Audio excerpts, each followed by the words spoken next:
Yeah, starter. I'm ready to play for a little bit. Let me set up first before we jump straight into it. I don't know what I'm going to say this whole. I realized what that app was. If you saw that shit and you knew what it was, you'd be telling me to get it off my screen immediately.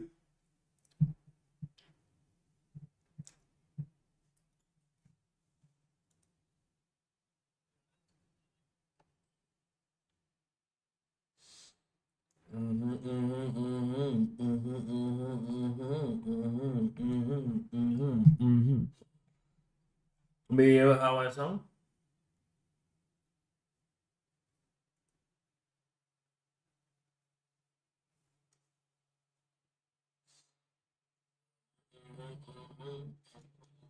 Alright, my voice is perfect. I have the voice of an angel. Anyways,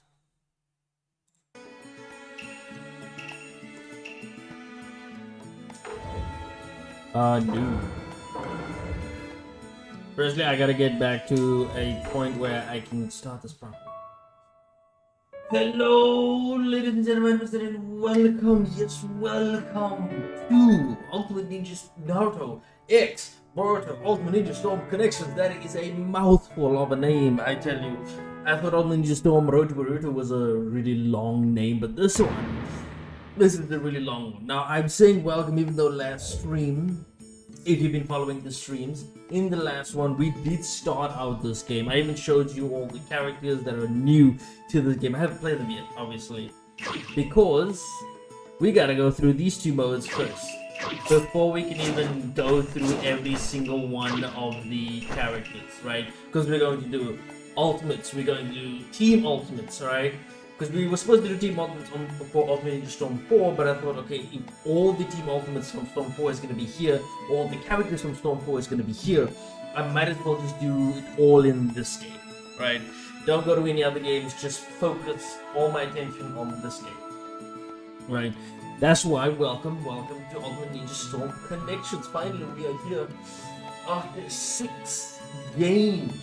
Let's see, 6 games in the series, right? And I'm planning to do Yakuza eventually. Before I even get to that long behemoth of a series, which is Yakuza 1, which is Yakuza Kiwami. I'm not gonna do the PS2 versions of Yakuza, because there's the original PS2 Yakuza 1 and 2, and then Yakuza 3 on PlayStation 3, Yakuza 4, 5, and then 6 on the PlayStation 4.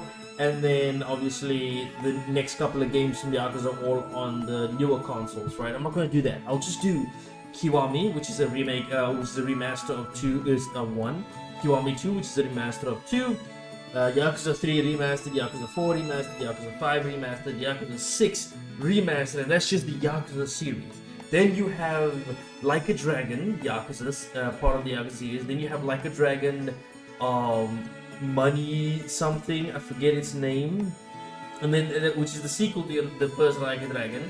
Then you have the sequel to that sequel after that, and then you also have, what was it, Genin or some shit. There is so many RPG games that I gotta go through, and there's so many. If you want it, that would be me going through the entire series. I know that it ends at 6, otherwise I would have to just if I play 1 through 6, right, and just end my entire story with 6. But he comes back. Kiryu Kazuma comes back in another game, and so it's like, okay, it's not the end of his story. If you want to experience the full story, I gotta go through either 9 or 10 games now because new ones are coming out. So it's like, oh god, there's so much to go through. And the gameplay does change with each consequent release, just like with this one. Well, the gameplay improved with the series. It didn't really release with the series, right? It is essentially going through the story of Naruto, and each game had a better... Each game's story mode gets better and better with each game. So that's why I would say it's a really cool series, this one. These 6 games. I don't know about Connections, we'll have to see, right? I haven't played it properly. I just played like a few matches with Connections and that was it. So as my long-winded explanations of having to play other series, The next series after we do this is gonna go back to the Platinum series. So you're gonna see me playing Tales in the next stream, or the stream which after this one is completed. If history and this little special story is all done in this stream, then you'll just see me go back and play. You'll just go see me play Tales finish and Platinum that, and then continue with the Platinum series until we're done. Because I will finish the Platinum of the 10 out of 10 that I was going for, which is Wolfenstein 2.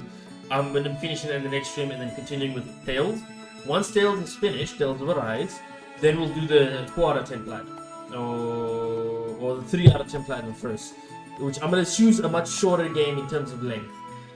Because these long ass games, I cannot do too many JRPGs. I will be spending here like upwards of 100 hours just trying to get all of the platinums on the goddamn JRPGs, so we won't do any of that. Anyways, let's get back to Naruto Ninja Storm, Naruto X Boruto Ultimate Ninja Storm Connections. Let's do the history, and then we'll do the special story, and then we'll do all of the ultimates.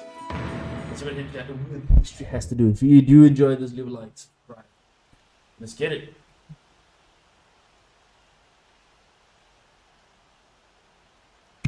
It's like updated shit.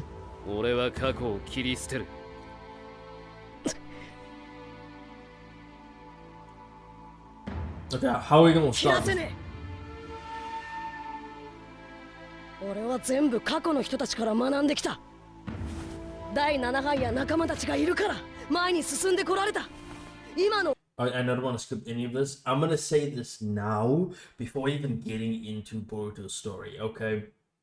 Boruto has far too many character assassination, or has an immense amount of character assassination done to Naruto's character, okay? The character that we see here in front of us, you're like, oh, he's just mature, that's why he's so different. No. That's what they thought after he went from Naruto to Naruto Shippuden. But he's still the same dude. You get what I'm saying? Right? So, in that case, that is my last rant, and I'll probably start this up again once we just play the Boruto story, but... 俺を作っているもんだ。絶対に切らせやしねえ。だったらどうすればいいか分かってんだろ。Is this directly from the anime or from Storm 4?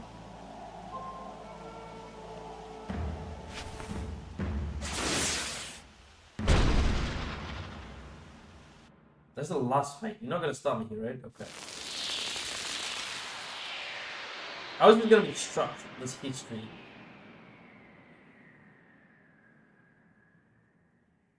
Toki no kenga ni saika ari. Hito ni tayutau kiseki no jihen. All of the scenes from Storm. 歴史の消失。 Huh? The erasure of history? 歴史なき忍界は忍界にあらず。No histories, no ninja world. 歴史なき忍界に人はあらず。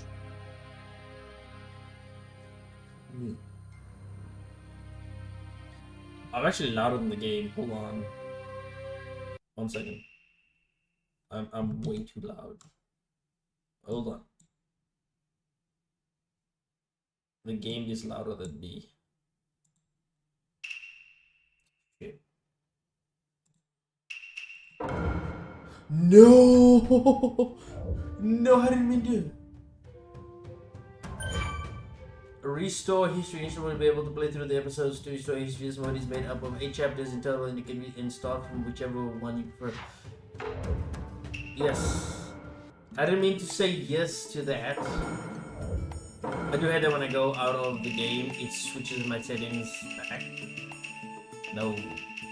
No. Okay. I need to start from the beginning. Please let me start. I want to see that cutscene from. I didn't mean to skip it. Please, please. Can I erase the?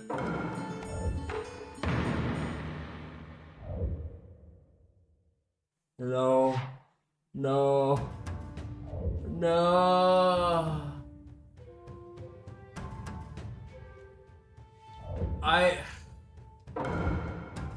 Play the opening. Thank you. I can play the opening again. Okay, okay. Sorry about that. I just saw that the game was quite low in volume. 俺は過去を切り捨てる。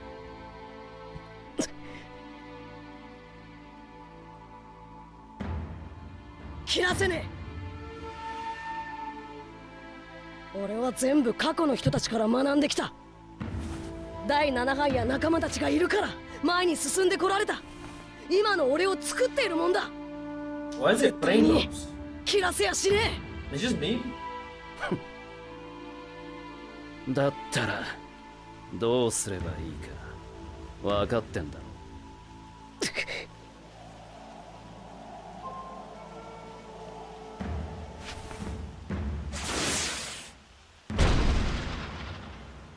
Like, I don't know if that was just me. I saw like a few drops in frames.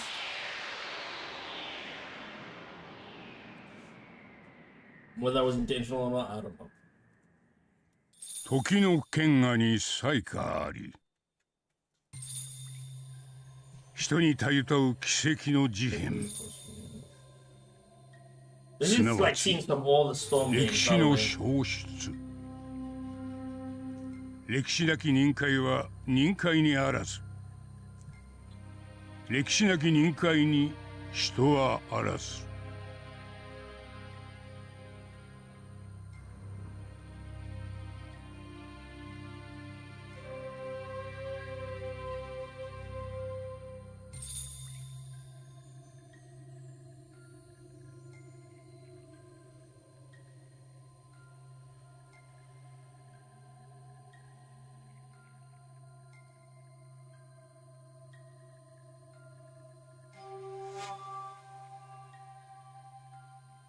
かつて汝の記した卓絶の書も今となっては無名の書。歴史の再興をなさねばならぬ。されど事をなすには道をたどる礎が必須。 Okay. 故に我らで礎を紡ぐ。名を失った書に今一度支障を記すのだ。さあ、始めるとしよう。 Okay. And that's why we are here. The Genin training arc, the chasing Sasuke arc, the arrival of the new age, Akatsuki riot. We have the 5 Kage summit, the 4th Great Ninja War Part 1, the 4th Great Ninja War Part 2, and the last battle. So for the Genin training arc, you gotta restore like 8 episodes, 6 sub-episodes, and then base rank completion is 8, right? Now, I wonder if this is gonna like show scenes from the anime. They would have to, because they can't show scenes from Naruto Ultimate Storm 1, because Storm 1 doesn't have much to it, right? I'm still trying to think now, is this necessary as like a mainline title, Connections? Because Connections, I would say the best ending would definitely be 4, because it like, you know, it ends the series. But this game, we'll see. Once you play through all of them. Getting training arc. Okay. Episode restoration status. An episode's a chapter's episode restoration value will increase as you clear the main episode and sub-episodes of that chapter. Work to completely restore each chapter by playing through its main and sub-stories. All player reactions to episodes are shown with the most frequently selected answers at the top. So reactions can be registered by player after I play through a main episode. Okay, this is like an online thing. Main episodes consist of episode scenes and episode battles, and once you have cleared a main episode, you can play it again from any of its scenes or battles. Icons displayed by episode battles indicate the following. Naruto Uzumaki. This is, I'm assuming, gonna go through. Yeah, it will go through everything, so going from the Land of the Waves to the Chunin exams, and then obviously the Chasing Sasuke will be, again, the fight with Kimimaro, the fight with, the multiple fights with Kimimaro, and Jirobu and all of them, and then Sasuke at the very end, so and everything. Okay, I guess we'll see. Because this seems like a lot of stuff, right? And if you do the chapter 2, brothers reunited. Ah, okay. They can do all the tuning exams.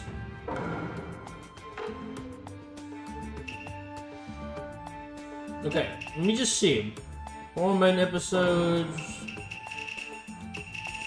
Episode of the installation is 10. There's 14 for the Akatsuki riot. Okay, and then 5 Kage Summit is 12. So it seems like history is the main game, with Boruto is tacked on again. That makes me laugh because if you actually look at it, Boruto's manga is like 80 chapters. The manga is 80 chapters, mind you. It's a short story. It's a short compiled story. The anime is like 200 episodes for some stupid reason. But the manga is 80 chapters, right? But a very contained story. So I can see why they would not be able to create an entire game just for Boruto, right? They wouldn't be able to do that. It just doesn't make any sense. So this is the entire series again, but shorter, right? So you don't play through all of the games, Storm 1, Storm 2, Storm 3, like I did. You just play this. Alright, let's start with Naruto 1. What is encyclopedia?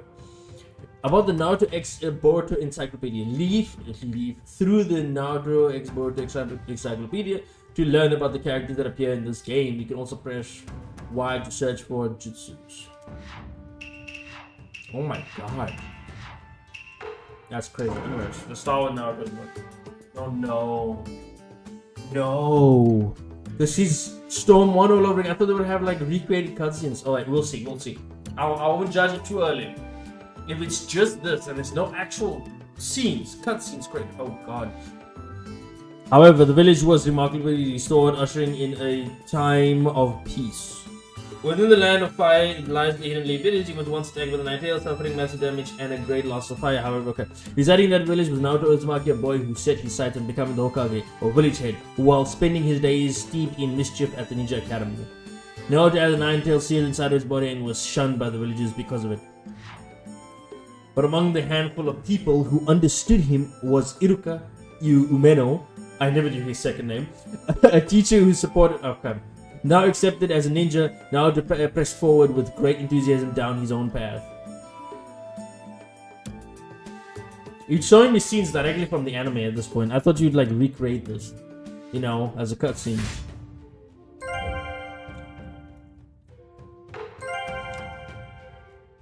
Wave of Solitude is now unlocked.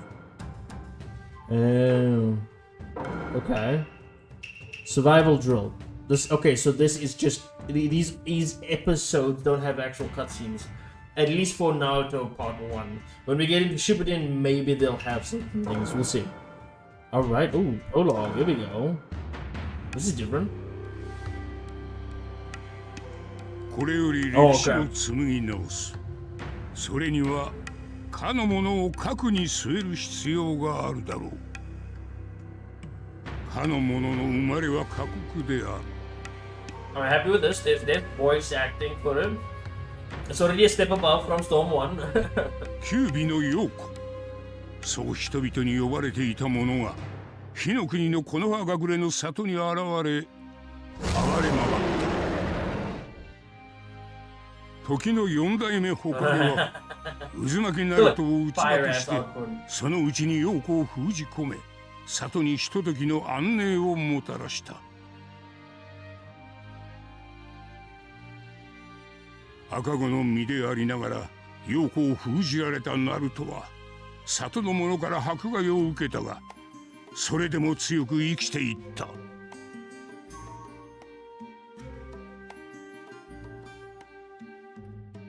それから時が経ち、ナルトは火影を目指す少年へ成長した。持ち前の明るさを持って仲間ができ、多くのつながりができた。内派一族の少年、内派サスケ。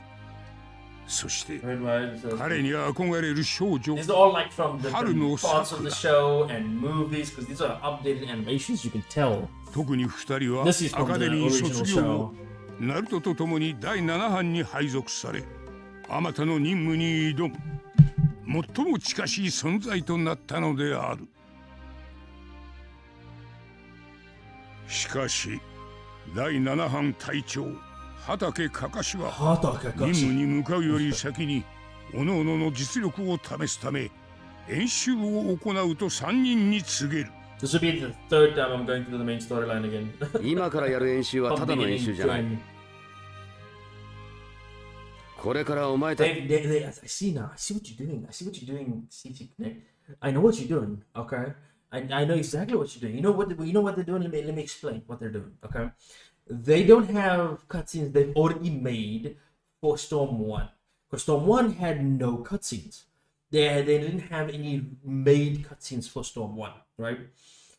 For Storm 2, they recreated everything from the show. They didn't just take actual images or like directly anime footage, and put it into the game. They reanimated scenes from the anime. Right, they made new scenes, in-game cutscenes based off the in-game engine for Storm 2. They did the same for Storm 3. They didn't do this for Generations because in Generations and Revolution, what they would do is they would grab scenes from the show, from the anime at the time, and they would just dump them in the game. Because it was like, let's just do that really quickly because you don't have to like recreate cutscenes. Not anymore. We don't have to animate a whole bunch of new cutscenes for the game, just grab them straight from the anime. Then Storm 4, for the first half of the story, they were just having dragged in cutscenes, right? From the anime, which they would show it off as sort of like a T-bait type thing, right? It would be animated like T-bait was. And then in the next half of the game, everything was like in-game animated. Be it the fights, be it everything was in-game animated. Same for Boruto. They didn't show anything from the film. Right, but now suddenly, now we have the Storm connections, and since they don't have any cutscenes, they can just pull from Storm 1.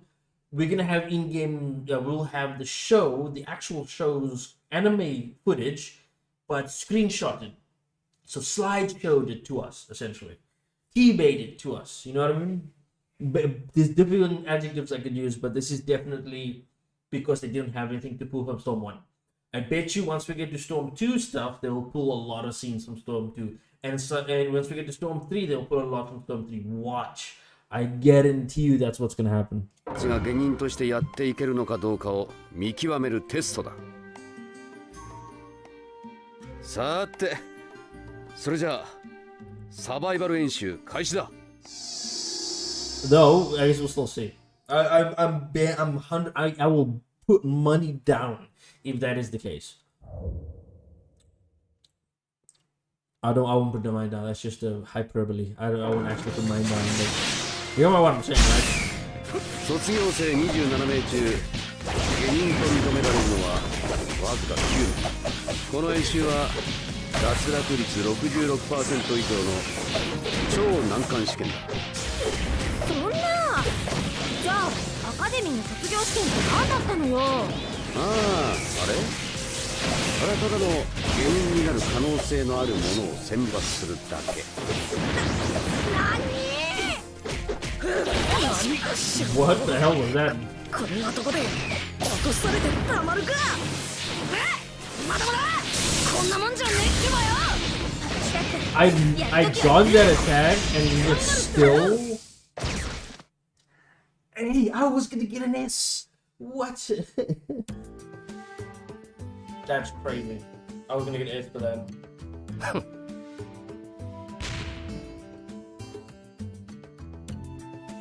よーし、合格。でも俺たち鈴取れてねえってばよ。俺が見ていたのはお前たちの個人技能じゃない。チームワークだ。チームワーク？確かに忍者の世界ではルールや掟は大切だ。 It does look a lot better. I would actually give it that. But it's like 仲間を大切にしない奴はそれ以上のクズだ。Isn't that what Oda said? お前たちはそれが分かっているようだな。ま、これからもっと鍛えなきゃいけないけど。よし、これにて演習終了。第7班は明日から任務開始だ。カカシを相手にチームワークの可能性を見せた3人は正式に仲間として認められ、ここに第7班はなった。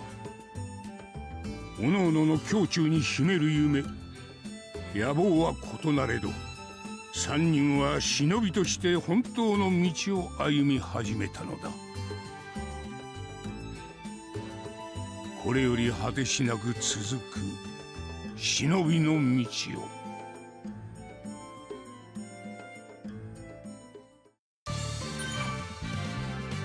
After clearing a main episode, you can share your reactions and chat. You can also check the responses submitted by the other players. Reaction can be shared each time a battle is played. Online connection is required to resolve. So that's some boo, bro. I want to redo that fight. Okay. Hold on. Let me just redo. Play the selected event only. I genuinely could get an S. I was messing around. 卒業生27名中、下人と認められるのはわずか9名。この演習は脱落率66% 以上の超難関試験だ。そんな。じゃあアカデミーの卒業試験って何だったのよ。あれあれはただの下人になる可能性のあるものを選抜するんだ。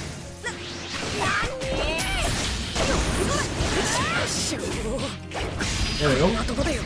落とされてたまる I か。 told you, I was messing around. I could have easily got an S. Okay, I was making a mistake. He shot at like a ninja charity. Purely the only reason why. You can't see other people's reactions if you don't have internet. I don't know why it's not connecting to the internet. Well, their servers. Demon. Will he ever give me like a... Are we ever going to do... I'm gonna see. But I wonder if we're ever going to do a big battle, you know, with QTEs and all that. We'll see. Officially appointed to Team 7, Naruto and his companions undertook a mission to escort a dignitary to the land of the waves. On the way, they were attacked by Zabuza Momoshi, a rogue ninja of the Hidden Mist village. Team 7 faced immense danger. But Naruto and Sasuke worked together to unleash a counterattack. I remember this. This is classic. Gato used his Sharingan to back Zabuza into a corner when suddenly a mysterious youth appeared out of nowhere to finish Zabuza off. The youth proclaimed he was a tracking ninja from the Hidden Mist village who came to collect the body of the rogue ninja Zabuza, but he was in fact Zabuza's companion, Haku. Resurrected by Haku from his apparent death, his desire to fight Kakashi again burned with Zabuza. Within Zabuza. Alright. It seems like I have to do a lot of reading. A duel in the land of...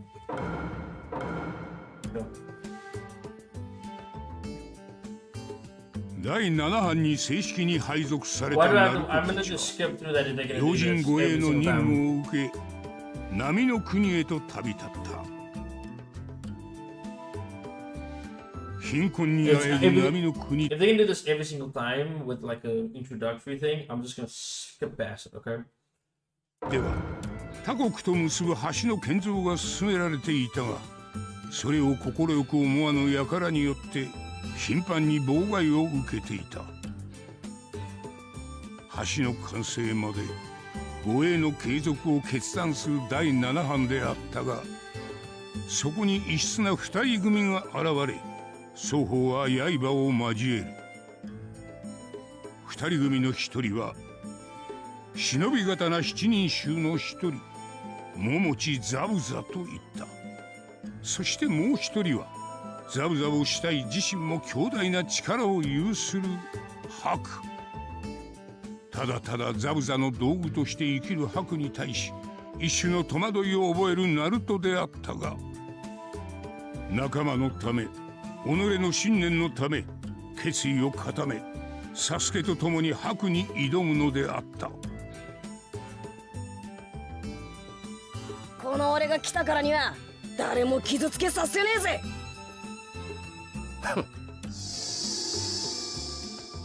Alright.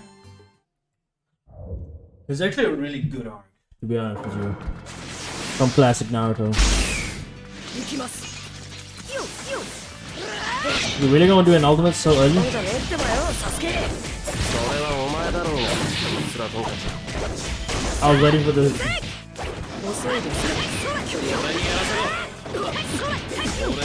大切な人を守りたい。その人のために働き。I'm telling you, S rank. 夢を叶えたい。ザブザさんの邪魔をする者は誰であろうと倒します。 That's too easy, man. S ranks in this is gonna be too easy. I'm telling you. Unless we get to the much more difficult fights. サスケは内派一族のみが使える特殊道術シャリンガンを開眼し戦いを有利に進めるが、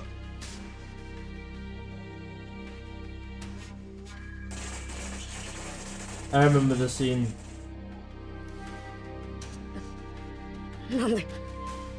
なんで俺なんか余計なお世話だ。知るかよ。体が勝手に動いちまったんだよ。バカ。目の前の惨劇を皮切りにナルトの怒りは暴走へと変わり、内に秘める九尾の力を持って白を凌駕する一撃を放つ。これは絶対許さねえ。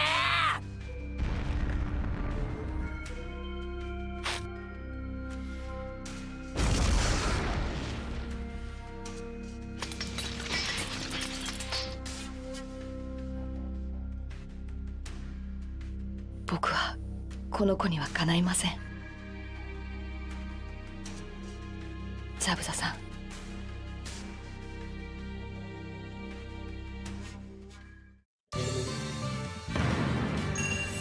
Alright, and we're gonna have probably one against. I did not see that, but that was cool, I guess. Aku's Ninja Warrior is now available. Is this a big fight? If it is, please let it be a big fight. It was so cool in Storm 3, man. Unless they actually. ナルトとサスケは白と戦う一方で、カカシはザブザと死闘を繰り広げていた。サルマネじゃこの俺は倒せないぜ。波の国の未来のため、お前はここで消えろ。お前の未来は死。Praise how Kakashi upgraded his Sharingan even though he was not an Uchiha. ザブザ、お前じゃ俺をやれないよ。野望がある。だからこそ俺は戦う。お前は危険だ。ここで仕留めさせてもらう。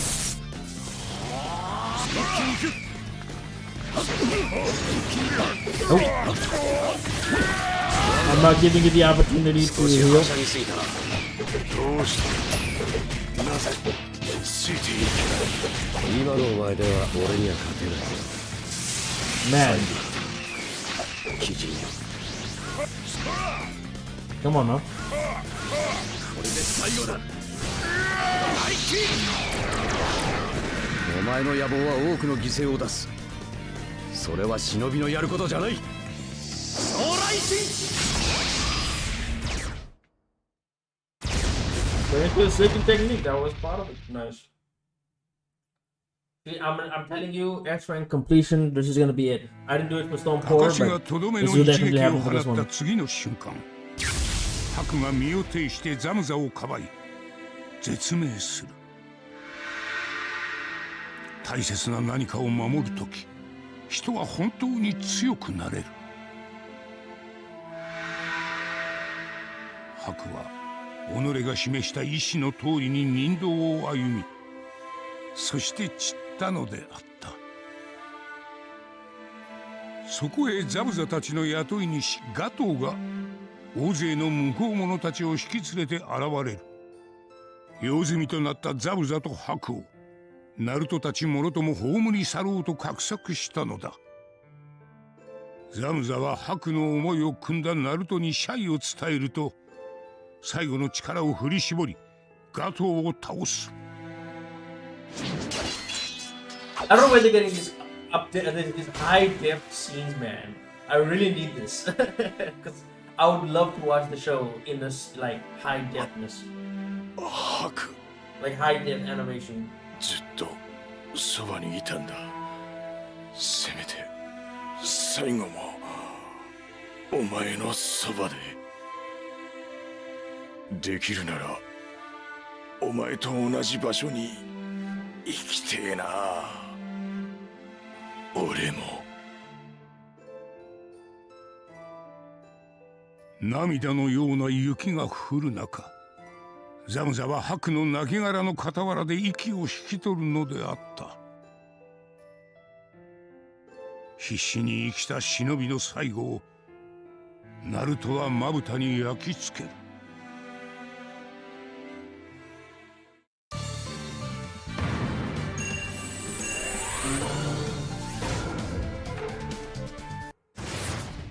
Alright, now we have two.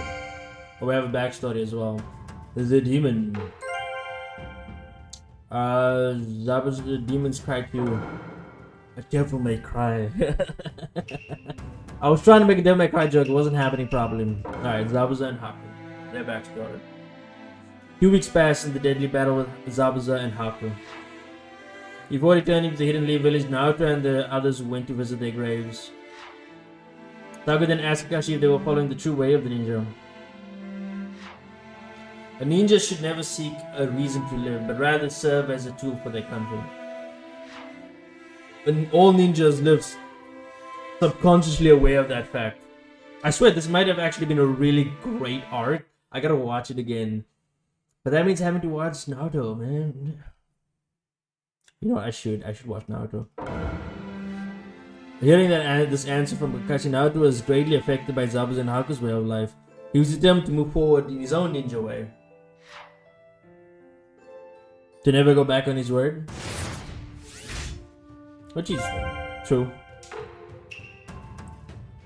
Tuning exams. Oh, we're just gonna skip through the tuning exams. It's really cool how in Storm 1 they skipped past the tuning exams. But in this one, they skipped past the Land of the Waves arc. But in this one, no, we're actually going to do it. And then, skip through the tuning exams. The Hidden Leaf Village tuning exam had begun. Now then, the others passed Test 1, a written test, and headed off to the Forest of Death to take on Test 2. The challenge awaiting them was the capture of scrolls, which led to death, which could lead to death if things went sour. During this test, Naruto, Sasuke, and Sakura were attacked by a peculiar ninja known as Orochimaru. Orochimaru was knocked out, and Sasuke was branded with Naruto was knocked out, and Sasuke was branded with a curse mark from Orochimaru before losing consciousness. As Sakura was frantically tending to Naruto and Sasuke's wounds, they were attacked by sound ninjas. Team 7 was plunged into a desperate situation. I remember this. But Sasuke awoke, suddenly using the power of his curse mark to drive back the enemy. I remember this as well, where he literally just broke a dude's arms.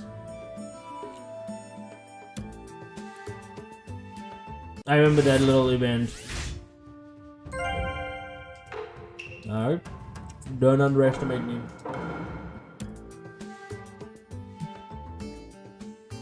Chunin 選抜試験。それはこの赤暮れの里や砂隠れの里。その他近隣諸国の下人を集めて行われる合同の試験である。だが、その実態は戦争の縮図であり、自国の軍事力を示すデモンストレーションの場でもあった。 Oh yeah, I forgot about that. That is true. That's what the shooting exam ナ is ルト for. サスケさくらの3人はこれまでの任務で培われたチームワークを発揮し、第1試験第2試験をクリアする。続く第3試験の予選は1対1で戦う個人戦だった。ナルトはアカデミーの同期犬塚牙と対戦することになる。 I'm sorry, this is gonna go way too quickly. お前なんかに負けてたまるかってばよ。言うじゃねえか。だったらその実力見せてもらうぜ。 Don't they become like best friends after this? Because I know there's episodes that are filler, but it shows them hanging out a lot. Keep, you know, the most you hanged out with is Shikari. じゃ勝ったも同然だな。俺は木陰になるんだ。こんなところで負けてらんねお前なんかが木陰になってなれるもんかよ。え。俺をなめんな Oh, よ。 who is that?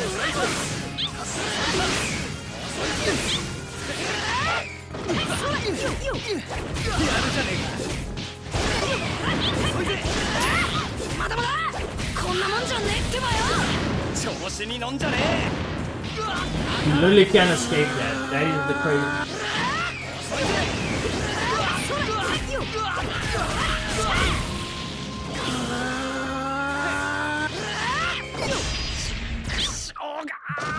That is crazy. that ninjas is crazy good.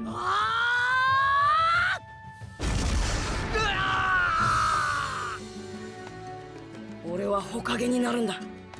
こんなところで負けてらんねえ。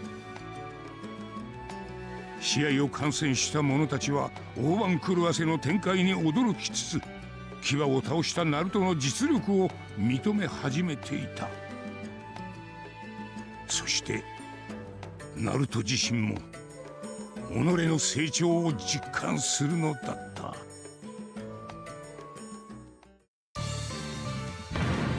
I'm telling you, the reason why Naruto was such a popular story, and why Boruto is just not, unfortunately, it's just not.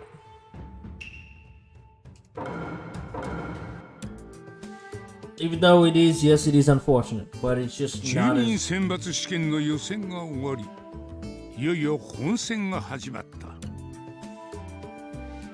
I'll explain why once we get to Boruto. ナルトは木の葉の下人で最強と目されるヒュウガネジと戦うことになる。 And he actually won this 予 fight 選 too. ではネジはヒュウガヒナタに干渉していた。 Oh yeah, he was about to kill her. They had to stop him. I 落 remember ち that こぼれ one. は落ちこぼれと嘲笑されたナルトは自分をそしてヒナタを侮辱するネジに対して必勝を宣言する。 絶対勝つ。運命は決して変えられないということを身をもって教えてやる。 It's crazy because I remember that fight and she wasn't going down. And so he was about to kill her. It was the same thing they had to お前 do. は俺に勝てない。 I feel like even そういう運命。 Boku no Hero did the same thing for a bit. 運命がなんだ。そんな逃げ腰野郎にゃ絶対負けね本当の現実を知った時、その時の落胆の目が楽しみだ。少しはやるようだな。 Holy shit. I don't know his performance. Nope. お前だけには絶対負けらんねえ。 That is like an unfair.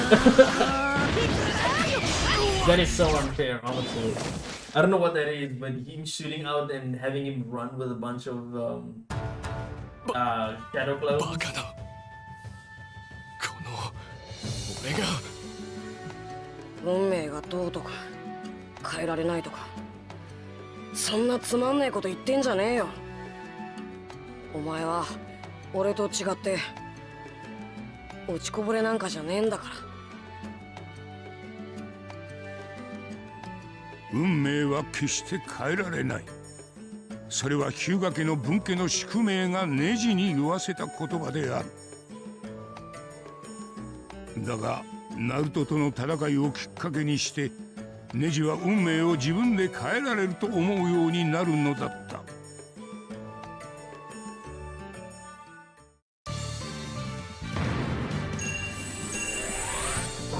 Sorry. It isn't like knock him out in almost one punch. I swear it's a lot easier to cheer on a lot of the earlier fights with Naruto. Like a lot of the earlier fights with Naruto is so easy to cheer for Naruto. Well, you can cheer for Naruto throughout the entire series because he's always the underdog, right? Even in this fight against Neji, who was a tough opponent at the time. See, I forgot he did this. I forgot he did that. Genin, other than those of the set Team 7, were also performing quite remarkably in the tuning exams. Rock Lee, a member of the Team 3, used a superhuman taijutsu to clash with Gaara of the Hidden Sand, while Tenten summoned Ninjutsu and fought her opponent tenaciously. By clashing with Naruto, Neji came to realize he could alter his destiny. Kiba of Team 8 showed impressive teamwork with his ninja hound Akamaru, while Shino Abarame used the ninjutsu to control bugs, overwhelming his opponent.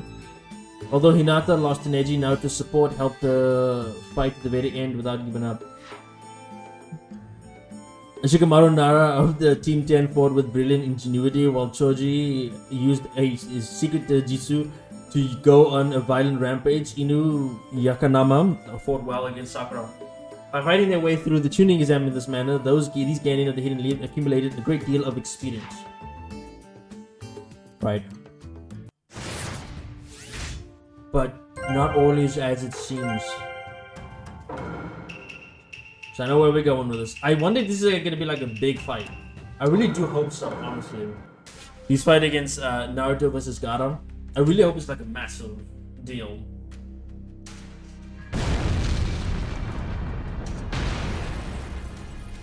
I remember this, and I thought this was insane.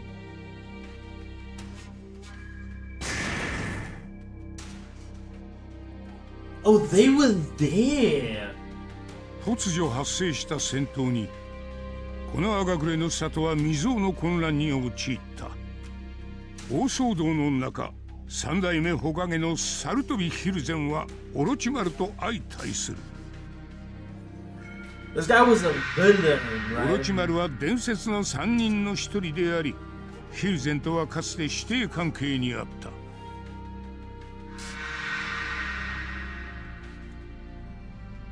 この葉崩しを起こしたオロチマルの目的は、この赤暮れの里が崩壊するよう己の手で先導すること。そしてサスケの体の乗っ取りであった。天性の器として優れた資質を持つサスケの体を狙っていたのだ。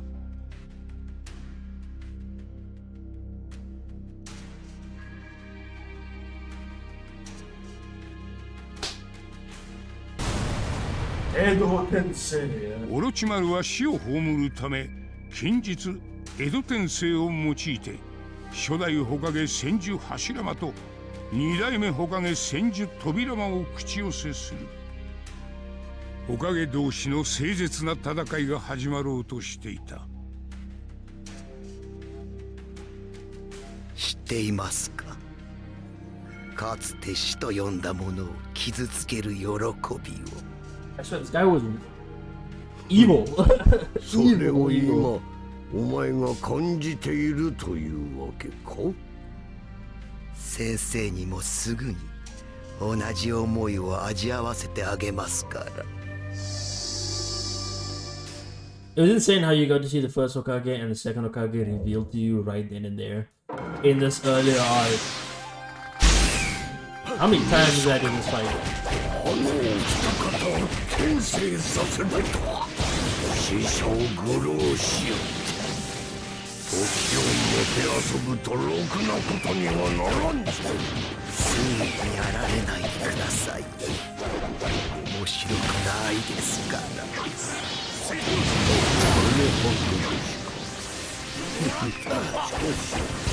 砂まで動いていたぞ。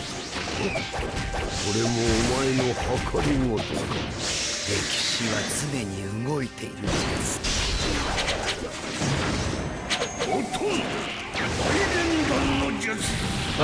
闇に染まったお前には相応の処罰を下す。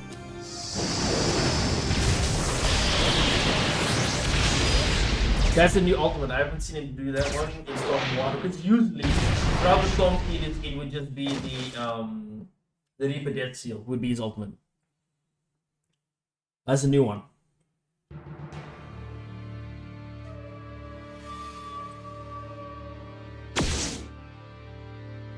この葉崩し、ここに破れたり。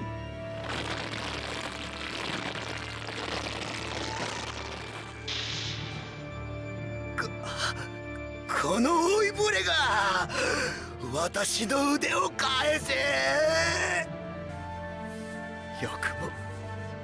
よくも私の術を。さらばじゃ、我が弟子。 Remember when your hands used to be so useful? Like you can't cast any jutsu without your hands. Remember that when that was the case? Not anymore apparently. And that is I think you threw that out the window and shipped it in. この葉崩しはならなかった。この葉の忍びは皆里を守るために命がけで戦い、オロチマルの野望を退けたのだ。But この葉舞うところに火は燃ゆる。no, he's dead.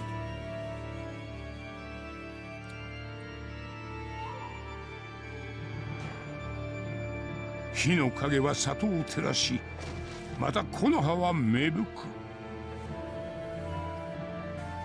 I remember that fight because I remember watching it too. I remember it being like really cool. But I do like that they're showing you details that you can see in Storm 1, of course. Like we didn't have this at all. Oh, I hope there's a big one. I really do hope so. Please let there be one fight with the QTEs.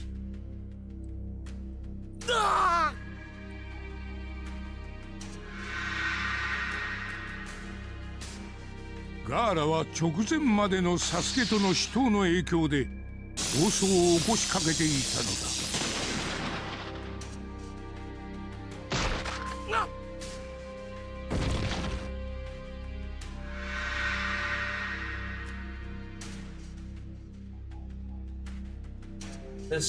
砂の忍びたちは切り札であるガーラの異常を見て彼を連れて撤収しようとする。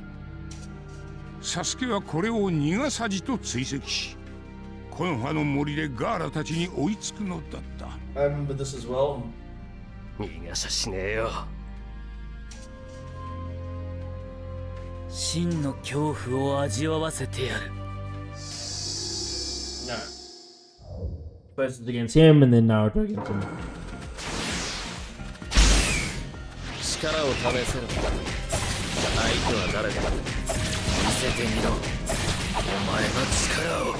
さあ、俺を感じさせてくれ。どうした？俺のうずきはまだ収まっていないぞ。もっと俺を楽しませてみろ。お前ならばできるはずだ。次のんじゃねえよ。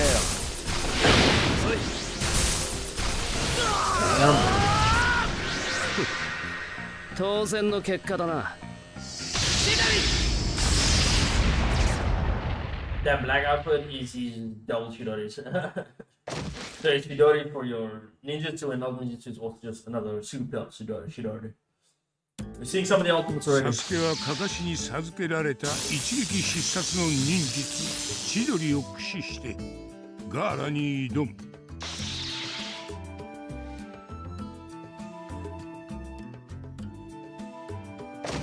Even the curse mark.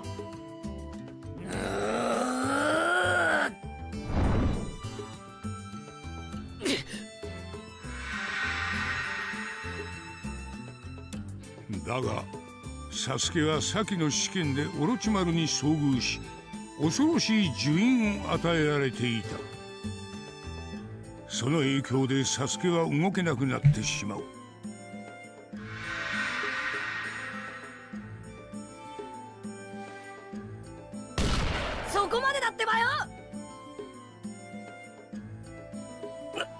ナルト、お前なんでここに。ガーラの砂がサスケを襲う直前、間一髪のところでナルトが救援に駆けつけるのだった。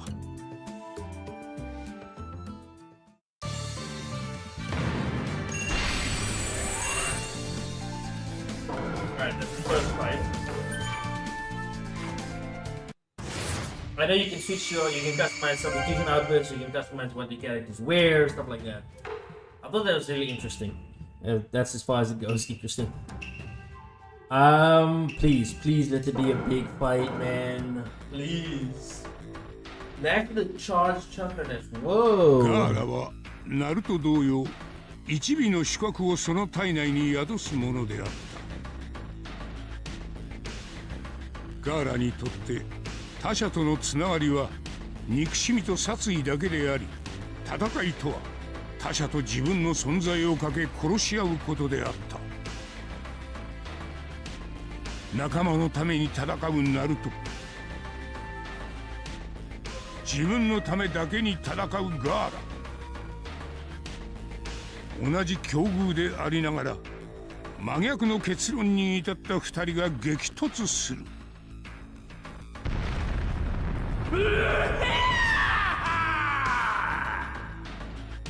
お前もその仲間も全部ぶっ潰してやる。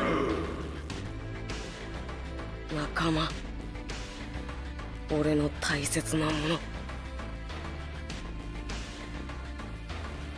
絶対守りきってやるってばよ。Oh, interactive action, nearby known as IAs, as video phases where you okay, yeah. This is what I was looking for. Yes, Ikichikaku. Oh no. Okay. It's updated. Here we go. Actual in-game. No.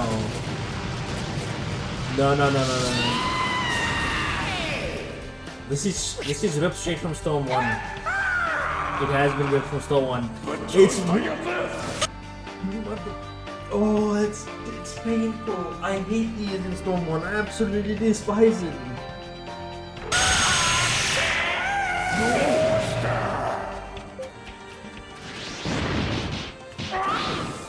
I absolutely despise it in Storm 1.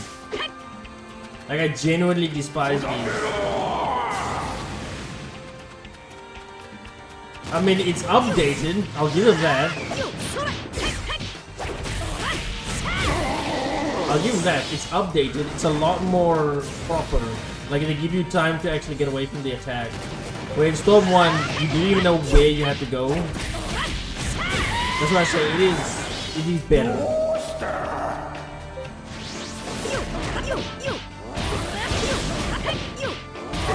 And I couldn't do that either in Storm 1, which it is updated.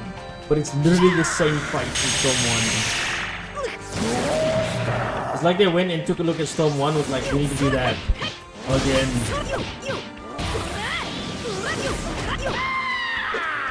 I'm telling you now, I'm not a huge fan of this. Please don't let this be the case for the next 3 fights. Please give me a different fight for the fight against Orochimaru and Tsunade. That better be a new different fight. That better be like something else entirely.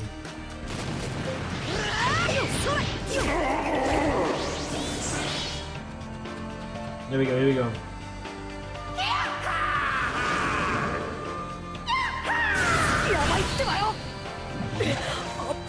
That's exactly the same. Oh my god.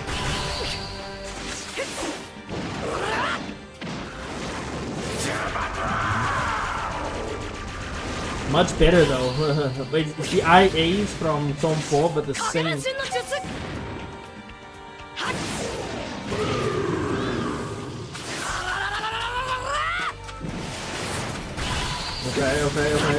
Okay. I got you.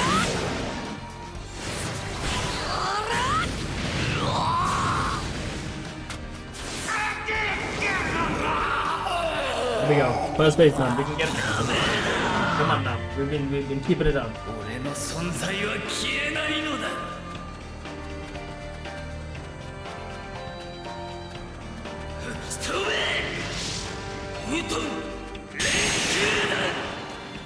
That's an easier one.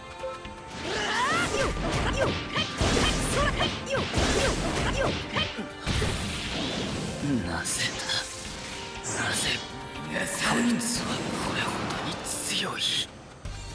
No, no.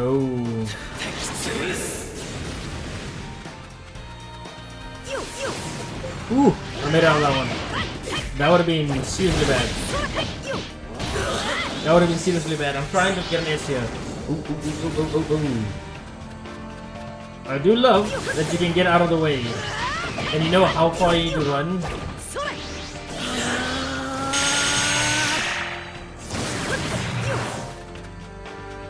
Come on now. I got this.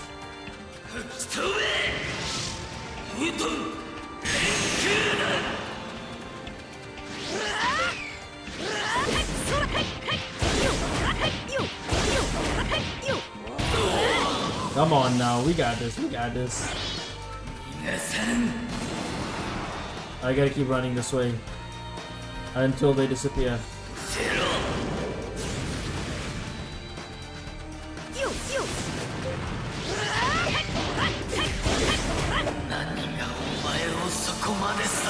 Okay, here we go, here we go.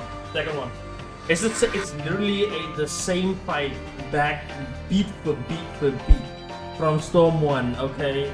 I was hoping it'd be different. I was really hoping it'd be different.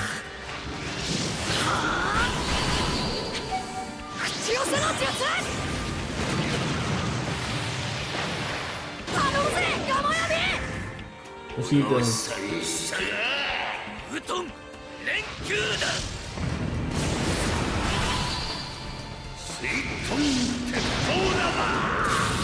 The fact that he only needed was Gamma Bunta for this fight against Chikaku. I tell you what he's the best.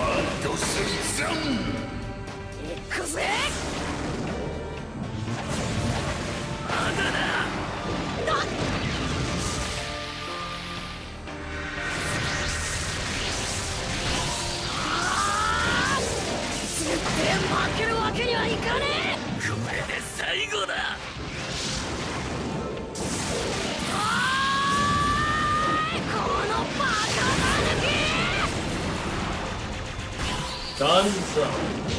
Oh, one more. That was it.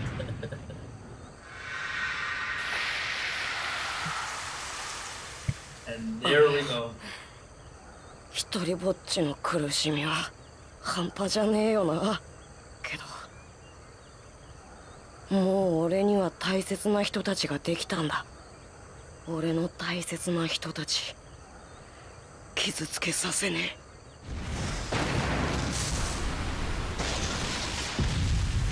So he didn't act like summon the tail beast.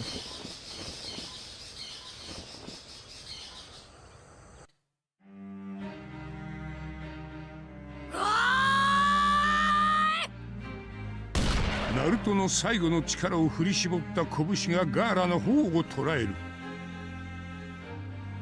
だがそれは憎しみのこもった拳ではなかった。同じ境遇の者だけに通じる悲しみと同情があっ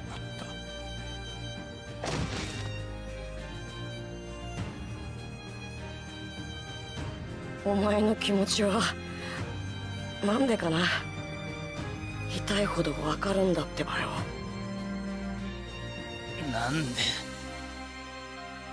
なんでお前は他人のためにここまで。一人ぼっちのあの地獄から救ってくれた。俺の存在を認めてくれた大切なみんなだから。大切な。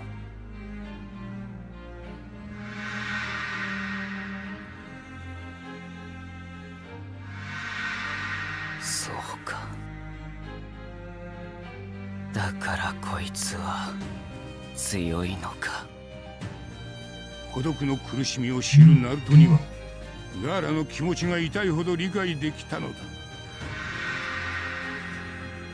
しかし今のナルトには存在を認めてくれた大切な者たちがいる。ガラの横暴を許すわけにはいかない。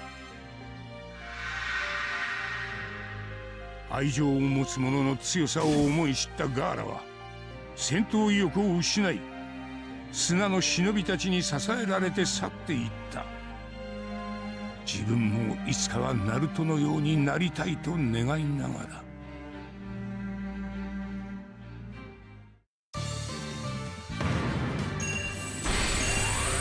Nice. Okay, then what bit is that? If that is it. Oh my god. Okay, after going through the chapter 1 Genin training arc, you found a page about the ninja way of life. Share your opinion. After clearing each chapter, a related question will be displayed along with 2 possible answers. Choose the one you agree with most. This will not affect anything within the game itself, so please answer freely. You'll also be able to check answers submitted by other players. Online connection is required to view results. Ooh. Which ninja way do you identify with more when it comes to their ideas and way of life? Haku faithfully supported Zabuza despite being used as a tool. Naruto, although many considered him as an outcast, he continued to press forth on the path he believed in. Okay. Well, of course, everyone's gonna choose that. What kind of question is this? That's a little bit stupid, but okay. Unless someone is that dedicated to a person, they would choose Haku's point of view. But otherwise, most people would choose. That's it. And then finally, we'll just do the Will of Fire. 2 days have passed since the great upheaval caused by the destruction of the leaf, and a funeral was held for Hiruzen, who was loved and respected by all. While those in attendance mourned Hiruzen's death, Naruto asked Iruka why someone would risk their life for another person. Everyone has someone important to them, and as time passes, the threads that form their bond grow thicker and thicker and stronger. When you have such threads, you are willing to risk your life for that other person. It's not based on logic, but love. Even though this moment of grief, hearing Iruka's answer helped Naruto come to an understanding. The Will of Fire, so clearly apparent in Hiruzen's way of life, would be passed down to his successors.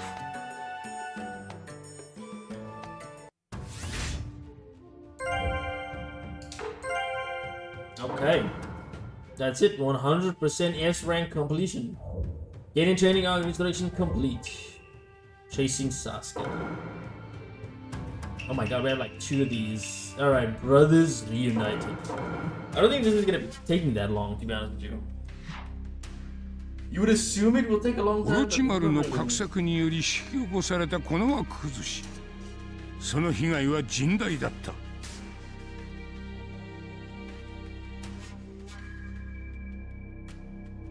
動乱から立ち直るため、この赤暮れの里は新しい指導者を必要としていた。Oh, okay, okay. That makes more sense. その白羽の矢が立ったのは、オロチマル同様に伝説の3人と称されるガマ仙人ジライアであった。火影就任の要請を受けたジライアであったが、他の適任者を探し出すと言って旅立つ。その傍らにはナルトの姿があっ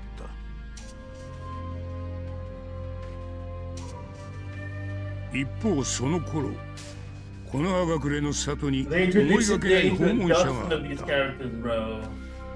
この赤暮れの里の抜け人にして暁と名乗る組織の一員、内葉イタチ。イタチはサスケの兄であり、また憎き仇でもあった。5年前。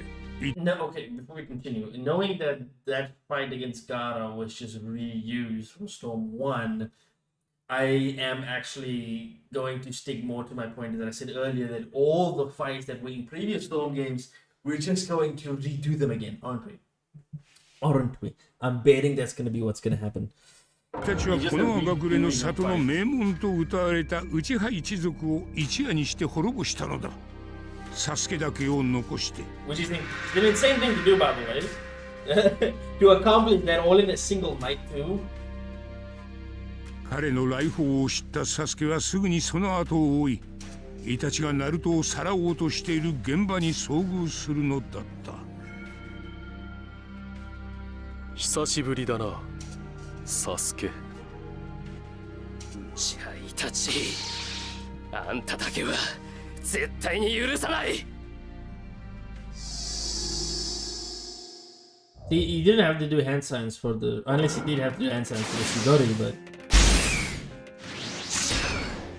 you イタ bastard. チ、あんたの言った通り、あんたの裏に肉を、そしてあんたを倒すためだけに俺は生きてきた。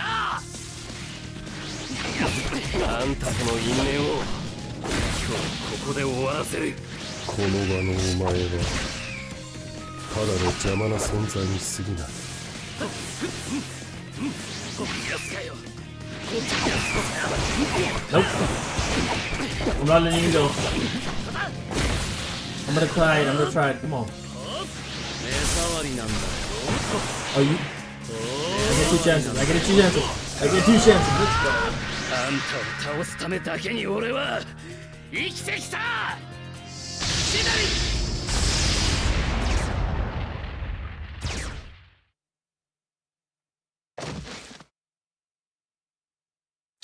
Yes. There we go. Done and dusted. うちゃイタチ、あんたを消す。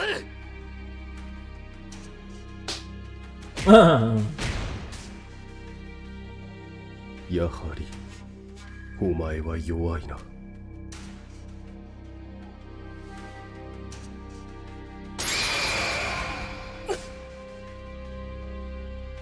Invincible and infinite Tsukiyomi again. Well, not infinite, but a Tsukiyomi. Not an infinite one, but a Tsukiyomi nonetheless.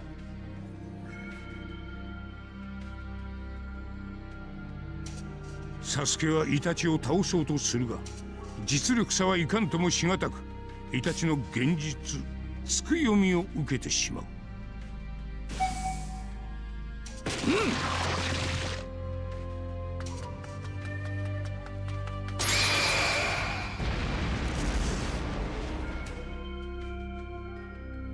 お前には憎しみが足りない。そう言い残すと、イタチは助けに駆けつけたジライアをも手玉に取り、その場から逃げ去るのだった。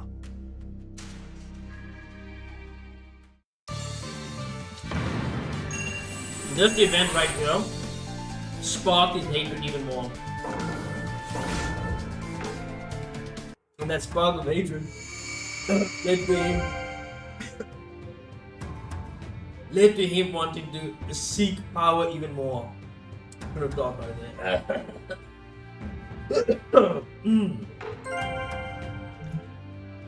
Okay.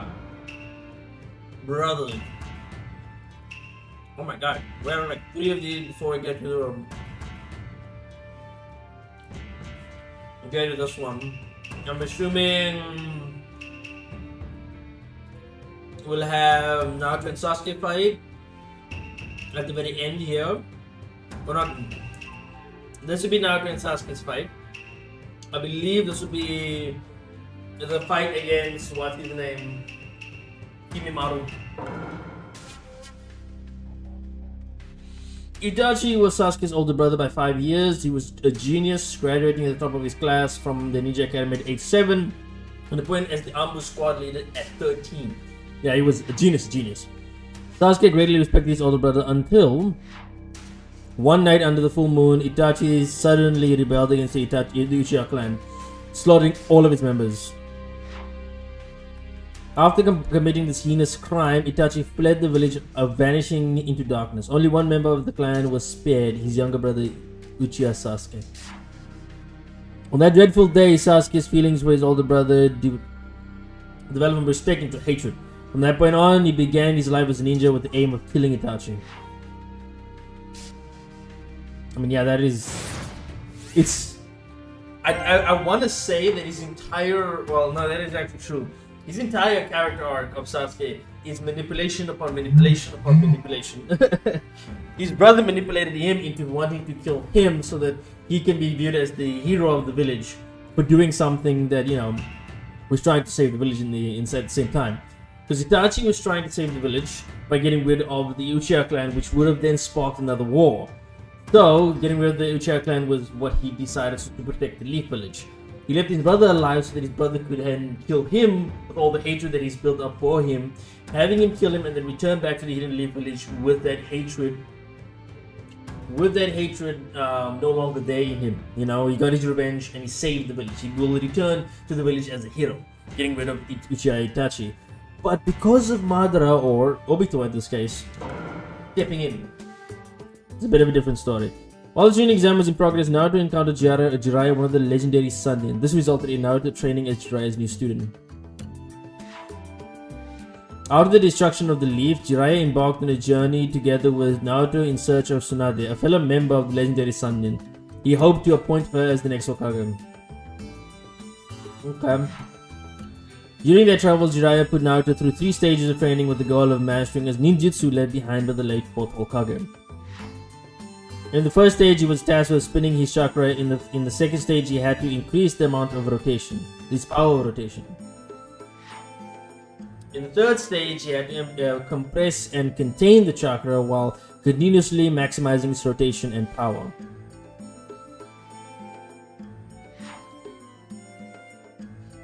This ninjutsu, considered an A-rank technique in terms of difficulty, took the 4th Hokage 3 full years to develop. He made the technique, and it took him 3 years. Yeah, it took Jiraiya what, 3 months? It's like, I'm gonna master this in just 3 months. 1 second, I need to make something to, you know, only drink a little bit of water. That's why I'll be right back.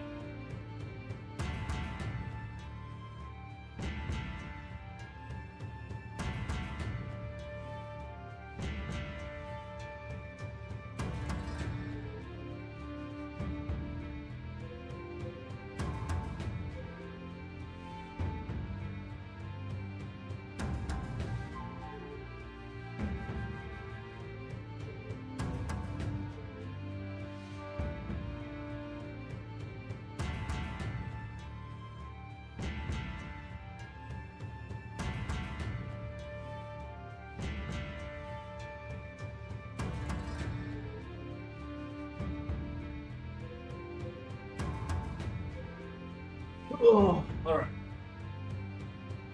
It took his father 3 years to develop the technique. And then Jiraiya 3 years to master it, 3 months to master it, and then Naruto 3 days. Tsunade. Although Jiraiya and Naruto expended a great deal of effort to track down Tsunade, she flatly refused the request for her to become the 5th Hokage. The reason for this stemmed from her difficult past. 2 people she loved dearly had dreamt of becoming Hokage, but lost their lives before achieving that dream. Because of this, she deeply despised the whole idea of the Hokage. Naruto was offended by Tsunade's attitude and challenged her to a match, which she easily overpowered him.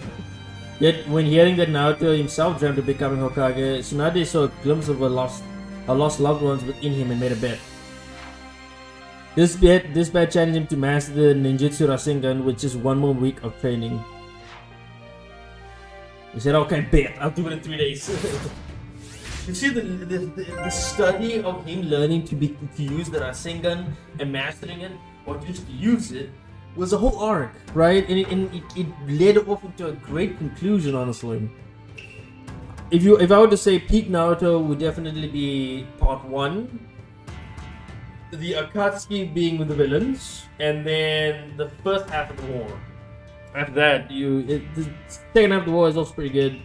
It's just when we get to, you know, the final boss fight. Ooh. It doesn't bode well with me. 修行を行いながらも、ナルトとジライヤの人探しの旅は続く。ジライヤが次のホカゲと目したのは、伝説の3人の1人で、超一流の医療忍者でもある綱手だった。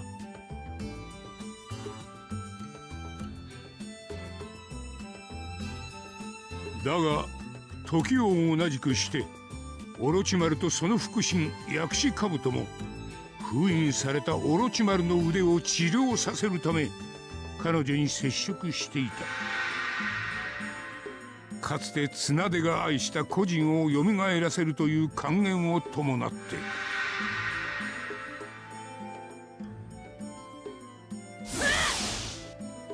しかし交渉は決裂し、綱手は兜によって手傷を負わされる。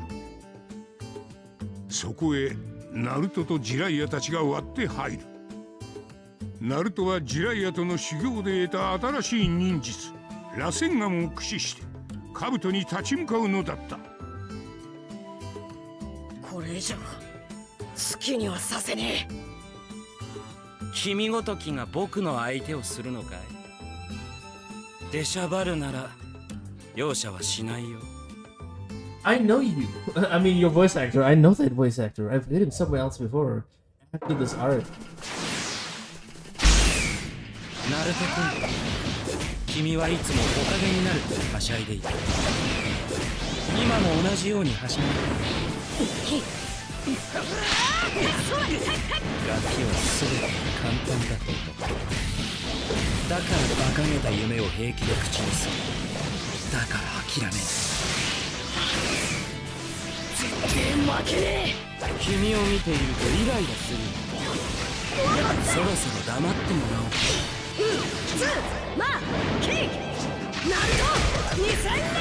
Oh, I don't get. I don't get to use the single for this fight. There we go. Done. I didn't want to see all the maps in every one of the games. I should have done that, like go through all of them, but they in every single the game. I tell you, every single map is in every single game. ガキはガキらしくさっさと消えろ。もういい。もうやめろ。私のことは置いて逃げろ。I remember this. This was such a cool thing. 大丈夫だってばよ。 Oh man, let's take me 俺 back. は火影になるまで絶対死なねえからよ。螺旋丸。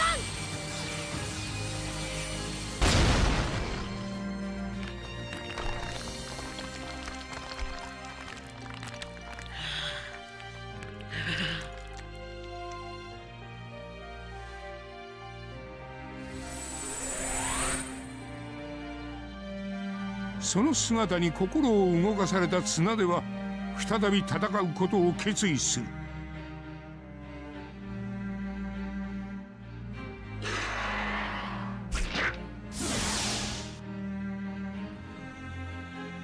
伝説の三人揃い踏みの激闘は深手を負ったオロチマルたちの撤退という形で幕を閉じるのだった。I don't have that fight, that really stupid fight, which is just. I mean, they did the Shikaku fight, but it's not instead of Shikaku. What was like beat for beat? Alright, then we got now 3. Oh, see, I told you Kimaru attack, Naruto vs Sasuke, and then we'll have the choice here at the end.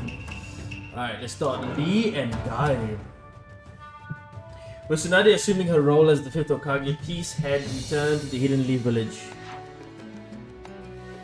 Tsunade assessed the wounds Lee had suffered at the hands of Gaara in their match during the tuning exams. She concluded he would not be able to take any more missions as a ninja in his current physical state. Even if he were to have surgery, the success rate was only 50%. If the surgery failed, he would die. Crushed by such a harsh assessment, Lee agonized over what to do until his mentor, Might Guy, urged him to have surgery. Might Guy was highly confident that he would be successful due to all the effort Lee had poured into his training. In the very unlikely event that it failed, his mentor would die together with him. Encouraged by Might Guy's words, Lee decided to have Tsunade perform the surgery on him. Now was like, if it doesn't work, I'll go with you. I'm like, I'm 100% sure. Trust me, bro. And then he dies. And he's like, you're coming with me, right? Sorry, it's not happening. The Sound's invasion.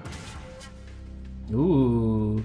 Although Sasuke was injured by Itachi and hospitalized, the treatment provided by Tsunade allowed him to fully recover. But when Naruto came to see Sasuke in the hospital, Sasuke provoked him into a fight. Sakura pleaded with him to stop, but nothing could quell this inevitable clash between Naruto and Sasuke. Before the situation could get any worse, Kakashi's meditation brought the fight to a close. Mediation. But witnessing Naruto's rapid improvement made Sasuke feel as if he hadn't grown at all, which frustrated him considerably. Orochimaru's underlings, known as the Sound Ninjas, appeared before Sasuke invited him to join them. Under Orochimaru's tutelage, Sasuke could gain the power to defeat Itachi, so on that very night he left the village with the Sound Ninjas. The next day, Tsunade assigned the mission to bring Sasuke back to the village to Shikamaru a tuning. Shikamaru assigned Naruto, Choji, Kiba, and Neji to his squad to search for Sasuke. And here we go. One more. Oh, we're just gonna skip past the many fights they had. Neji and Lee. Well, Lee shows up a little later, but Neji, Choji, and Shikamaru. In order to awaken the power of his curse mark to its second stage, Sasuke took a special drug and transitioned to a state of apparent death. The Sound Ninjas sealed Sasuke inside in a coffin and attempted to carry him to the hidden Sound village. It was then that Shikamaru's squad confronted them and a brutal battle ensued. Choji engaged Jirobu in a desperate bout of hand-to-hand combat. Oh, this was the first time we got to see that. That was a classic. Man, this whole arc is classic. Neji took on Kidomaru. The first two fought intensely while analyzing each other's movements. This is another classic fight. But I think the best of the best would definitely be Kiba teamed up with his ninja hound Akamaru to confront the brothers Akon and Sakon. Although Shikamaru was outmatched by Taiya's diverse range of ninjutsu, he fought with great ingenuity and then beat her. But Naruto's companions put their lives on the line to support his advance, allowing him to move in on Sasuke. Him exploding out there. Oh, I do not remember that. I'm telling you, man, this is. I would give this credit, okay? 5代目火影に就任した I'll give 綱 this 手の game もと credit.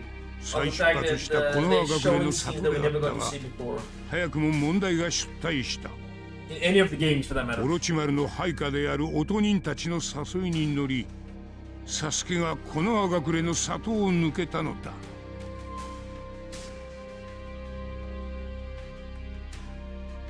かつて中任試験で競い合った者たちと一緒にナルトはサスケ奪回の任務に就く一人また一人と仲間たちが脱落していく過酷な任務の末ついにナルトは最後の音人に追いつく君丸はオロチマルに呪印を与えられ新しい器の候補とされていたが不治の病にかかりその資格を失っていたしかしオロチマルを崇拝する心は誰よりも熱くサスケを手に入れるため命を捨てて戦いに参加したのだ Because Lim shows up for this one. 絶対渡さねえすぐに始末してやる Oh, are we gonna? Oh, okay. I thought it was gonna be Lee, Rock Lee, when he uses his drunken form. Oh, man, he's throwing me back. That the first time I watched it, I was like, these guys are amazing. の術を手にしただがその肉体がそのまま保ち続けるわけではない体が朽ちる前に強く新しい肉体を魂に移すそれがサスケだってのか okay. I see. He basically he. 俺がさせるかまあキーナルト2000年潰してやる Okay, so if I'm getting this right, Orochimaru does have an immortal technique, but his body decays, and so he needs a new body every time. He would just transfer into that body and then transform himself into Orochimaru, essentially. その時音人の運んでいた棺桶が爆発し、中から異様な姿のサスケが現れる。戸惑いながらもサスケの無事を喜ぶナルト。だがサスケはナルトの呼びかけに応えることもなく走り去ってしまう。圧倒的な力にナルトは押されるが、救援に駆けつけたロックリーに辛くも救われる。ゲシマユ、なんでお前が。 He came out of the third gym of そんなことよりナルト君はサスケ君を。この人は僕が倒します。約束です。 Gaara also さ shows あ up in 何 this してるん fight, です。 if I remember 早く言っ correctly. てください。おい、あとは Oh, I 頼むぜ。 think maybe that was just in the anime. ナルトはリーに戦いを託すとサスケを追うのだった。 I literally can't remember. I don't even remember this. I remember this episode, yes, but I can't remember if it was only in the anime that Gaara shows up. Oh, see, we're just going straight for that. Not gonna even. Every time they show this, they just never give Lee his fight. And they just move past it. Okay, day of parting. Please let this be a bigger fight than it actually is. Please let it be a bigger fight, man. 週末の谷。かつて木の葉隠れの里を創立した二人の忍びが争い合った場所である。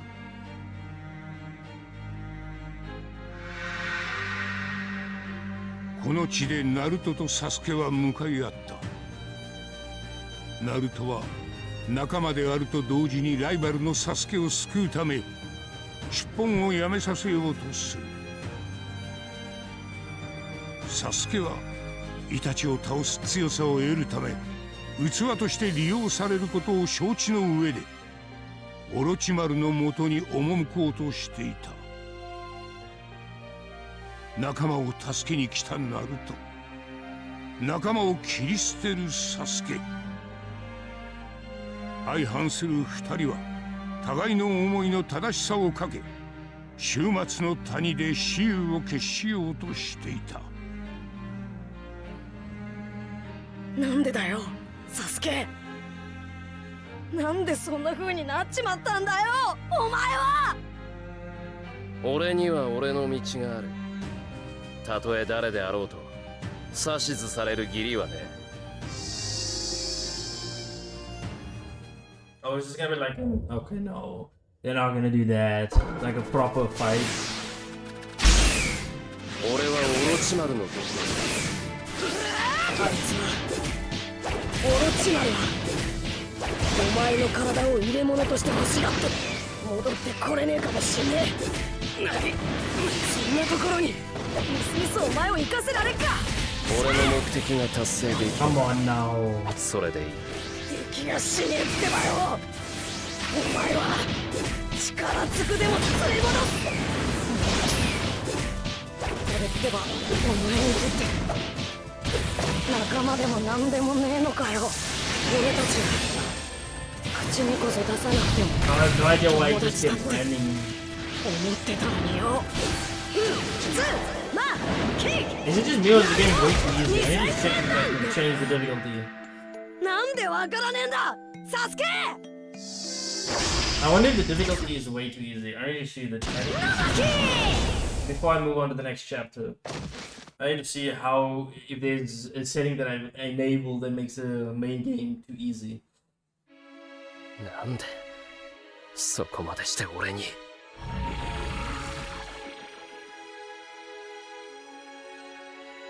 俺にとっちゃやっとできたつながりなんだ。 I remember playing the anime. It is so good. 俺はお前を止めるんだってばよ。友を止めるため九尾のチャクラを放つナルト、呪印を解き放ち状態2へと覚醒したサスケ。そろそろしないにしようぜ。これまでの戦いを。ナルトサスケ渾身の力を込めた螺旋岩と千鳥がぶつかり合い、二人の死闘はついに決着の時を迎えた。ナルトの思いはサスケには届かなかった。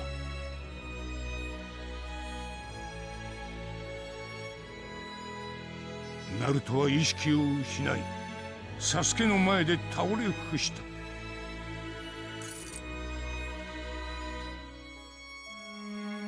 だがサスケはナルトの命を奪わずにその場を去った。イタチとは異なる、イタチを上回る力を求めて。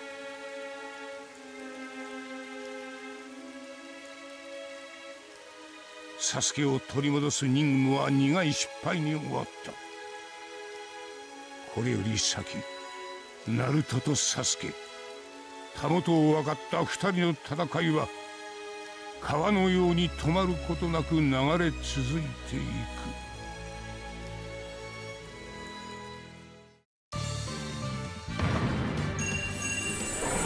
We just don't have the lead fight. No matter what area it is, they just don't have the lead fight. Can't be bothered apparently. After going to the chapter 2, Keishin Sasuke, you found a page about a human connection. Bond with family. Which bond do you think should be cherished more? Bond with family, bond with friends. See, now this is a somewhat hard-hitting question, but I would say bond with family. Okay, maybe there isn't like actual statistics that are being put in there. Alright, let's see. Mangekyo Sharingan. On that dreadful night when the Uchiha clan was annihilated, Sasuke had Itachi mention a way to awaken the Mangekyo Sharingan. He would have to kill his closest friend to achieve it. Sasuke thought of Naruto as his closest friend, but decided not to refrain from taking his life. Refusing to act according to Itachi's wishes, Sasuke was determined to gain the power to defeat him by other means. Sasuke vanished into the deep darkness. Okay, so he was trying to achieve Mangekyo Sharingan by defeating his closest friend. He defeated him, but he didn't kill him. And so the mission to recover Sasuke ended in failure. After Shikamaru's squad barely made it home alive, Jiraiya came to see Naruto in the hospital and made a proposal. He wanted to take Naruto on as an official student and turn him into a full-fledged ninja. But as a condition, Naruto had to give up on Sasuke completely. Jiraiya himself was never able to bring Orochimaru back to the village, so he had admonished Naruto to prevent him from traveling down the same fruitless path. He told Naruto that in order to live as a ninja, he must raise his intelligence. But Naruto responded that he'd rather stay a fool for life if that's what it took to rescue Sasuke. Touched by Naruto's honest words, Jiraiya decided to train him anyway. Thus they embarked on a journey devoted to Naruto's training. I said that like I know what I'm, like I'm super interested. To be fair, I do really like how Naruto Part 1 ended. Like, really do like it. I want to see. There's character proficiency, which... How many characters, brother? Give me a second. As we keep doing this, I need to take a look at the outputs. Just to see. Control style, normal. See, there's the simple and there's normal control style. I would just rather just, you know, have it at normal. DLC anime songs. Oh my. Up to I can't play any of those. We are fine. Then I know that one. I could easily, the moment I heard it, I was like, random from favorites. Nah, just have that off for now. Because you would have, okay, let's see what we got. We got Asian Kung Fu Generation, which is, okay, no. Then there's Go, Bluebird, Silhouette, Kaze. Oh, it's just 5. You only literally have 5. What happened to the others? Okay. There isn't an option for difficulty. That's key settings. Let's see, it's controller settings. That's it. There's no difficulty option. It's just super easy for some weird reason. Then again, I've been playing since Storm 1, so at this point it is most definitely the easiest. Arrival of the New Age. Renewed Team Kakashi. Are you still gonna just show me anime footage, aren't you? You're only still gonna show me anime footage, aren't you? God damn it, man. There was actual footage for this one in Storm 2. サスケが木の葉隠れの里を去り2年半が経った。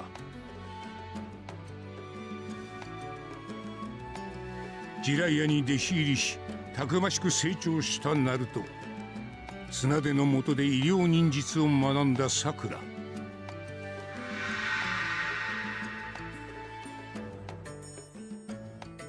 一人前の忍びとなった二人はかつての隊長であるカカシとチームを組むことになる。カカシはナルトたちの今の実力を測るためかつて行った演習を再び行うと告げるのだった。ま、ルールは3年前と同じ。この俺から鈴を奪い取るだけ。もちろん俺を倒すつもりで来ないと鈴を奪うことはできないからな。私たちの力、カカシ先生にしっかり教えてあげましょう。Please. 修行の成果見せてやるぜ。Have it be the same as the, oh no, it's just gonna be unable to change leader. Oh, it is. Okay, they are doing it. They are doing what I've said. They're gonna do exactly. This is Storm 2's music even. さて始めますか。This is Storm 2's battle. Like this is straight from Storm 2. 俺も少し本気を出さないとな。よーし、一気に決めてやるってばよ。絶対に負けられない。どうやら今回は本気を出さないといけない。 This is most definitely Storm. And you can't even change. This is ripped straight from Storm 2. I don't know why the cutscenes weren't. ここまでとはね。I wonder if they're gonna still have cutscenes. さくらちゃんも強くなってんな。ナルトの成長に私も食らいついていかないと。こんなもんかよ、カカシ先生。やるじゃない。 Okay, there we go. 加藤大火球の術。でけえ。間に合い。あっちゃちゃちゃちゃ。行くぞ。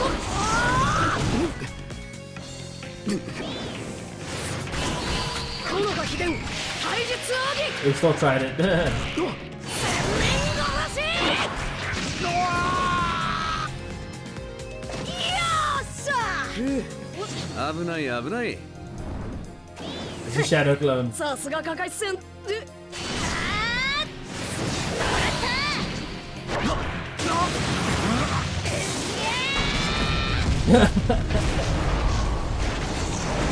It's literally the same fight. I do love it though. It's the same fight. Like, still as good as I remember it. We just played this too, but I would have to agree if someone would say, and I'm saying this as well, this is reused content. The game. It's reused content. The game. They didn't do anything new for these fights. They're just reusing the same content as before. だが次はどうかな。 No. Oh, okay, wait. 鈴は絶対奪い取る。やりきり。頼むぜ、さくらちゃん。かわしてみろ。考えが甘かったね。I wasted that. 落ち着け。私ならやれる。 This is way easier than before. こいつはどうだ。水流弾の術。やりきり。 Wait for it, wait for it. 壊れちまっ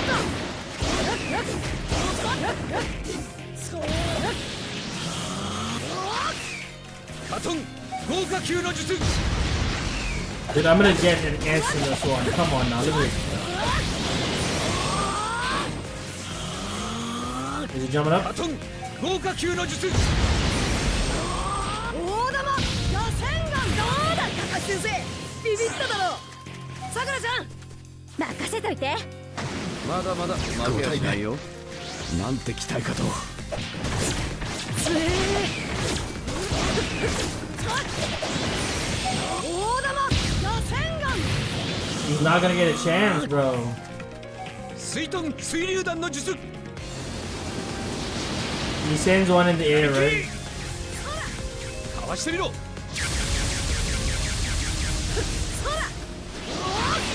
I get why he does that. Oh my god. Oh my god, it's too easy. It's too I'm full health. こいつら。水遁水流弾の術。さくらちゃん、なれた。なら。波動影分身の術。 Easy. By the way, I've never seen him use that many shadow clones in the anime. I've been watching the shit in the anime and I've never seen him use that many clones. At least to that extent.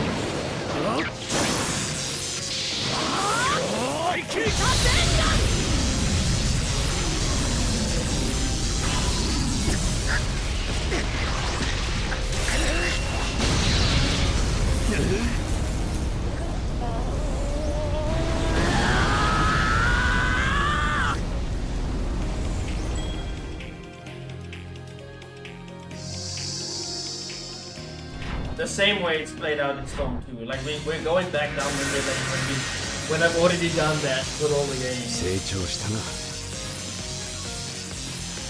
The only real new content we can look forward to is content.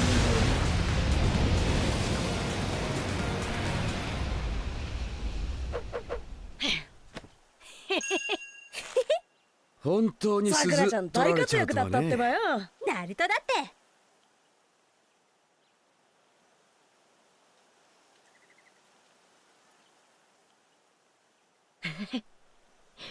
よし。 Yeah, okay.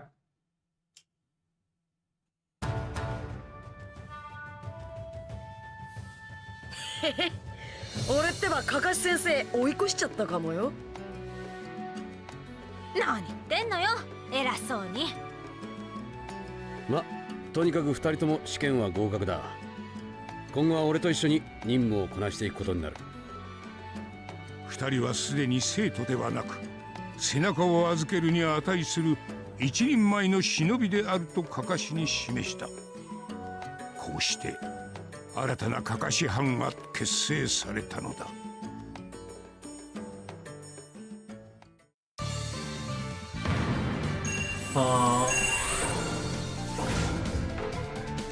Alright. Immediately onto another. Oh my god, no, we're gonna be using puppets again. Oh no. I think we're going to end with the Sasori fight. Yeah. Let's definitely be the Sasori fight. Gara had become the Hidden Sand Village's 5th Kazekage. I want to do my best and become someone accepted by others. I can change the way I live my life. Gaara's fight with Naruto during the destruction of the leaf had changed him dramatically. But then a member of the Akatsuki named Deidara attacked him. To suit their nefarious purposes, the Akatsuki planned to extract Kurama, Shikaku, and other tail beasts from Jinchuriki, such as Naruto and Gaara. Gaara fought valiantly to protect the Hidden Sand Village, but when completely exhausted by Deidara's fierce barrage of attacks, he was captured and taken away. I'm gonna be using... I don't know who I'll be using, to be honest with you. No, I get that. Oh, yeah, no... 新たなかかし班が結成された矢先、思いがけない知らせがナルトの元に飛び込んできた。That's fine, we'll skip it something. かつて中忍試験でしのぎを削り、今は風影となったガーラが暁の一員に拉致されたという。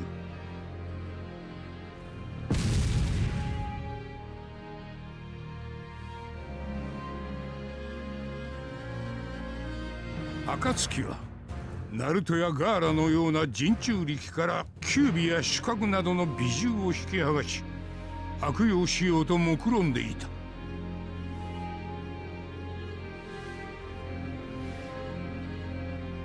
ナルトはガーラを救うため仲間たちと共に暁のアジトを襲撃する。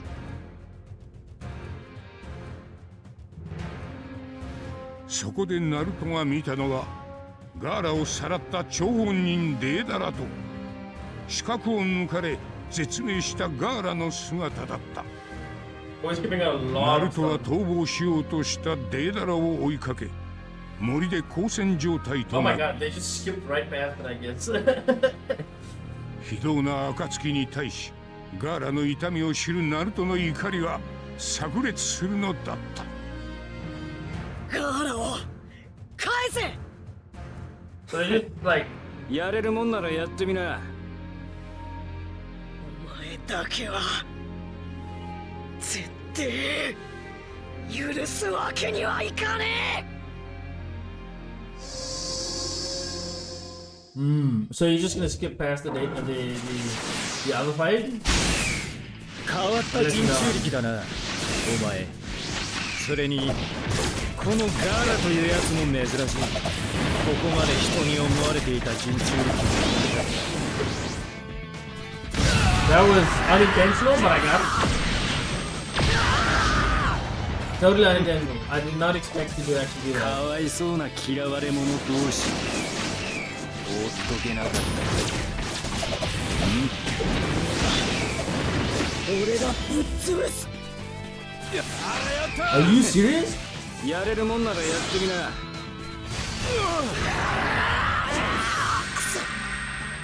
俺の邪魔すんじゃね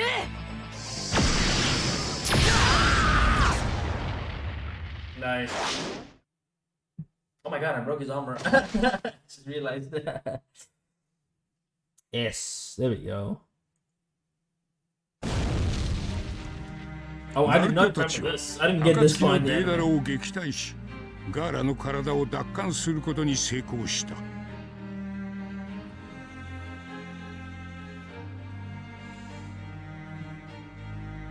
だが死んでしまった者を治療することは誰にもできない。なんでガーラばっかりが。少し落ち着け渦巻きナルト。うるせ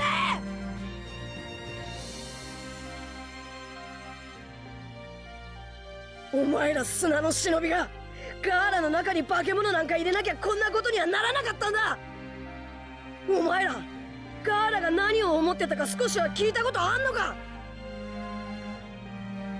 何が人中力だ。偉そうにそんな言葉作って呼んでんじゃねえ。ガーラのために同国するナルト。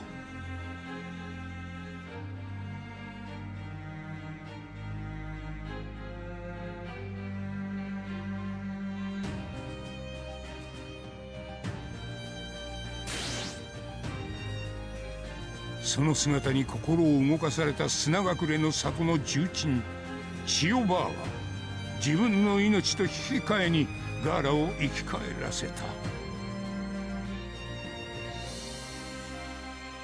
次の世代の者たちが忍びの未来を変えることを願い信じたのだ。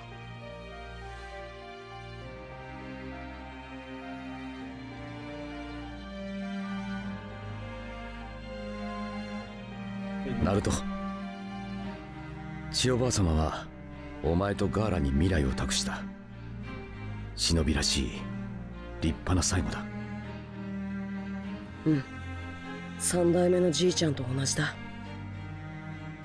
ナルトはその思いに三代目火影と同じものを感じ受け継いでいくことを決意するのだった。Alright. We don't even get the South Story fight. Just skip straight over that one. You know what I'm saying with these types of games? They would skip over like really great fights. It is like really good characterization. Ah, see, now we've been talking about it. See, when Naruto was fighting Deidara, Sakura took on another member of the Akatsuki named Sasori in a deadly struggle. Suffering from Puppet Master Sasori's poisonous attack, Sakura received assistance from Granny Chio, a prominent figure in the Hidden Sand. This allowed Sakura to gain the upper hand again against her opponent. Sakura used the medical ninjutsu and prodigy's strength she refined through 2.5 years of training to successfully defeat Sasori. In his final moments, Sasori provided Sakura with some valuable intel as a reward for defeating him. He told of an Akatsuki spy who infiltrated Orochimaru's group, who we'll be seeing soon. They actually are going to redo this fight, aren't they? I think this will be, I believe, unless, no, okay. This is most definitely going to be Kakuzu's fight. Kakuzu. They're gonna go straight to Kakuzu. Naruto and his companions return to the Hidden Leaf village. Kakashi, exhausted from his fight with Deidara, temporarily separated from the team. Naruto and Sakura with Yamato taking on the role of captain in Kakashi's place. A new member named Sai formed the new team Kakashi and headed for the Hidden Grass Village's Tenchi Bridge. Their mission was to restrain the Akatsuki spy. Although defeated by Sakura, Sasori had a meeting planned at the Tenchi Bridge with a spy who infiltrated Orochimaru's group. Naruto and his companions lay in wait for the spy at the Tenchi Bridge, who turned out to be none other than Kabuto, who was a spy for his spy.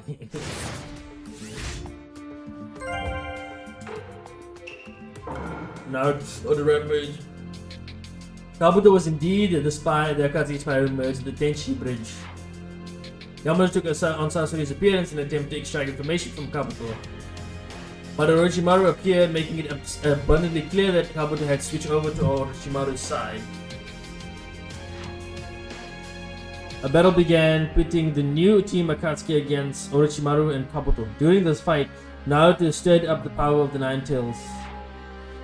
Although Naruto proved himself evenly matched with Orochimaru, the Nine Tails' incredible power ended up wounding Sakura.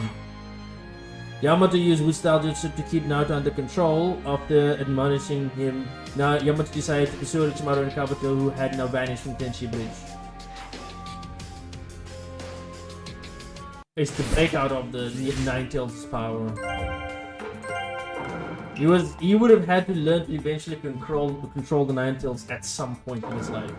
Even if none of the stuff was happening, as long as he has it sealed, he's gonna have to learn to control it.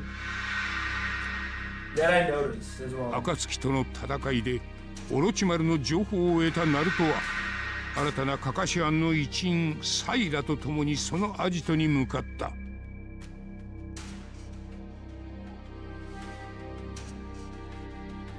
そこでナルトを出迎えたのはオロチマルとの修行により飛躍的な成長を遂げたサスケだった。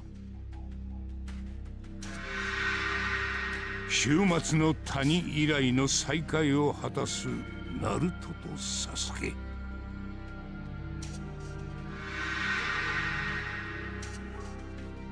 やっと見つけたぜ、サスケ。何度も俺の前に出てこられては目障りだ。今度こそ完全に断ち切っておくか。Alright. Okay, we're doing that fight. We're doing that fight. I figured. お前を倒してでも連れ帰る。お前は俺に傷一つつけることはできない。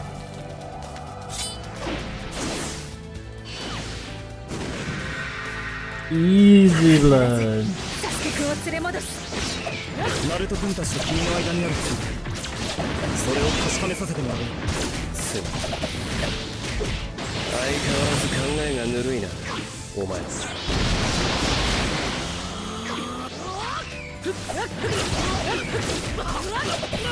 ながりに縛られる。Dang it, I did it too early. いくつものつながりは己を惑わせ、最も強い思いを弱くする。もしつながりがあるとすれば、お前たちとではない。Oh, you backing up? You backing? 兄との憎しみというつながりだけど。俺とお前のつながりは切れてねえ。もしそれが切れそうだったとしても、 Come on. そうまでして俺を怒らせたいのか。 Are you serious? Oh. He kept running away. Nope. Nope.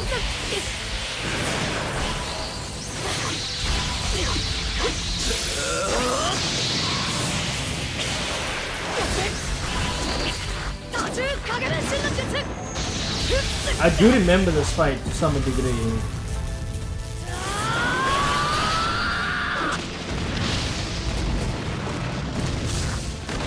Are we gonna do just that part?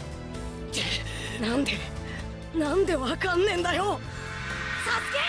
Oh, okay, okay. We're having them two different sections.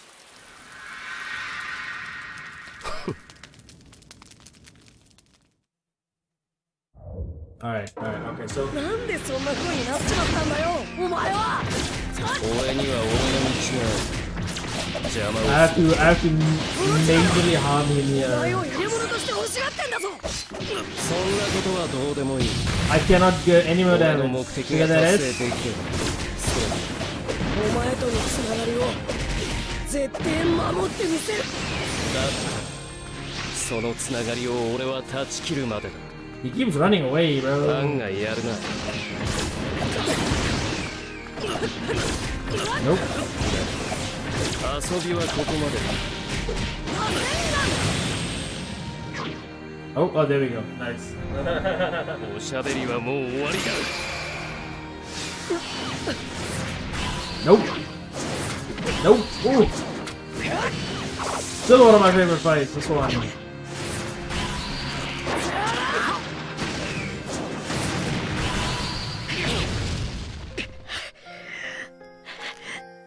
いい加減、目覚めたかよ。子供のままだな。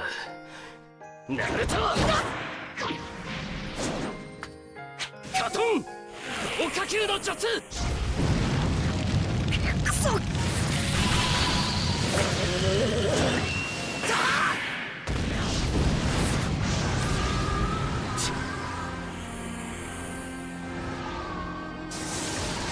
Here we go.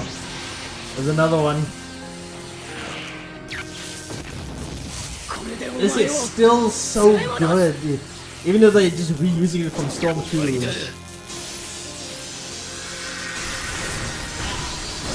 So I remember this like it was night and day, bro. Oh, day and day. That was the right terminology. I can already see it coming. Brother. This is not gonna work, man. I'm telling you.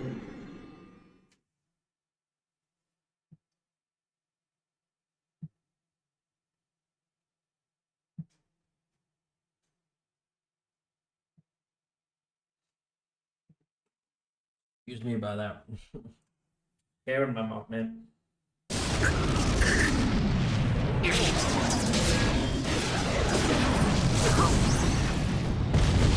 Remember, he does all this in Storm 4, I mean Storm 2, and Sasuke just stands up. It's like, no, that was nothing, bro.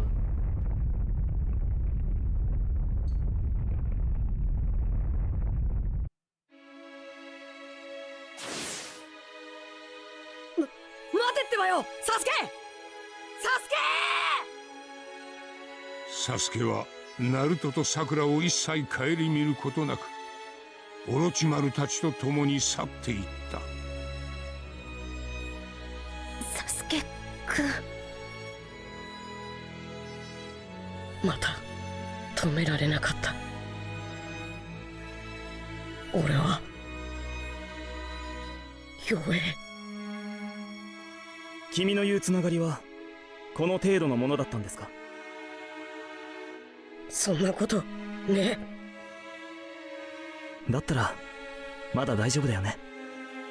まだサスケくんを連れ戻すことができる。サイ、ありがとう。だってばよ。後に残されたナルトは己の非力さを嘆きもっと強くなることを誓うのだった。 But you can literally see the outline of the ship. Alright. I'm trying to figure out. Oh, yeah, it is Kakuzu. It is Kakuzu. It's so obvious that this is Kakuzu's fight. The Akatsuki invasion. The new team Kakashi returned to the Hidden Leaf Village. With the painful memories of how ineffective he was against Sasuke and Orochimaru's Haida, Naruto decided to train under Kakashi to learn the mightiest ninjutsu. During this time, Hidan and Kakuzu of the Akatsuki had invaded the Hidden Leaf Village. The Jonin, Asuma, Sarutobi teamed up with his former student Shikamaru and other ninjas to take on the Akatsuki members. Asuma and his team fought a long, arduous battle against Hidan, who continued to rise again despite taking multiple vicious blows. Eventually, Hidan met Asuma with a fatal strike. Asuma passed on his last words to Shikamaru and quietly took his last breath.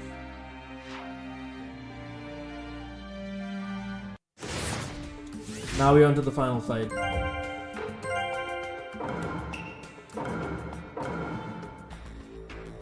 Both immortals.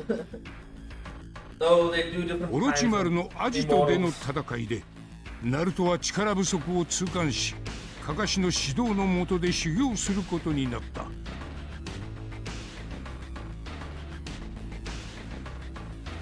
時を同じくして各地の陣中力を狙い、暁の動きが活発になっていく。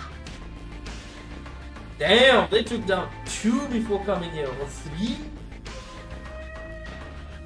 They took down 3 Jinchurikis. The 2-tailed... 暁のメンバーが火の国に侵入し、狼藉を働いているとの報を受け、この隠れの里は討伐隊を差し向ける。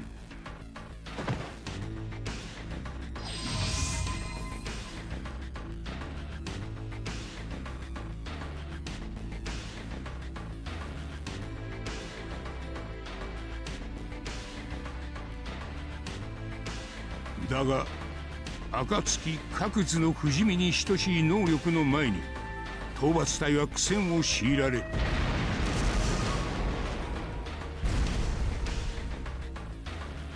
そこへ修行を終えたばかりのナルトが援軍として駆けつけるのだった。渦巻きナルト、まさかお前の方から出向いてくれるとは。探す手間が省けた。やってやる。Alright. I wonder if they're gonna do the same. Okay, they went straight to this form of it. だがこれで確実にお前を捕らえることだ。 They made it super easy. Just give me his awakened form. 俺の術でぶっ倒す。いかに強力な術があろうと俺の経験に勝るものだ。 How do I do that? お前じゃ俺を止められねえ。 Nope, nope.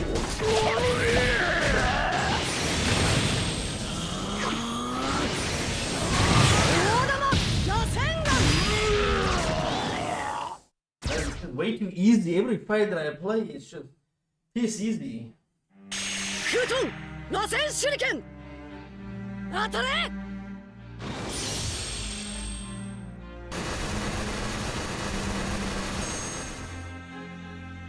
It unraveled them essentially. 不死身とさえ思われた難敵を相手に、ナルトは完全な勝利を収めることに成功した。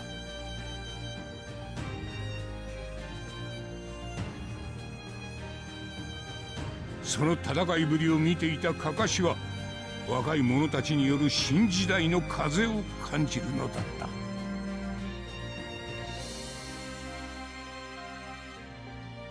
ナルトは本当に強くなってきた。俺を超えるくらいに。感じてるか？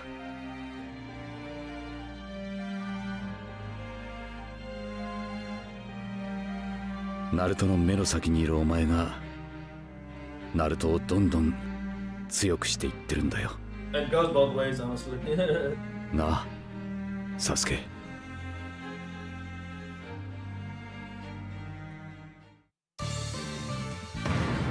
Nice. Okay. Told you they'll end it with a Kakuzu fight.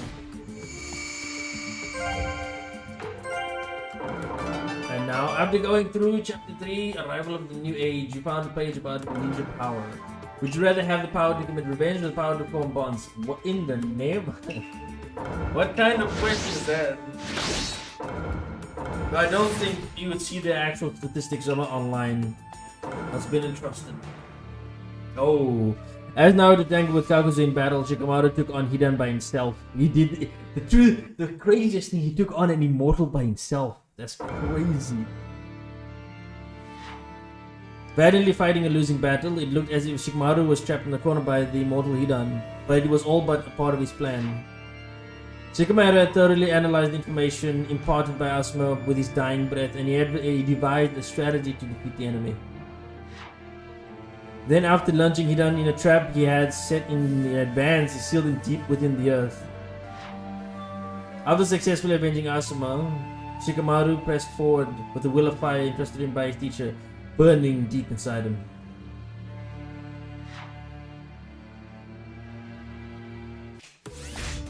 He fought an immortal and won.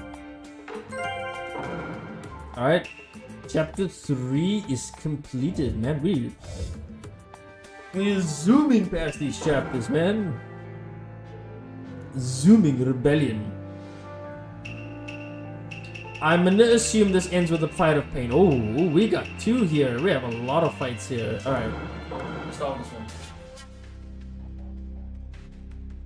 This really is just going through. The whole of this is just going through Naruto's story all over again. The whole of it. Crazy. その成長ぶりを周囲に知らしめたとき、オロチマル一味にも大きな変動があった。サスケがオロチマルに対して反旗を翻したのだ。三代目火影に両腕を封じられ、著しく弱体化したオロチマルとは逆に、サスケはオロチマルを凌駕する力量を身につけていた。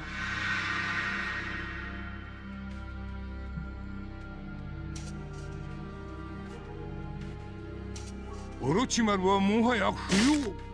そう考えたサスケはオロチマルの力を取り込んで自らのものとするため強靭を突きつける。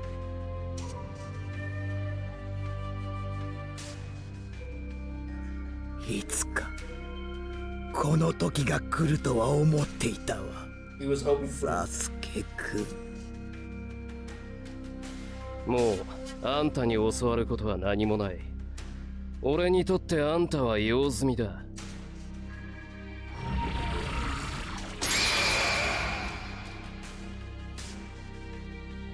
ここで始末する。Oh, we actually just having a fight, yeah. I was thinking we're not gonna actually do this. オロチマル、あんたは俺より弱い。言うじゃない。うちらのひよっこが。ひよっこじゃなきゃ手に入りそうになかったんだ。イタチが無理だ。だからひよっこの俺を狙ったんだ。だが、所詮あんたには無理な話だ。ウチハの名を超えるどころか届きもしない。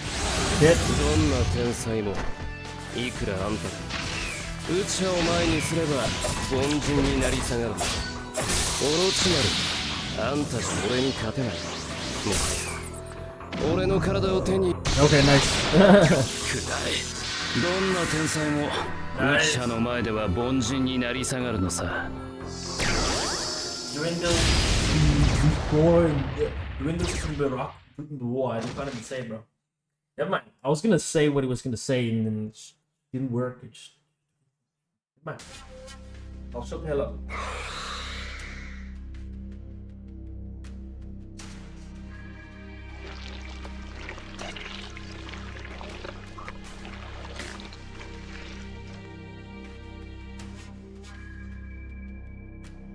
地を這いずる蛇が空を飛びたいと夢見たところで所詮無理な話。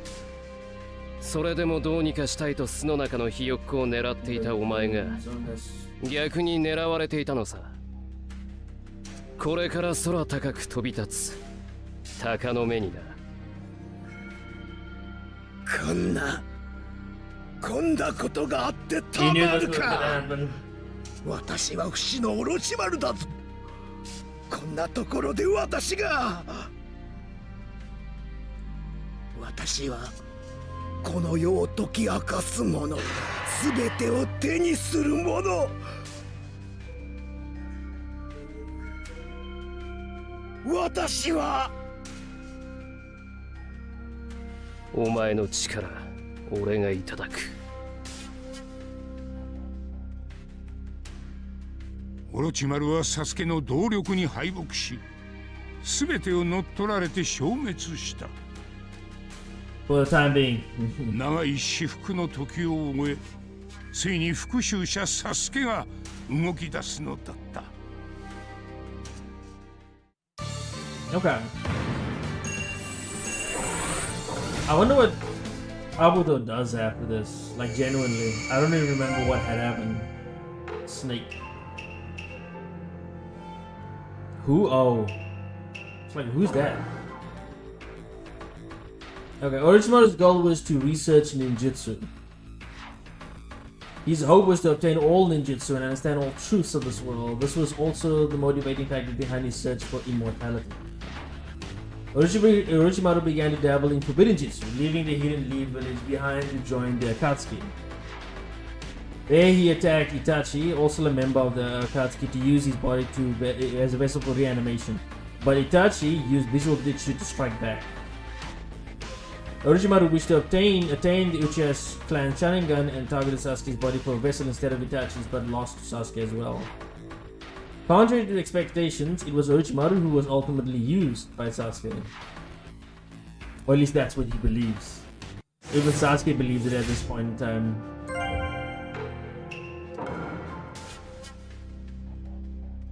Sasuke defeated his master, then traveled to Orochimaru's various hideouts throughout the land, making contact with people he had had his eye on for some time. Suigetsu Hozuki was in possession of Zabuza's executioner's blade, Karin possessed prominent sensory abilities, and Jugo held power from which cursed marks were formed. After rounding up his band of villainous ninjas, Sasuke created Team Hebi. Hebi was formed upon a single goal to eliminate Itachi Uchiha. That's it.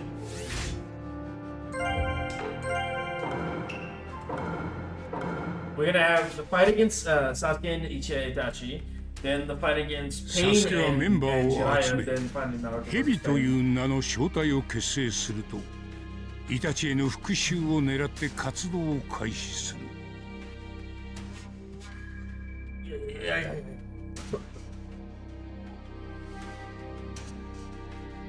Oh! Toby and Daedra attacked him.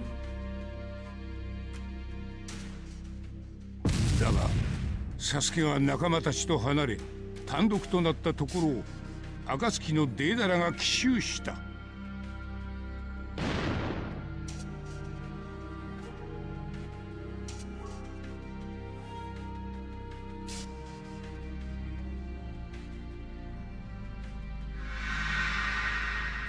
デイダラは裏切り者のオロチマルを始末したいと思っていたが、先を越されてしまったため、サスケを逆恨みしていたのだ。ガーラをも倒したデイダラの芸術忍術がサスケに降り注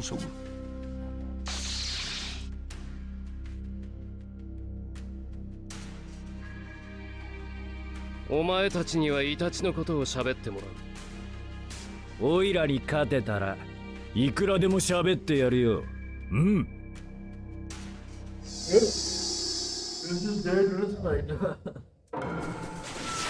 I'm sorry, Daedra. This is gonna be. こんなガキにあのオロチマルがやられたぞ。鉄道に恵まれただけの勘違い野郎が。貴様、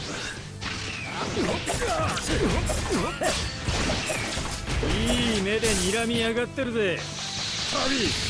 あいつはいじめがいがありそうだ。ああ、イタチさんに後で謝らなきゃ。 The way he talks, like この人動きが速すぎっすよ。僕らじゃ叶いま it's せん annoying how this is そこも仮面の exactly. 言う通りだ。これ以上の戦闘に意味はない。お前の負けだ。さっさとイタチのことを教えろ。バカなこと言ってんじゃねえ。まだまだ始まったばか Oh my god, I forgot how annoying he や is. る気なんすか。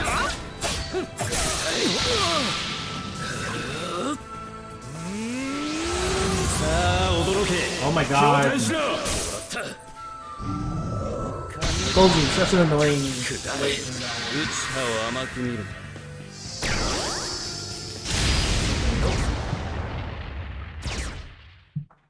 Done and dusted. This is a very easy game, to be honest with you. The S ranks are way too easy to get. どこまでも舐めやがって。サスケはイタチの情報を聞き出そうとするが、デダラは自身の芸術を軽んじられたと感じ激怒する。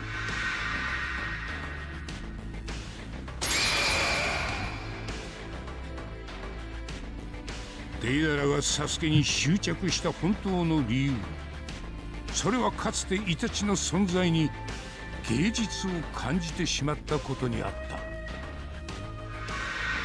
最大最強最高の爆発をお前に見せてやる。こいつまさかあがいても無駄だ。爆発からは逃げられねえぜ。お前はここで消し飛ぶ運命だ。さあ怯えろ。驚嘆しろ。絶望しろ。泣きわめき。おいらの芸術は爆発だ。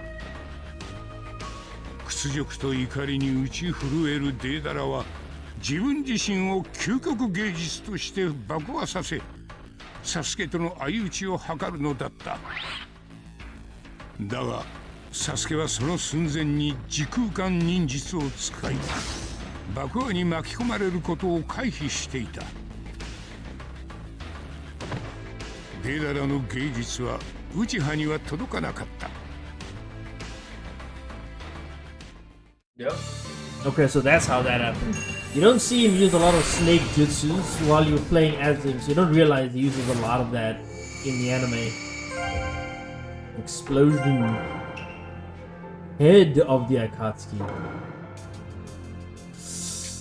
The Akatsuki was an organization hell-bent on using tailed beasts to achieve world domination. At the headquarters of its leaders, there emerged a strange man.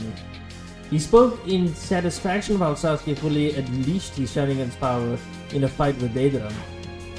He then ordered Pain to hunt down Naruto in order to capture the Nine Tails. This man's name was Tobi. He was also a member of the Akatsuki, who had fought Sasuke together with Deidara. But without a hint of his typical clownish attitude, he then claimed he was Madara Uchiha. At the time, well, technically he kind of is. He's using his voice because he then switches to his Obito voice once he, removes his mask. But it technically is Madara Uchiha at this moment. A chance encounter with Itachi. Again, something that doesn't happen in Storm 2 is this. We don't get to see this, by the way, in Storm 2.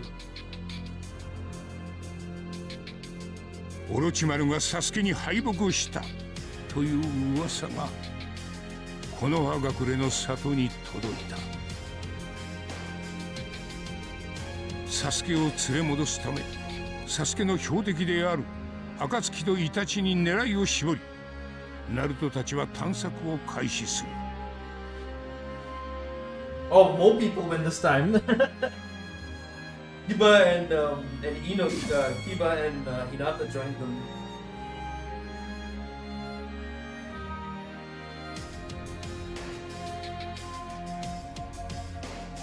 そしてついにナルトはイタチと対峙することに成功したのだった。So this confrontation that they show in Storm 3 actually does happen. てめえを捕まえればサスケに会える。逃がしゃしねえ。なぜそこまで弟にこだわる？あいつは抜け人だろう。あいつにこだわる理由だ。んなのすげえ簡単なことだろ。少なくともお前なんかよりあいつのことを兄弟だと思ってるからだ。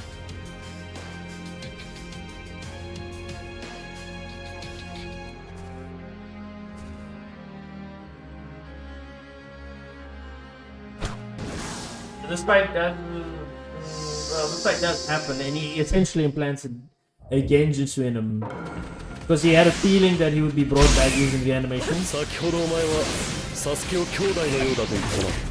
ならばもしそのサスケが木の葉を裏切り里を襲ってきたらどうする？木の葉は守る。そんでもってサスケも殺さず止める。子供だな。お前の話は絵空事ばかりだ。忍びは時に厳しい選択を迫られることも前にも一度同じことに。でも選択肢なんかねえ。まっすぐ自分の言葉は投げねえ。それが俺の人道だ。 Actually, I'm struggling with this fight a little bit. It's always Itachi, bro. ここでお前を倒す。サスケが戻ってくるはずだ。Oh my god, that ran for quite some 思い time. 通りにことが運べばいいわな。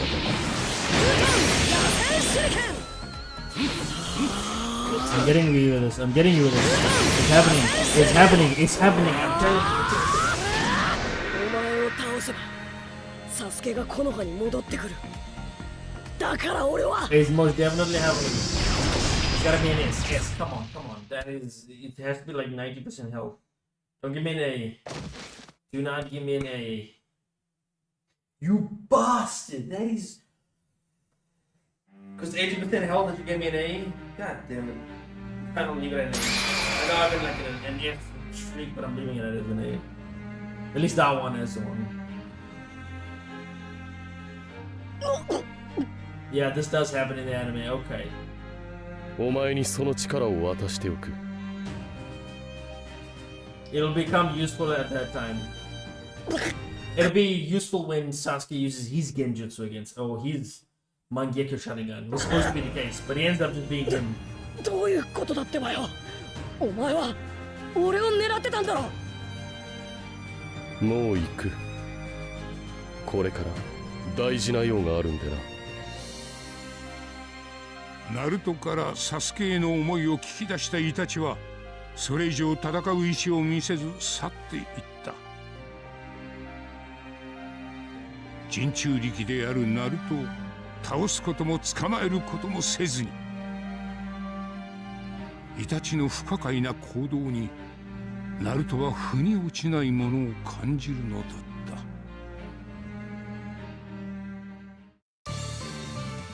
I can't believe I got an A, man. Bloody hell. Okay, I'm not doing that fight again. Yeah, it's ruining my streak. You know what? Screw it. I'm doing it again. I gotta get that S. I'm playing this seriously. Come on, man. 先ほどお前はサスケを兄弟のようだと言ったな。ならばもしそのサスケが木の葉を裏切り里を襲ってきたらどうする？木の葉は守る。そんでもってサスケも殺さず止める。子供だな。お前の話は絵空事ばかりだ。忍びは時に厳しい選択を迫られることもある。前にも一度同じことに。これも選択肢なんかね。Come on, come on, come まっ on, すぐ come 自 on. 分の言葉は投げねえ。それが俺の人道だ。渦巻き Come な on, る come と on. 強くなった。 No. ここでお前を倒せばサスケが戻ってくるはずだ。 No. It's too low. I need much higher health than that. There's no point in continuing this fight. It's always Itachi, bro. 先ほどお前はサスケを兄弟のようだと言ったな。ならばもしそのサスケが木の葉を裏切り里を襲ってきたらどうする？木の葉は守る。そんでもってサスケも殺さず止める。子供だな。お前の話は絵空事ばかりだ。忍びは時に厳しい選択を迫られることもある。前に一度同じこと言う。これも選択肢なんだね。 Nope, nope, nope, nope. まっすぐ自分の言葉は曲げねえ。それが You are not getting away with it. Yes. お前を倒せばサスケが木の葉に戻ってくる。だから俺は I'll take no other letter besides S, man. Because I've been on a streak here with every single battle I've gone into with an S rank. So, I'm gonna keep it that way. Until I have to fight Itachi again. But maybe a slightly different version of Naruto. Oh, see, I told you, Hidden Rain Village. Jiraiya infiltrated the Hidden Rain Village to get info on the Akatsuki's leader, Pain. There, he came face to face with his former student Nagato, who called himself Pain. In the time of the Third Great Ninja War, Jiraiya was returning home from a battle at the Hidden Rain Village when he encountered Yahiko, Konan, and Nagato. And Jiraiya decided to look after these war orphans until they were able to stand on their own 2 feet. But was startled to discover that Nagato possessed the greatest eye of the three-gate ocular jutsu, the Rinnegan. After Jiraiya had trained Nagato and the others for 3 years, he commanded them to go out and change their country for the better, and then left the Rain Village for home. Learning that Nagato and Konan were now in the Akatsuki, and that Yahiko had died, Jiraiya was determined to fight his former student to stop the Akatsuki's ambitions. Which is what the next fight is, isn't it? Are you actually going to keep it as it was in Storm 2? Probably Itachi's fight is going to be here somewhere. Itachi and Sasuke.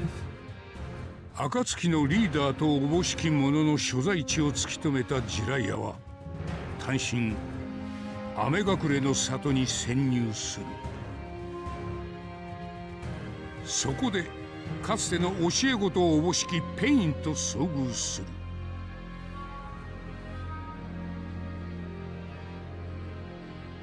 ペインは美獣を利用した近日兵器の大量生産を目論んでいた。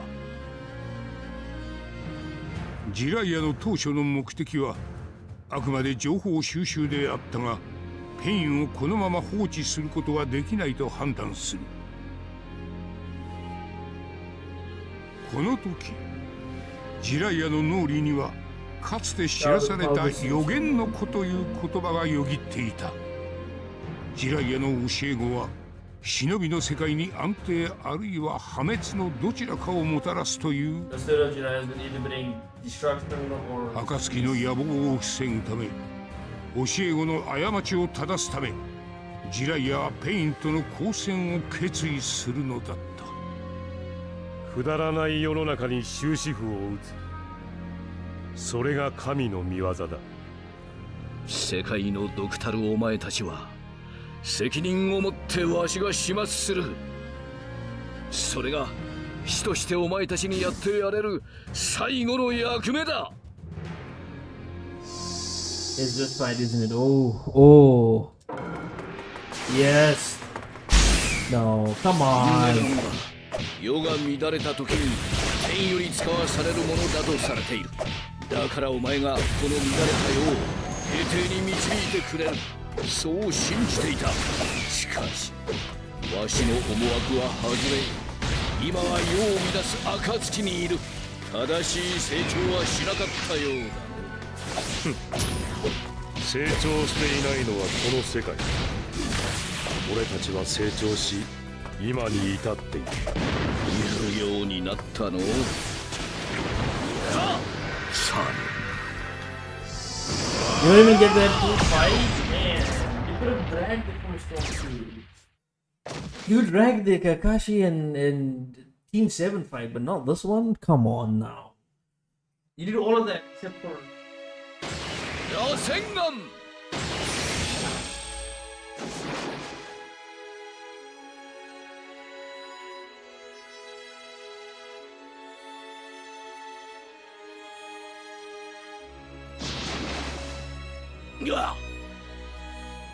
Well, that ain't black 何度 blood. 倒しても平然と蘇るペインの能力の前にジライは力尽き敗北する。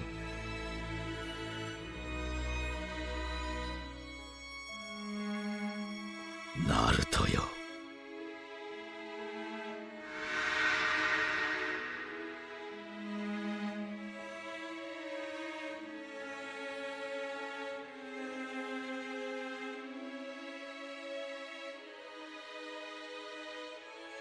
お前はどんな時も諦めなかった。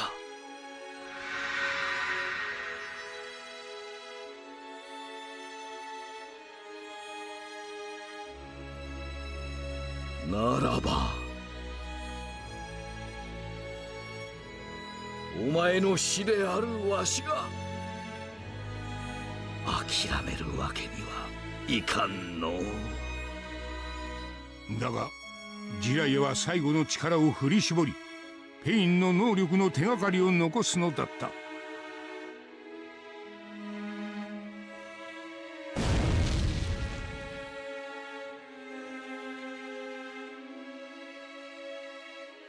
ナルトが忍びの世界に安定をもたらす予言の子であることを信じて。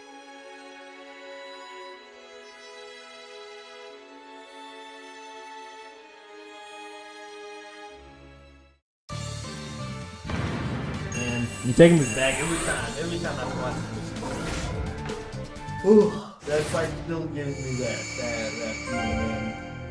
It never disappears, to be honest with you.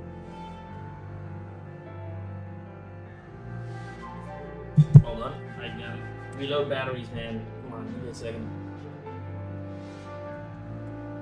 It allowed me to hear the same music over and over and over and over and over and over and over and over.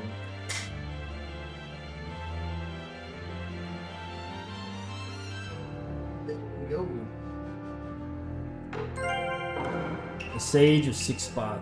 The Sage, the mystery of the Six Paths of Pain, sorry. The Tale of Jiraiya the Gallant. The Truth of the Uchiha Clan. Oh.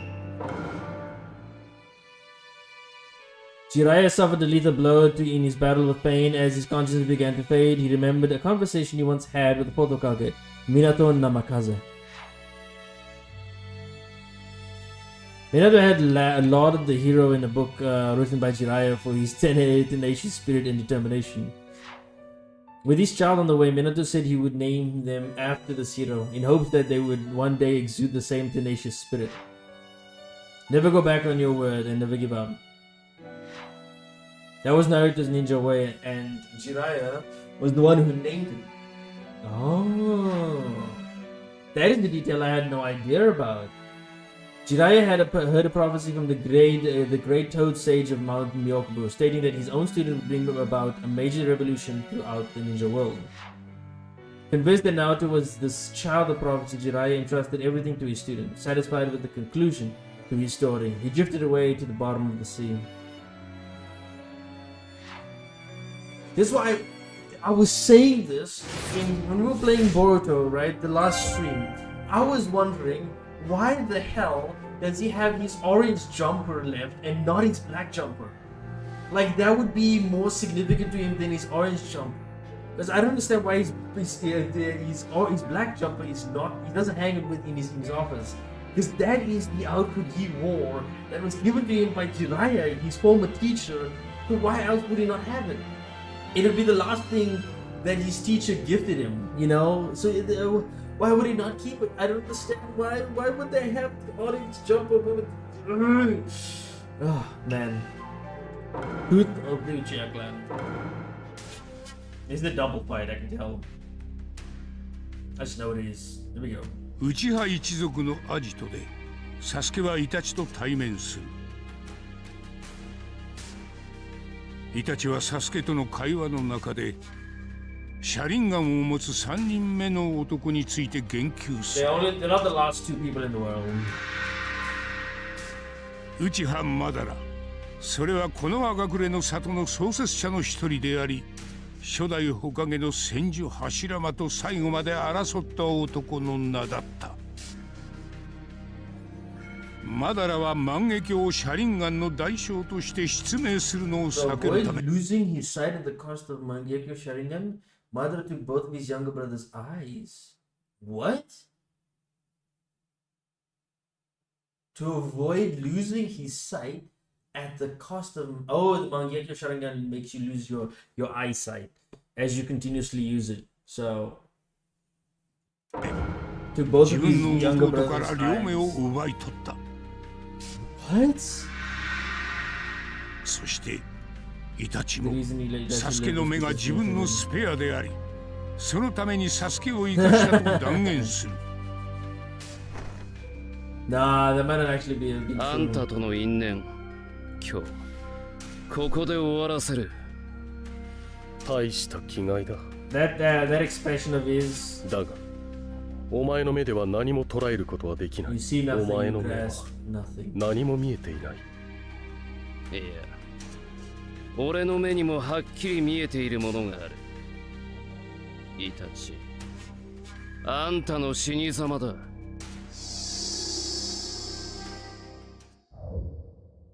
And he said he kept his younger brother 俺 like, の ooh, 死に ooh. 様か。再現してみろ。 Then I want to see this anime fight in the actual anime.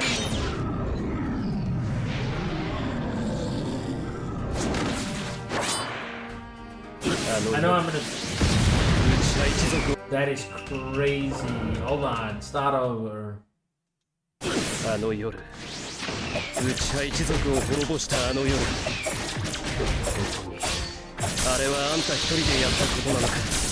いくらあんたでも一族すべてを相手にやれるはずがない。あんた以外の誰かがあの夜いたはずだ。気づいていたか。誰だ？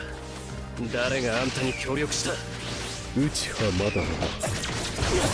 千鳥。うちはまだだ。千鳥。この葉がくれ創設者の一人。俺の相棒であり、師であり、不滅の男。 My friend and mentor? Friend is the strong word there. Oh shit, bro. I'm trying to keep the sketch rank streak going, bro. アマテラス。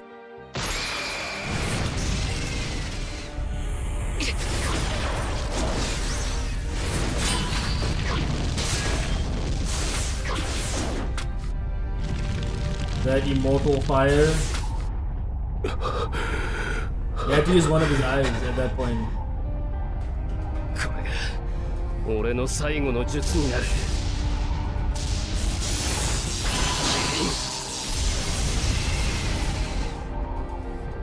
雷鳴と共に散れ。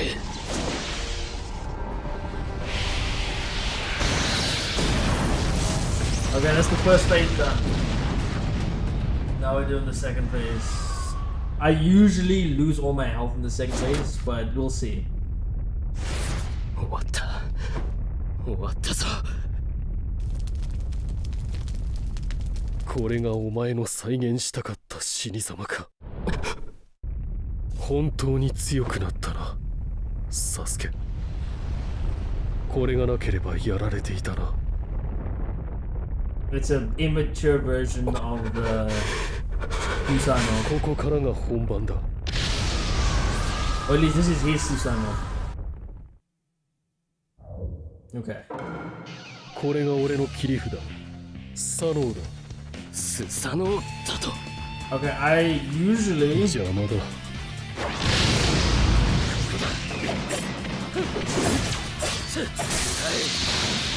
もらった。邪魔だ。Oh. I need to make sure that I don't get hit by that. I know he's gonna do it. 距離を取ったつもりか。There we go. Come on now. 邪魔だ。千鳥刀。Up.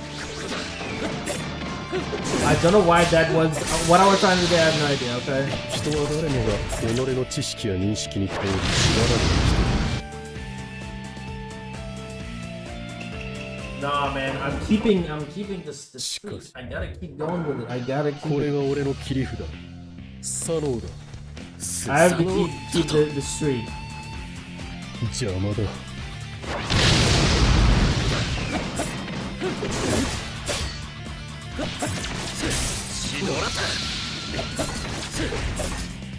邪魔だ。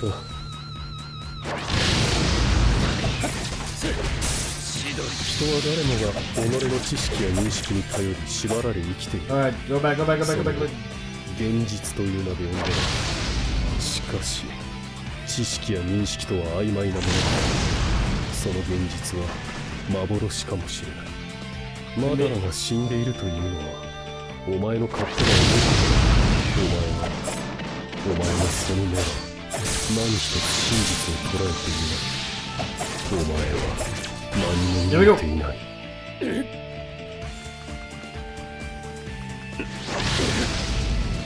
Okay. 距離を取ったつもりか。邪魔だ。I dodged that shit. No, man. I low-key did dodge that. I'm pretty sure my health is now. I'll see if I can. If I don't get an S. If I get an S for this, then it's okay. Sasuke.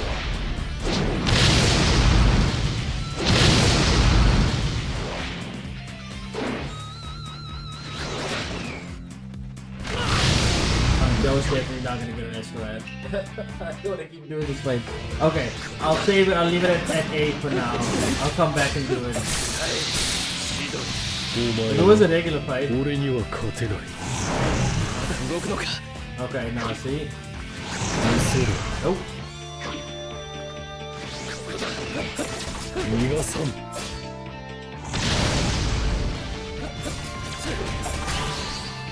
There we go. I'm probably gonna get an A or a B for this. It's fine. I'll try to get an S later. For fights like these, I don't mind not getting an S. There's no trophy for it, obviously. Goddamn serious.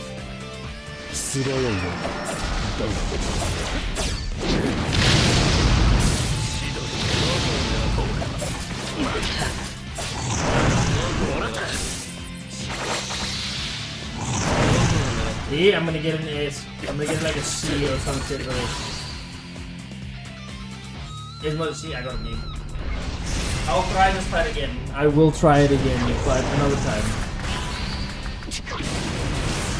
It's one of these types of fights where it's very difficult to get an S. But I'll try again another time. It's not like the Tokyo one if it was. If there was, that would be much more annoying.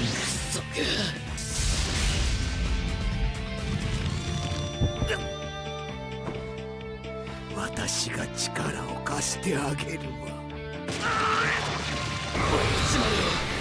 抑えきれない。You never killed him. オロチマルのヤマタの術か。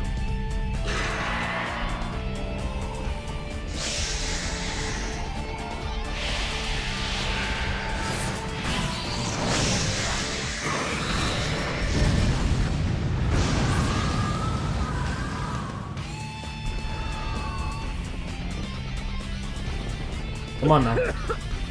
That stuff I took way longer than I expected. I didn't need to restart it like twice.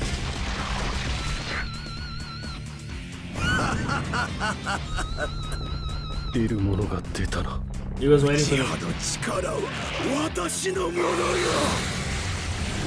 I do not remember this.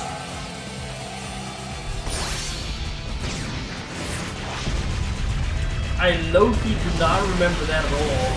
It's just my memory.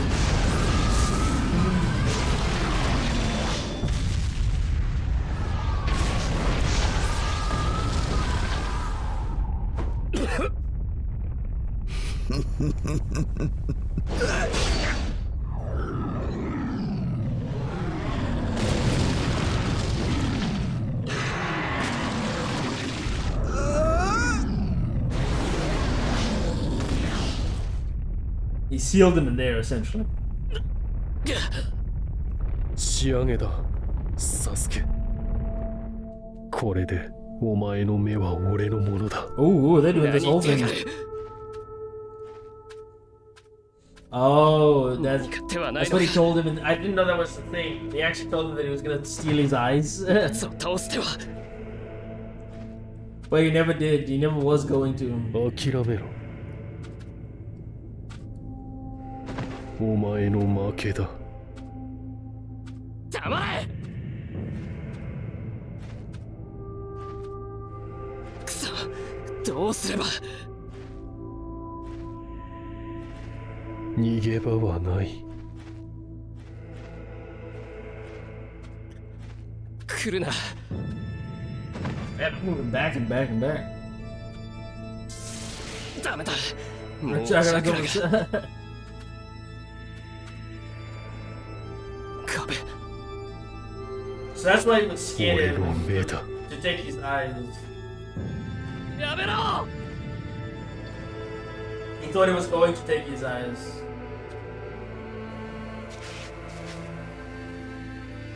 サスケ、お前は俺が。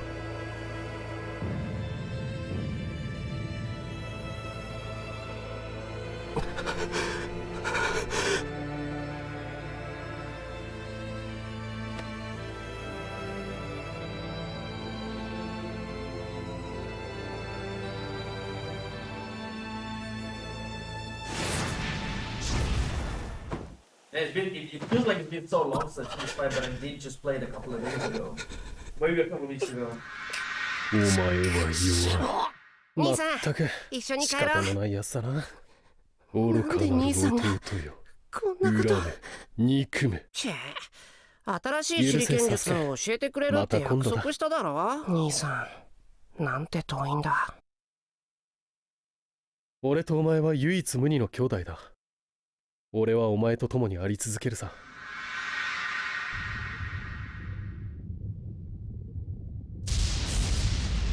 I don't remember that secret fact.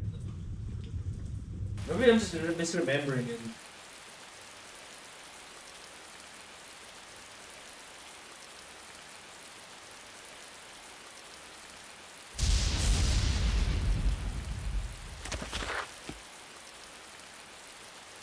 We don't know it. That was just me misremembering it, but maybe.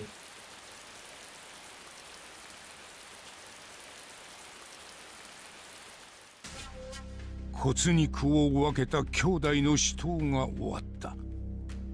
サスケは一族の旧敵であるイタチを倒した。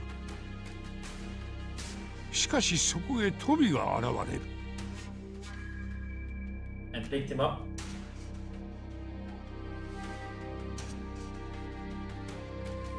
トビは自分が車輪ガンを持つ3人目の男内葉マダラであり、イタチの協力者であると明かす。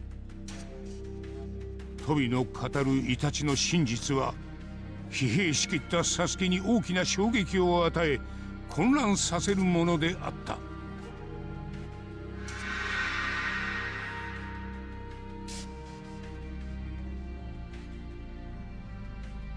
イタチはこの葉隠れの上層部の命令に従ってずっと行動していたのだという。クーデターを計画した内葉一族を滅ぼしたのも、犯罪者の汚名を背負い抜け人となったことも、全ては里の命令であった。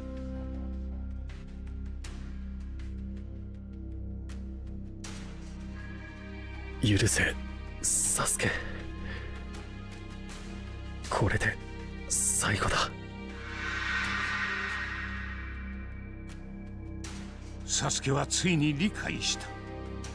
忍びの世のため、木の葉のため、そして弟のサスケのために、全てをかけた兄内葉イタチの生き様を。我らは蛇を脱した。これより我ら正体は名を鷹と改め行動する。鷹の目的はただ一つ。我々はこの葉を潰す。サスケは正体の名を鷹に改めると、暁と手を組みこの隠れの里への復讐を決意するのだった。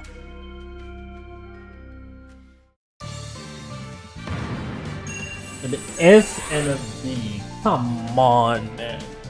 That second phase is one I cannot stand, even in the original game. Oh, and then they try. Oh, yeah, here's the fight against Pain, and I'm assuming is a little bit, yeah. Oh, wow. Oh, okay. サスケ率いる鷹は暁と手分けして美獣を狩るため雲隠れの里に侵入した。You want to tell this?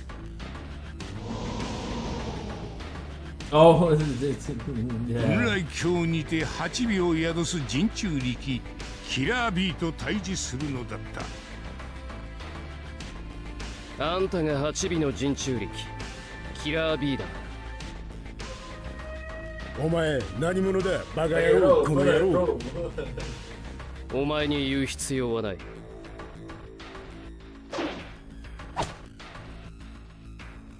6 swords, baby. He actually toys with them in this one. He uses them as an excuse to escape. あんたを拘束する。お前何様、なぜ俺様捕まえる？その口、耳障り。話は終わりだ。さっさとあんたを倒す。誰が俺様を倒すって？やってみろよ、バカ野郎、この野郎。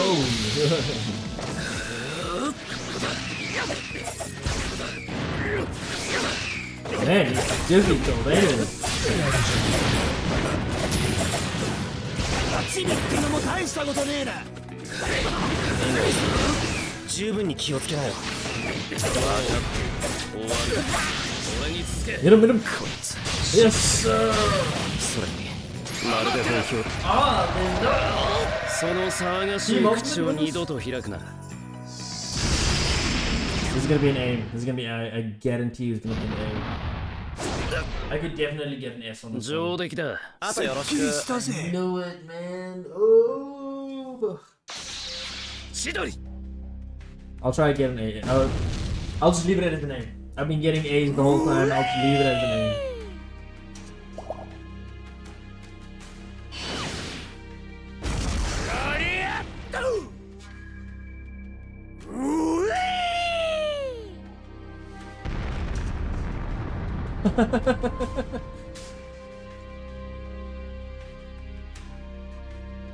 尾の力を完全に制御するキラー B。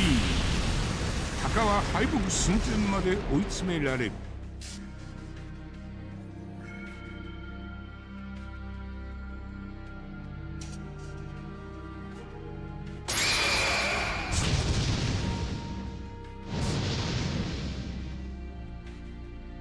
しかしサスケは万華鏡車輪ガンを発動し黒い炎によってキラー B を気絶させ捕獲に成功した。サスケはこの葉隠れの里への復讐を実行できるだけの力を手に入れたと確信するのだった。約束通り8尾は連れてきた。よくやったな。お前ならやれると信じていた。どこへ行く？まずは傷を癒す。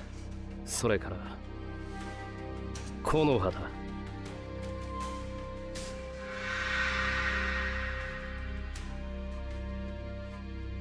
木の葉の連中には必ず思い知らせてやる。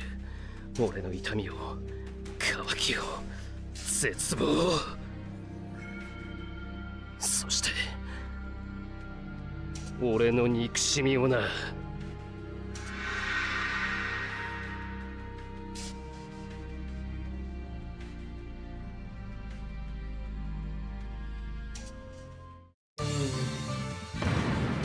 I know I was gonna get an A for that one. I don't know why that was. I actually struggled in that fight. It's alright. I'll get an S. When I get an S for that one, I'll get an S for this one. I'm leaving the. I'm actually now no longer on my streak. of S's over and over in S. When Jiraiya died in battle, Fukasaku, one of the two great sage toads of the Mount Myoboku, fought at Jiraiya's side against pain. He relayed the news. They didn't leave. Naruto was shocked by the news and devastated at the loss of Jiraiya. But he was able to recover his strength thanks to Shikamaru and Ikura's encouragement. To gain the power to avenge Jiraiya's death, Naruto started sage training under the instruction of Fukusaku at Mount Myoboku. Sage training was highly difficult, even as Jiraiya was unable to fully master it in his youth. But Naruto, with his unyielding spirit and remarkable grit, took on numerous forms of training and was able to perfect Sage mode. His own version of it, or an infant version of it. We're on to the final battle. Oh, this is a long one, jeez. There's multiple fights in this one. サスケがキラー B を捕獲した頃、ペインもこの葉隠れの里の襲撃に動き出した。その狙いは最後の陣中力であるナルト。ペイン陸道の前に里の精鋭たちが次々に敗北し、里は原形をとどめることなく破壊し尽くされてしまう。ここより世界に痛みを。神羅転生。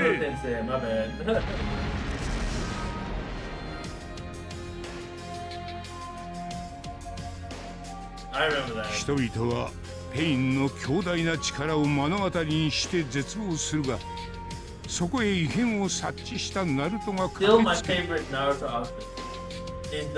ルトは変わり果てた里に悲しみと怒りを感じ、ペインとの戦いに身を投じるのだった。一人で俺に挑む。その判断、誤ってなければいいがな。絶対にてめえは許さねえ。Oh, I'm excited for this one. This is still my favorite Naruto outfit. 蹴りつけてやる。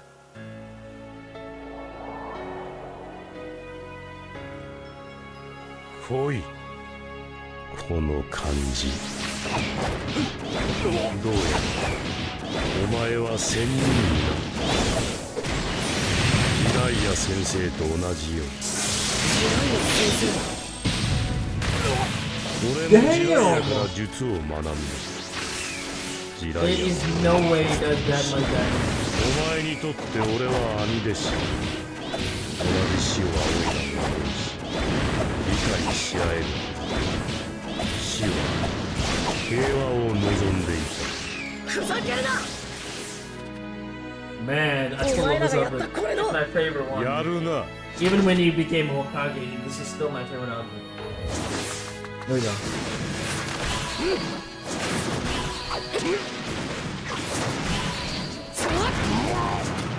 Oh, this fight. It hasn't been that long since I've played it. It's still this good. Storm 2 is probably the best out of all the series. Storm 3 is also amazing, but Storm 2 is just on another level.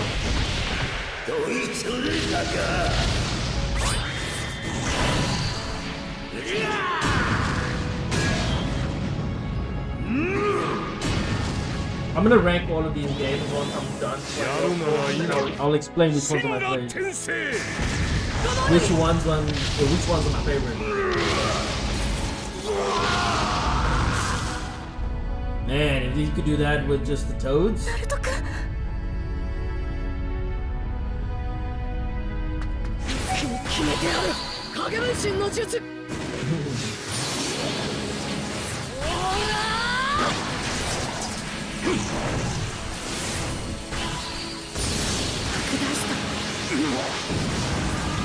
We took out the other two. And then losing his sage mode, yeah, yeah. 戦術は切れた。終わりだ。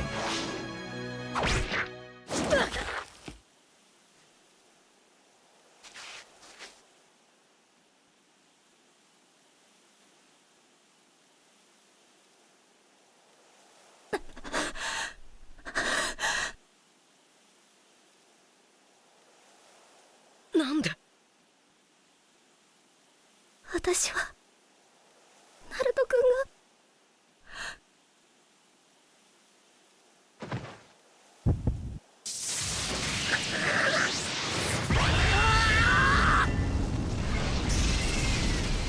キュービの力か。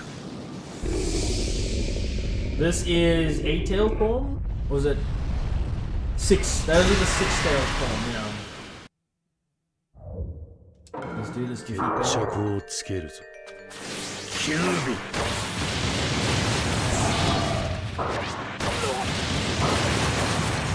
Oh my god, I can't believe it.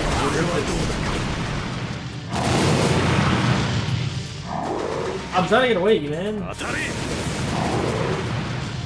This is insane.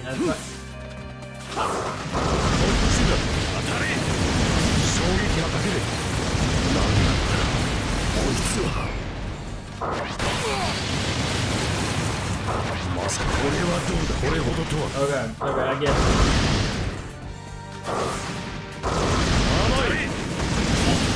押されてる。何なのだこいつは。 Okay. I think I get it. Hold on. I'm gonna try to get an S for this one. I'm hoping to get an S for this one. 着をつけるぞ。キュービ。これはどうだ。こっちだ。Nope. 当たれ。押されて。力を使いすぎ。 There we go. I think ninjutsu landing that is actually better. Yeah. They kept it the same speed. Weirdly. Yeah, see, ninjutsu is the way to go. まさかこれほどとは。避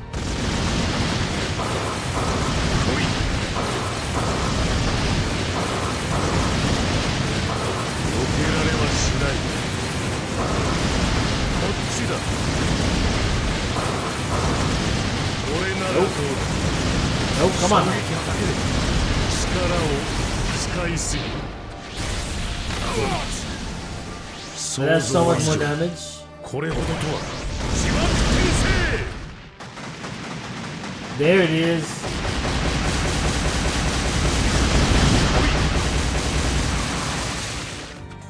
Uh-oh. Come on now.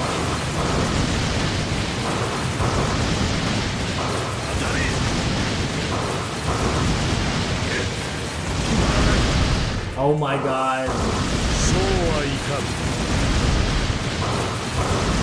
Come on now. Full help on this one. Oh shit. Man, he was already doing this shit before he even got to Madara.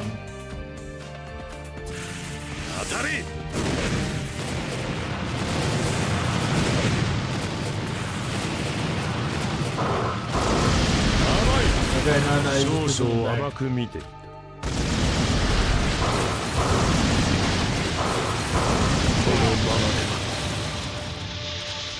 力を使いすぎる。 There we go. Daraba. That S rank. 自爆転生。 Pencil.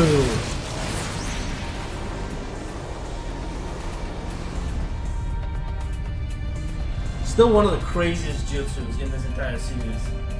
It's very powerful, yes. And then Madara just used this multiple of them.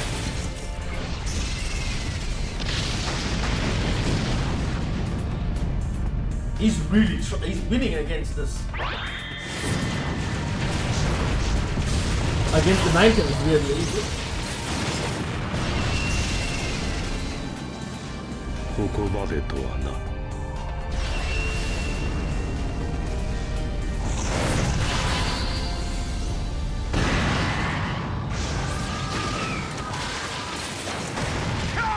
Alright, there's the first phase of this fight over. We have 2 キュー phases. ビの力。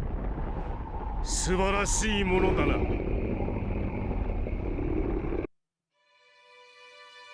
苦しい。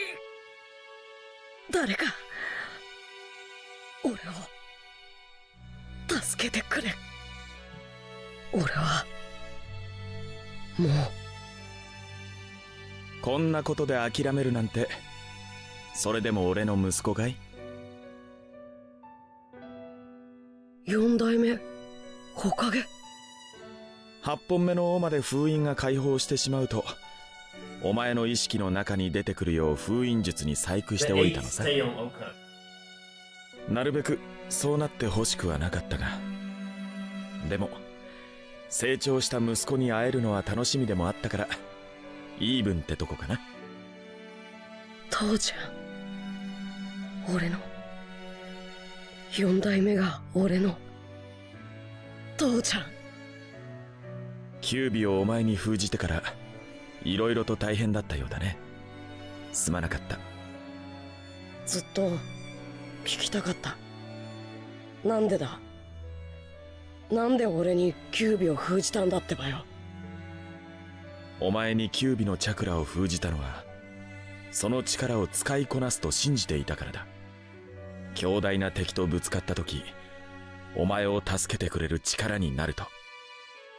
この葉隠れを襲う最悪の敵に打ち勝つ力になると、そう信じていたから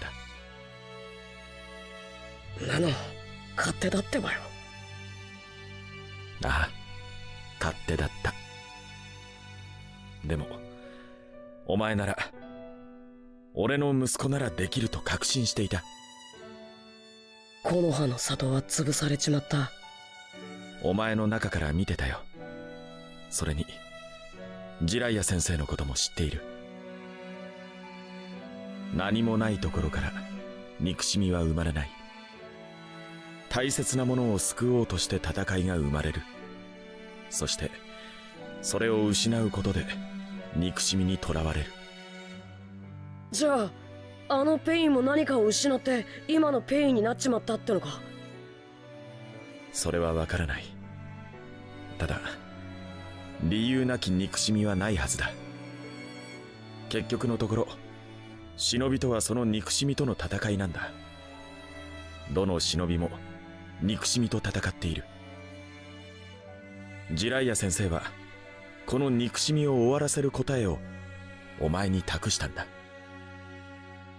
でもだからって俺はペインを許せねえ。許すことなんてできねえ。四代目教えてくれってばよ。俺ってばどうすればいい？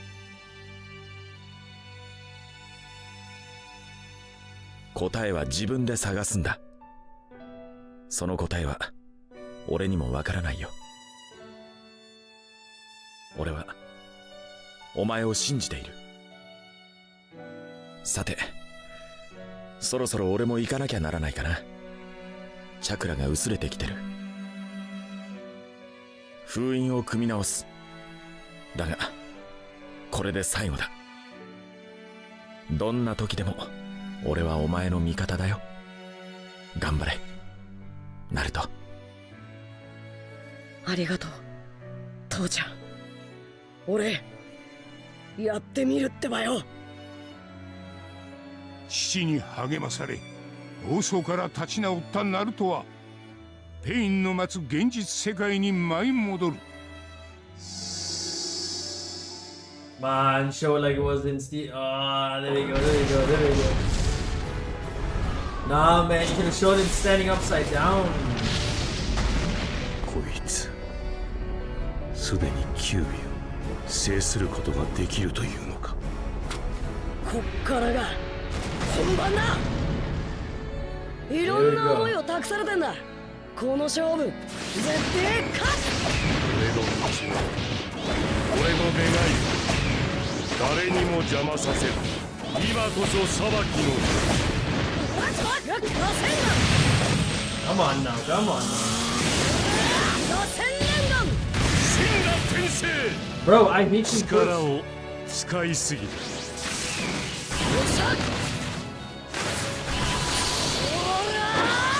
That should be a minute, doesn't be a minute. No.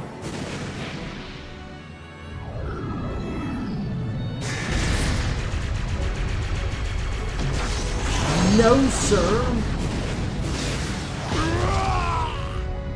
There we go. この俺がここまで。まさかここまで。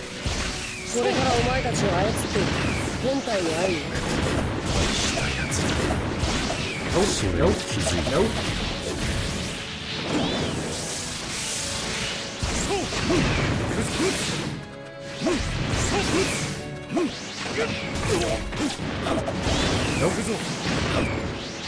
Nope. I'm not letting you hit me, bro. No way. No way, bro. 俺は負けられんのだ。 You still try to hit me. There we go. Ooh, that's right. 使いすぎたか。今さらあんな術。もはやお前に万が一はない。 He's running out of chakra? 諦めろ。お前こそな。俺が諦めるのを諦めろ。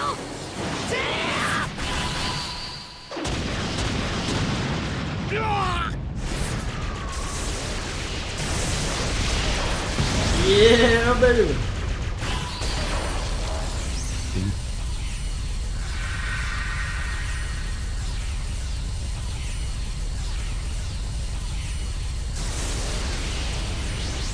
So he took out all the other capsules except for this one.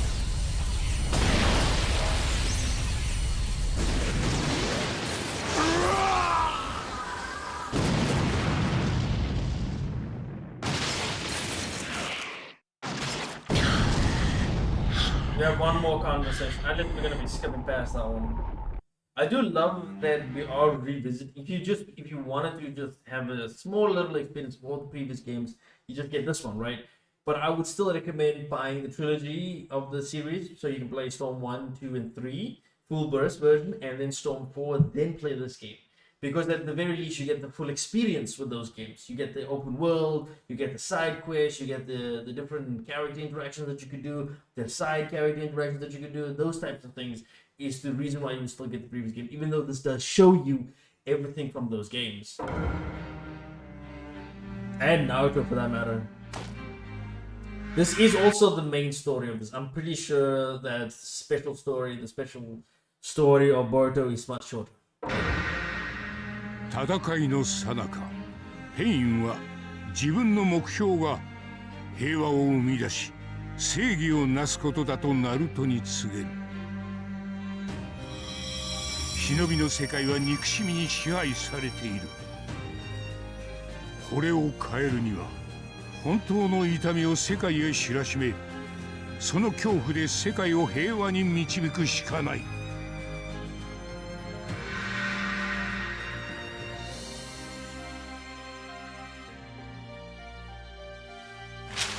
その後、ペインの本体であるナガトの居場所を突き止めたナルトは彼と直接対峙する。そこで交わされたのは憎しみの連鎖を断ち切るための話し合いであった。エロ仙人は俺のことを信じて託してくれた。なら俺はエロ仙人が信じたことを信じてみる。俺は最後まで師匠を信じる。今さらジライアの言っていたことを信じて何になる。本当の平和などありはしないのだ。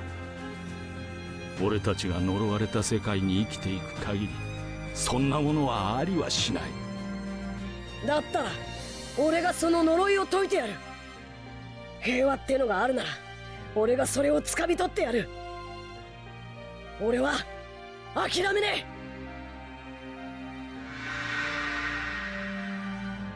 え。いつか本当の意味で人が理解し合える時代が来る。ジライアの思いを伝えられたナガトはナルトを信じることを決意し、最後の力でこの赤暮れの里の者たちを生き返らせ果てた。死と兄弟子から託された夢を受け取り、ナルトはまっすぐに突き進むことを誓うのだった。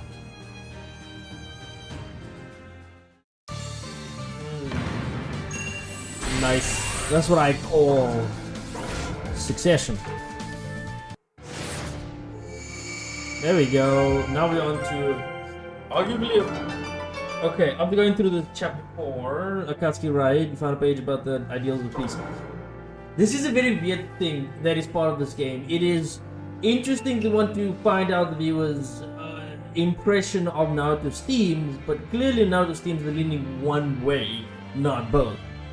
The path to peace is forged through enduring pain, or the path is found through mutual trust. The most obvious answer, because this is what the show is more leaning towards than the other answer. So you clearly know what the show is leaning towards. I don't know what the point of these types of questions would be. You know? After subduing pain, now to return to the Hidden Leaf Village. The countless people whose lives he had saved approached him, greeting him with excitement and a warm welcome. Naruto was no longer the feared, unwanted child of the village, with Nine-Tailed seed inside of him. The villagers now consider him a hero. This is what the fourth and third Hokage had hoped for, and at long last, it had come to fruition. Naruto had grown into a respectable hero, a protector of the village, accepted by all of its people. A tale of Uzumaki Naruto.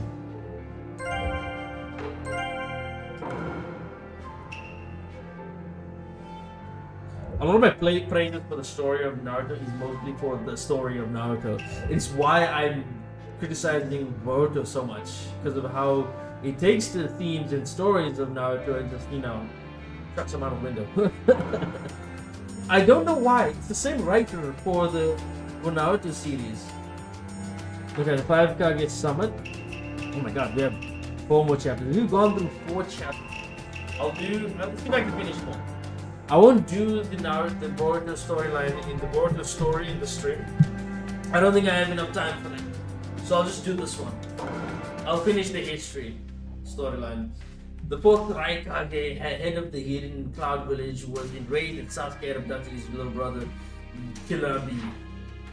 With strong determination to deal with Sasuke, and also for the purpose of discussing countermeasures against Dekatsuki. The Raikage moved to convene a 5 Kage summit for the leaders of the 5 great nations. Upon receiving his information, Naruto and his companions encountered the Raikage and his party on the way to the 5 Kage summit. To prevent his friend Sasuke from being killed and to end the cycle of revenge between the leaf and the cloud, Naruto pleaded in desperation. But the Raikage left unmoved by his pleas. Consumed with the feeling of helplessness after being denied, Naruto broke down in tears, lowering his head in despair.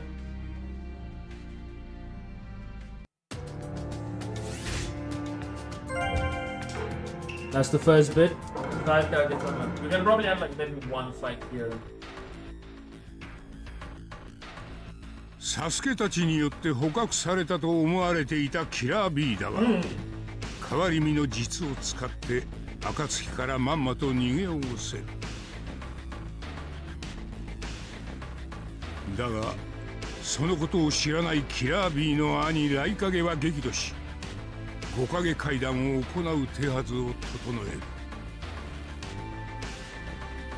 その頃、木の葉隠れの里では変異襲撃により負傷した綱手に代わり、強硬派の志村団蔵が火影に就任する。団蔵は今回の会談を成功させ、火影としての足場を固めようと考えていた。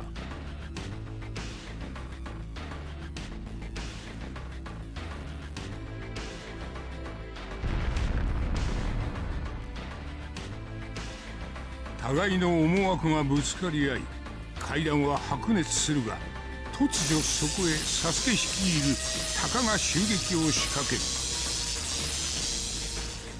火影である団蔵はサスケにとって最優先の復讐対象であった。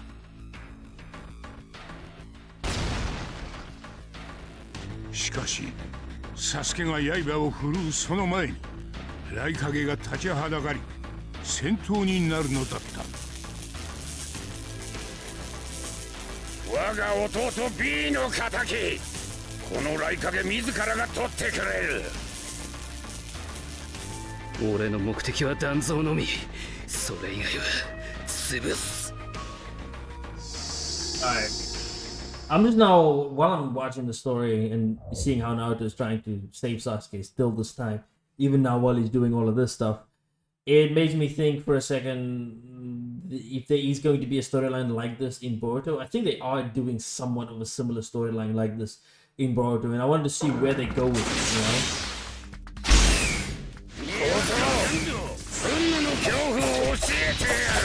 Finally! 俺の邪魔をする。僕がやろうか。援護する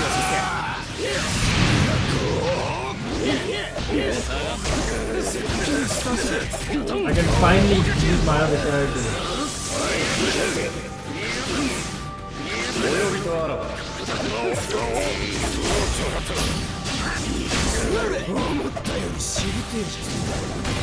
There we go. 大影は決して倒れぬ。遅い、終わらせるぞ。あとよろしく。 Oh my god. He is beating my ass.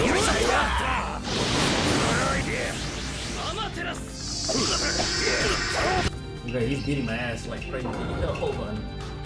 I'm accepting an A or anything as an A, but nothing below that.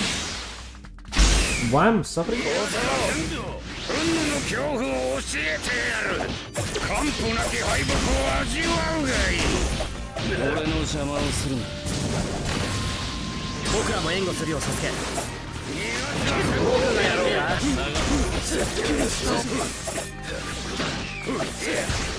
Nope. お呼びとあらば。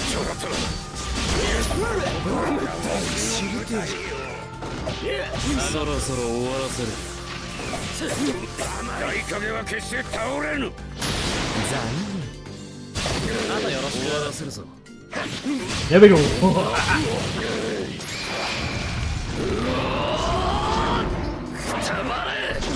かげが俺の邪魔をしても無駄だ。ウチハはその上にある。I actually got him. And full health at that, bro. This is a tough fight. He was actually dodging me the whole way through. I knew immediately once I was going down, I was like, this is not gonna be an S. There's no way, bro. 遊びはここまでだ。そろそろ蹴りをつけてくれる。 Finally, character switching. 残像を狙うサスケ。 Any of the Storm 2 fights, I couldn't character switch. 迎え撃つ雷影。互いの身を削り合う凄まじい死闘が展開される。雷影をなめるな。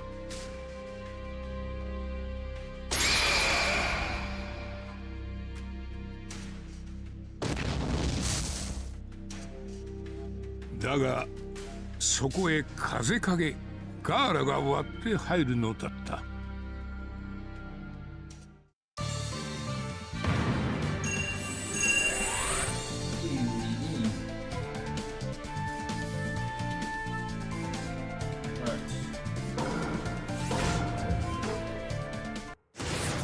Ooh, okay.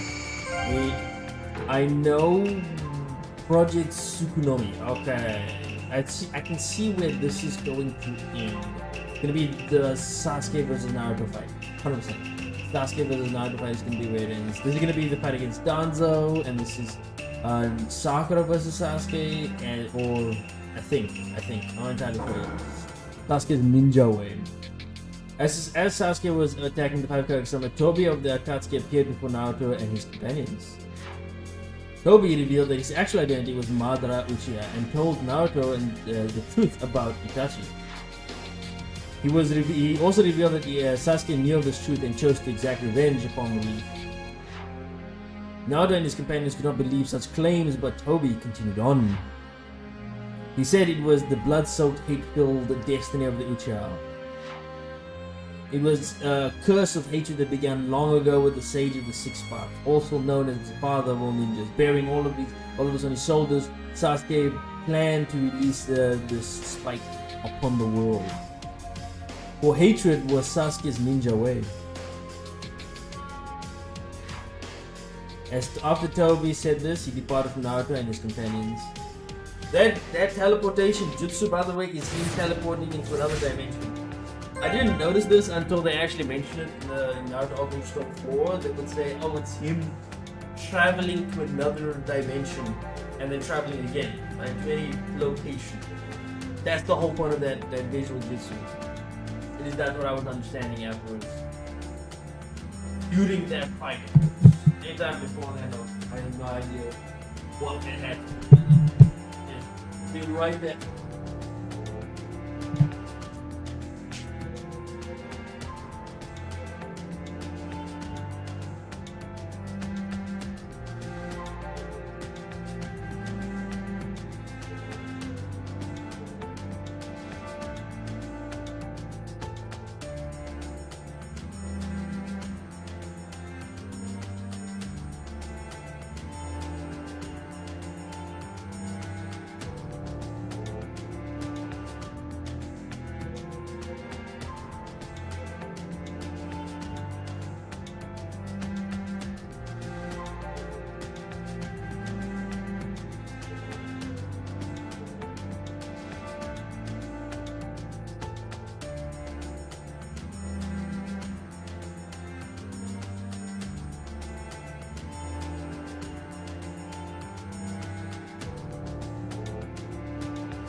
Right.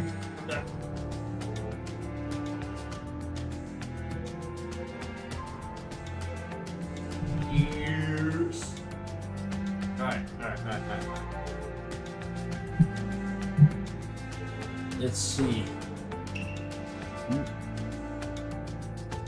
I'm trying to figure out where the 5 characters. I know the 5 characters summit is going to end at the Naruto vs Sasuke fight, but other than that, I don't know. Oh yeah, this is Gaara's fight. ガーラは投降を呼びかける。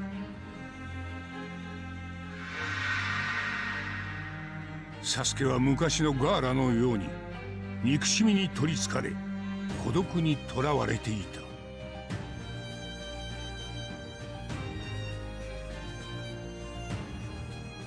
憎しみに取りつかれ一人の世界に逃げ込むな。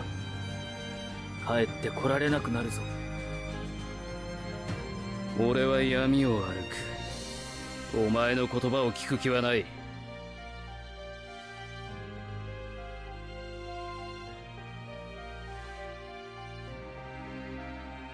ガーラは涙を流すと、責任ある風影としてサスケに引導を渡す決意をするのだった。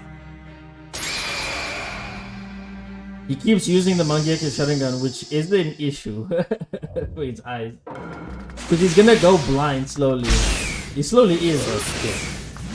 お前の目は昔のままだが、復讐を生きるからとしても何も解決はしないことを俺は体験して。 Hold on. I'm restarting this fight. There's no way that I'm gonna start out like that and you hit me so hard. サスケ、お前の目は昔のままだ。復讐を生きる糧としても何も解決はしないことを俺は体験してきた。憎しみに取りつかれ一人の世界に逃げ込むな。帰ってこられなくなるぞ。で、俺が帰ったとしてそっちには何がある？ガラ、やめとけ。説得できるならナルトは失敗してねえじゃんよ。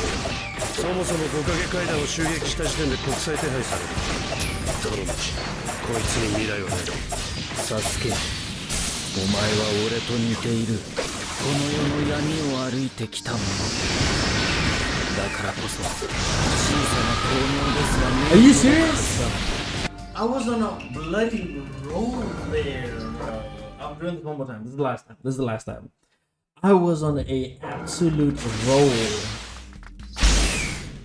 サスケ、お前の目は昔のままだな。復讐を生きる糧としても何も解決はしないことを俺は体験してきた。死に取りつかれ一人の世界に逃げ込むな。帰ってこられなくなるぞ。またで、俺が帰ったとしてそっちには何がある？ガラ、やめとけ。説得できるならナルトは失敗してねえじゃんよ。そもそも五影階段を襲撃した時点で国際手配される。Oh, you're not gonna like こい this. つに未来はない。 Oh, you サスケ、 bastard. お前は俺と似ている。この世の闇を歩いてきたものだからこそ、小さな巧妙ですら目に届くはずだ。所詮お前の憎しみは俺に遠く及ばない。俺の怒りは Oh, you have to see. Nah, I'm finishing off, man. Otherwise, I'm not gonna get that. I have to finish him off. His ultimate has. I have to have these things still for it to work. なかなかの小僧じゃったが、ここで終わりじゃぜ。お前に恨みはないが、忍びの皆が死を望んどる。じゃあの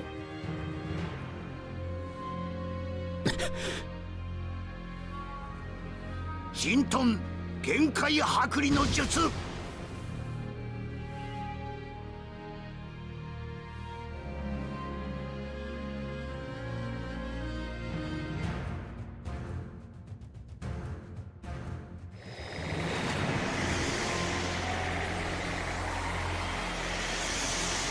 サスケは負傷し追い詰められるが、乱入したトビによって救われる。トビは影たちに自分の目的である月の目計画を語る。美獣の集合体10尾を復活させ、自身がその人中力となる。そしてその膨大なチャクラで現実を月に投影し、全世界に無限つくよみをかける。現実により争いのない世界を作ること、それがトビの目的だった。残りの8尾と9尾を差し出せというトビの要求を影たちは拒否する。俺には力はないが、これまでに集めた美獣の力がある。お前たちに勝ち目はないぞ。希望は捨てない。いいだろう。交渉は決裂し、トビは第4次任界大戦を宣戦するのだった。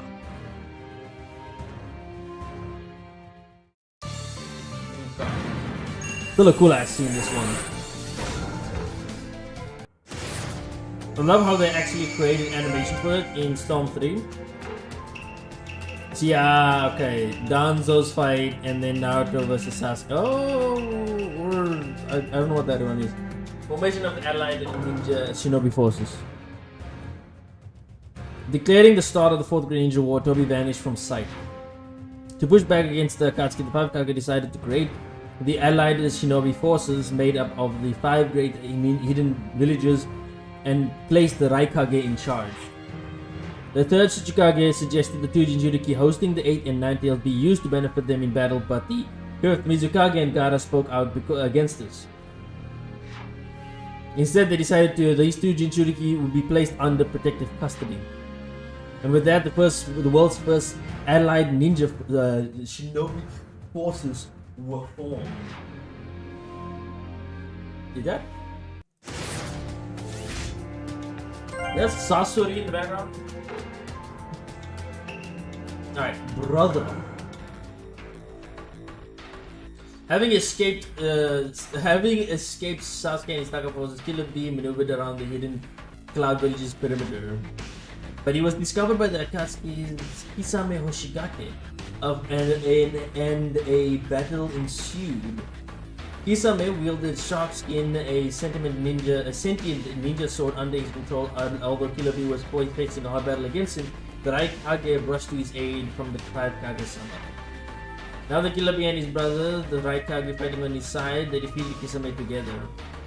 Killer Bee was quite intrigued by the sword, the shark skin, and decided to carry it away, taking it as his own weapon.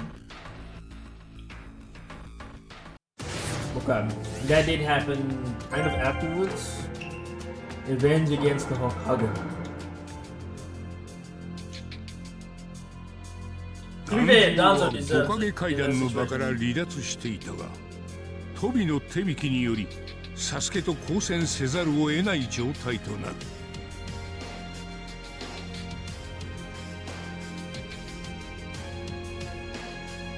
静かに殺意をたぎらせるサスケ。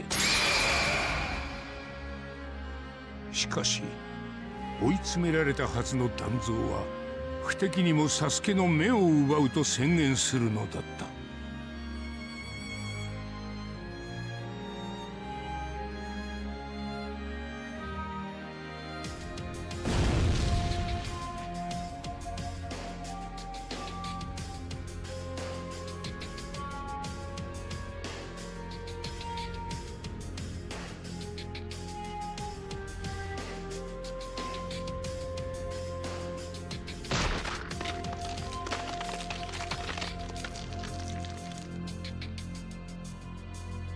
お前は俺が潰す。小僧が。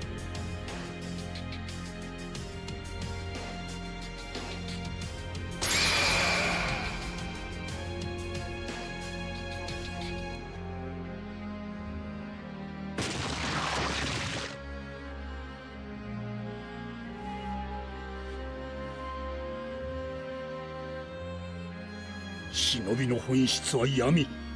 それが分からぬお前はここで果てよ。Alright. They never have this fight like an actual big one. In this game, the annoying part is they never have anything new. That's my biggest issue with this. No new fights. Like I thought they would add. 一つお前に聞いておきたいこと。お前を含む木の葉上層部の命令で。ウチハイたちに俺の一族を抹殺させたのは本当か。あいつはそんな男ではないと思っていたが、イタチめ、死に際に全て喋りおったか。やはりお前だけは特別だったようだな。本当だったってことか。自己犠牲、それが忍びだ。日の目を見ることもなく影の功労者、それが忍び本来の姿。イタチだけではない。多くの忍びがそうやって死んでいった。そういう者たちのおかげで平和は維持されてきたのだ。だがお前に秘密を明かしたイタチはこの葉に対する裏切り立ちを語るな。 Are you serious? I'm really trying this one. Nah, man. I'm gonna get it. Hold on. アマテラス。行くぞ。アマテラス。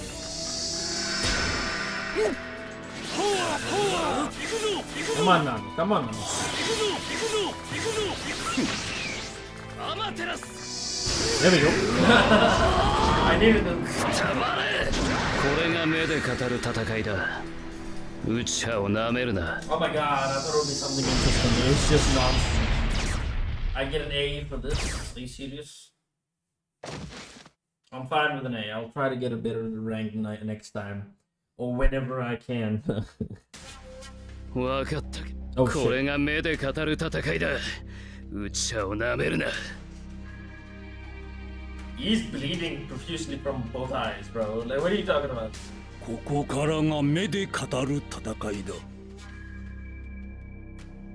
That sounds to his eyes. わしは倒れぬ。わしは改革者。わしの足を止める者は許さん。忍びの世のためにわしは前に進む。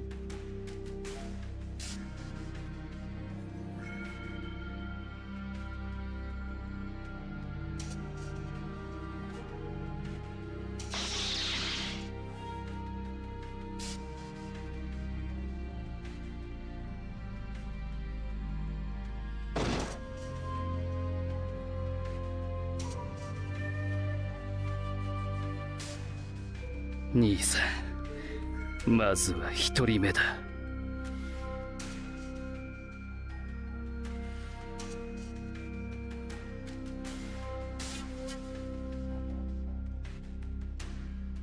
That big explosion, yes, I remember that.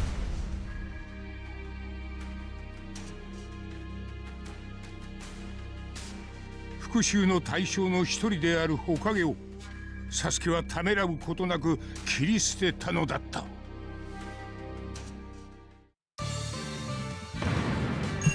trying to think of what fight is next.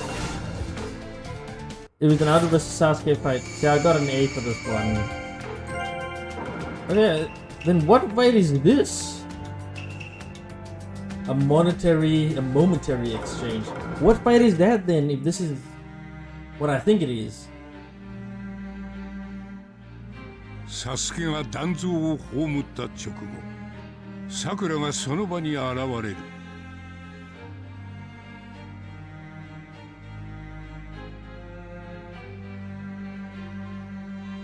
さくらはサスケを制止しようとするがかなわず、本気の殺意を込めた一撃を受けそうになる。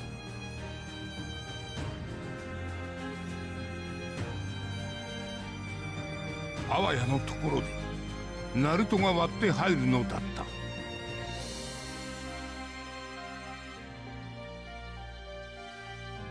た。もう少しで答えがわかる。そんな気がする。この一戦で答えを見つける。潰してやるよ、ナルト。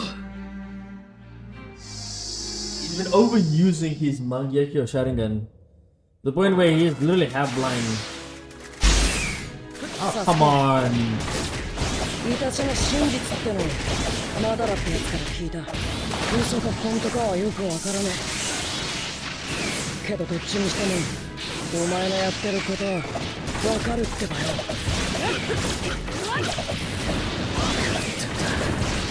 何が、親も兄弟もいねえてめえに何がわかる。他人は黙ったろ。ナルト、てめえはここで潰す。つながりはもう断ち切った。親友面するのはやめろ。俺の憎しみは枯れない。この葉を潰すまではな。お前の憎しみは俺が受け止めてやる。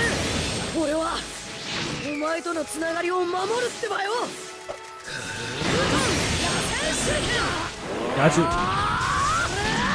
サスケ、俺はお前と会えて本当によかった。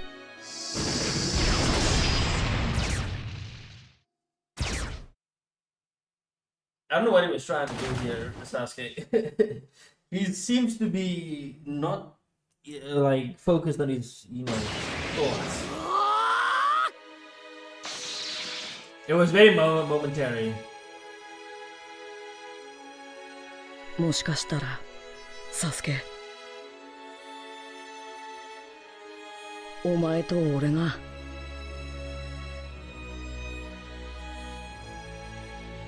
逆だったかもしれね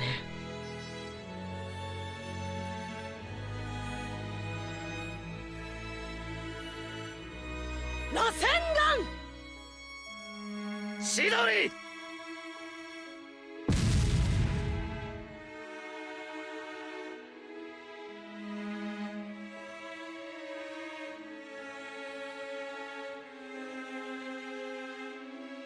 ナルトとサスケ、今や互いに一流の忍びとなった二人は刹那の応酬で言葉以上の思いを交わしていた。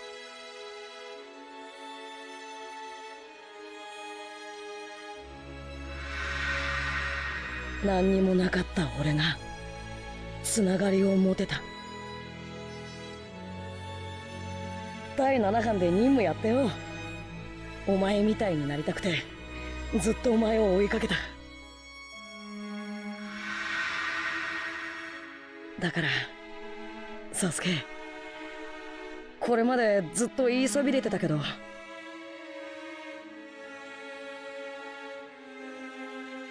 俺はお前と会えて本当によかった。だがサスケはナルトが何を言おうと変わらないと答える。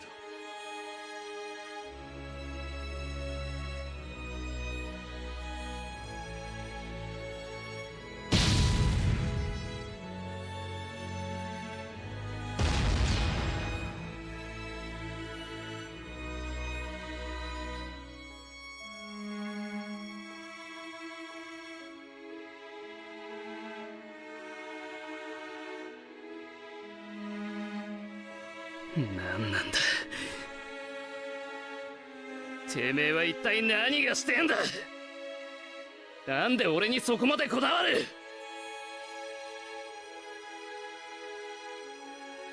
友達だからだ。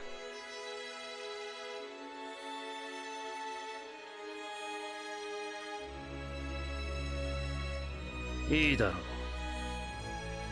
う、お前を一番に殺してやる。俺ってばまだお前にちゃんと認めてもらってねえからよ。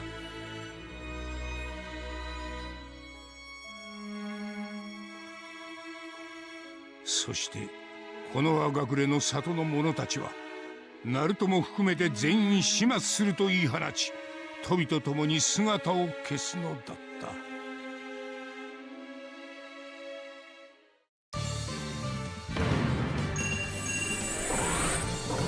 As I said before, the more I keep watching this, the more I'm reminded of how shit there's parts of Boruto that I'm like, there's so many different themes that go around in Naruto. I don't know why in the movie they chose that specific theme. Catch my drift.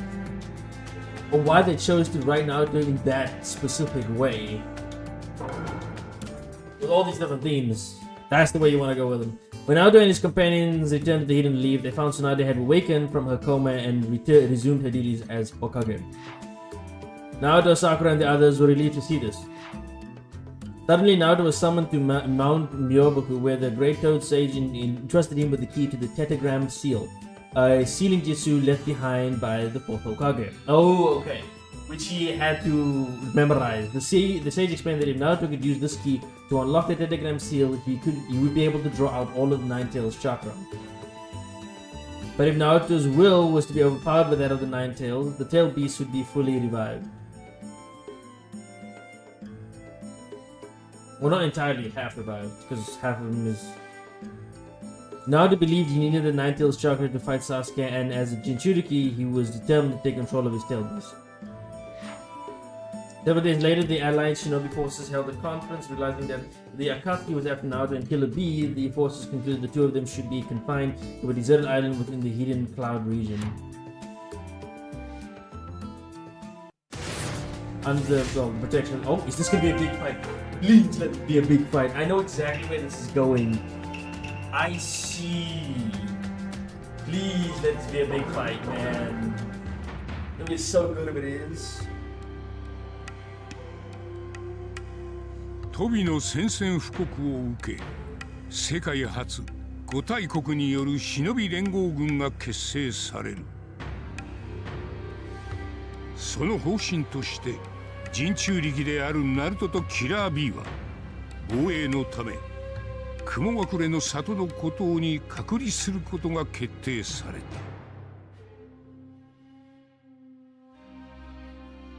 た。 A giant toad? 同じ人中力同士2人は意気投合し、ナルトはキラー B から美獣をコントロールする術を学ぶことになる。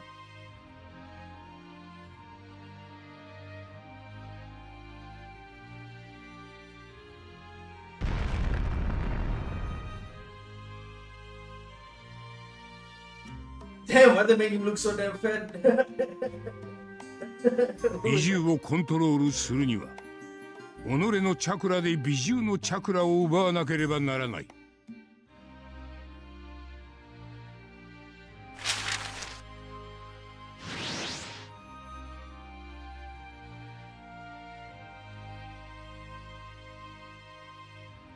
しかしそれは己のチャクラを逆に奪われる場合があり得る危険な賭けでもあった。そうか、わしの力をコントロールするつもりだな。わしに勝てると思っているのか。やってやる。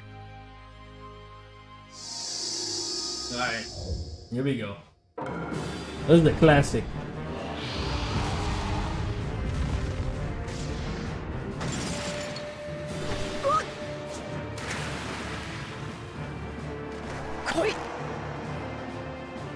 The power he's been using all this time, now he's finally going to be able to use it against him. 8人組んだようだ。9尾の人中力ともあろうが情け。わしの力、そう簡単にコントロールできると思うなよ。この戦いはキュービのチャクラを奪うが目的。けど今のキュービは元気で難敵。まずは奴の体力を削るのが優先でないとチャクラは奪えません。分かったってばよ。8尾の暗夜で作るぜスキルを呼び出す瞬間見極めろキオ。キュービの攻撃かなりの驚き。箱足呼べば止めるぜ衝撃。 There we go. 必要な時に俺を呼べ。最高の助力をしてやる。いいね。 Come on. I remember this fight and forever is still difficult. わ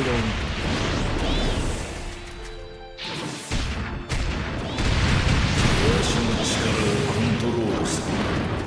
これは無理な話。わしからすると貴様は小さな存在だ。 Come on now. Of course he is. Look at him. Bagayaro, kono yaro. もう一度呼び起こしてやる。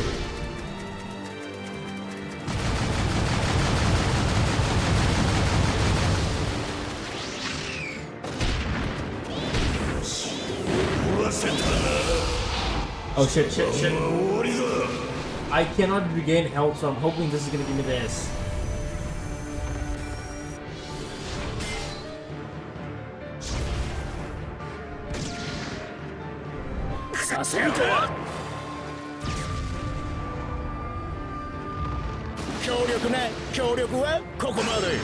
Bro. I didn't even get to use it that much, bro. Bro. That's...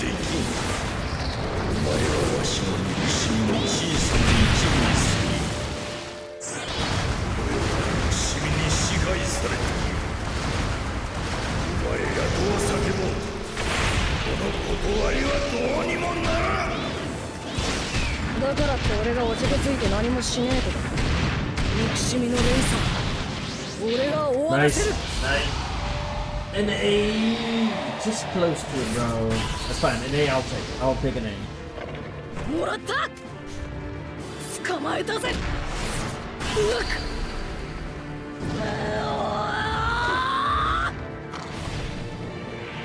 よいしょ。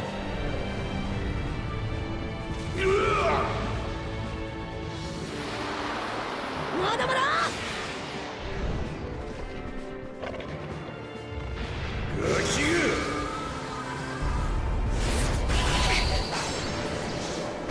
うわっ。Over here, there.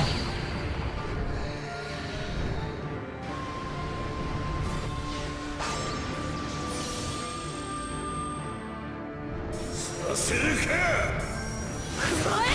空遁螺旋手裏剣。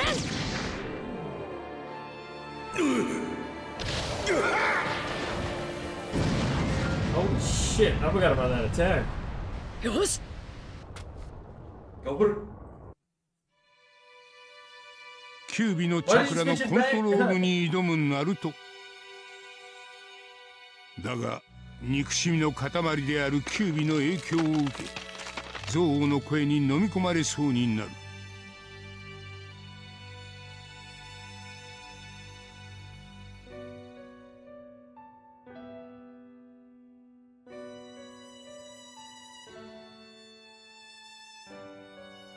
その時ナルトを励ますものがあった。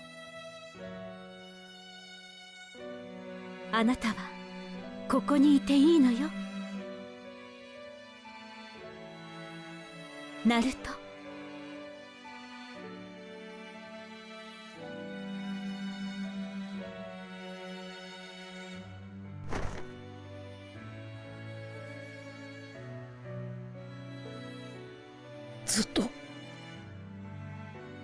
ずっと会いたかったってばよ。母ちゃん。邪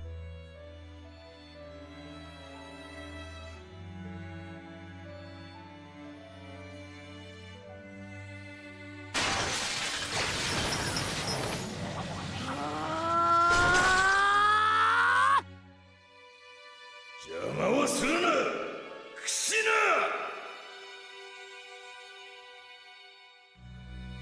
湊はあなたがキュービの力をコントロールする時のために私のチャクラを封印の式へ組み込ませていたの。ナルトの力になれるようにって。何さっきから私の顔に何かついてる？母ちゃんが美人な人でよかったなって。あら、そりゃどうも。髪は父親にだけど顔は私に似ちゃってごめんなさいね、ナルト。なんで？美人の母ちゃんになら俺ってば美男子ってことだろ。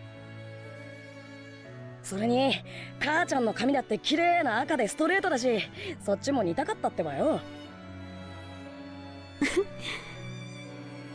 私の赤い髪を褒めてくれた男はこれで2人目ね。そうなの？じゃあ1人目は？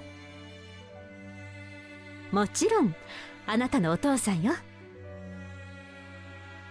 あのさこれ絶対に母ちゃんに会ったら聞こうと思ってたんだけどさ、父ちゃんとの馴れ初めっていうやつは何だったの？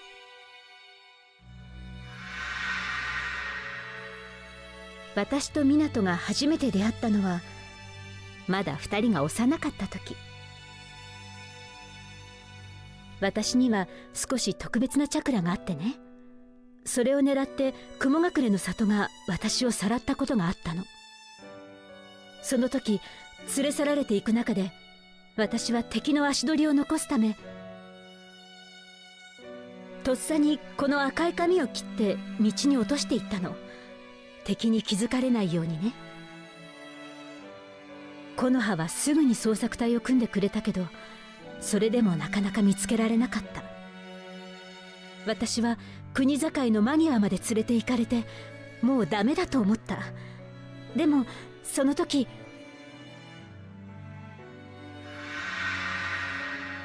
そこだ。そう、湊が唯一駆けつけて私を助けてくれたの。ただ一人、私の赤い髪に気づいてくれた。綺麗な髪だからすぐに気づいたって言ってくれた。この大嫌いだったただの赤い髪は、私の中で運命の人を連れてきてくれた。運命の赤い糸になってくれた。それ以来自分の髪を好きになった。そして何より湊を大好きになった。私の髪を褒めてくれた男にだけ私から贈る大切な言葉があるの。受け取ってくれる？ナルト。Watching this again. あなたを It hasn't even been that long 愛 since して I've seen this. Like I remember every word that has been said here. 母の愛を受けたナルトは憎悪の声から解放され、再びキュービに立ち向かう。Cause I remember we just saw this like 5 minutes ago. 溢れる。今ならいける。 Come on now. 俺が勝つ。探しガキが。落ち着いて。キュービの動きをしっかり見れば勝機は見える。飛べる。今よ、やっちゃいなさい。螺旋弾。 There we go. 生きてなるなよ、ナルト。 Nope. I think I can get an S for this one. It's not too difficult as long as you just dodge all the attacks.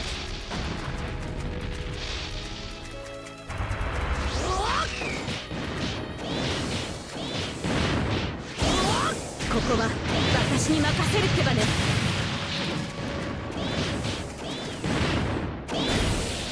There we go. Pull you down. 今よ、やっちゃいなさい。I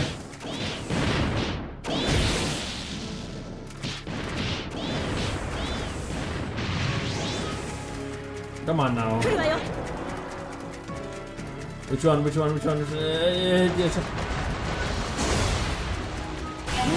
There we go. よし。引っ張れ。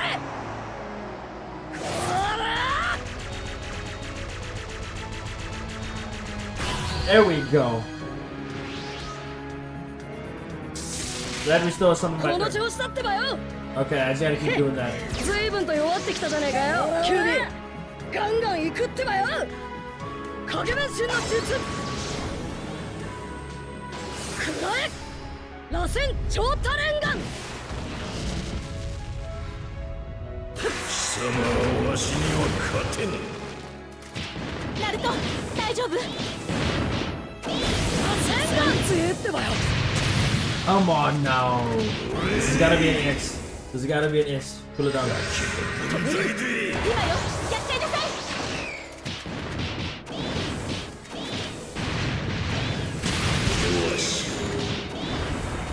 Come on now. Uh-oh, uh-oh. 気になるなよ、ナルト。 Ahaha! Brother.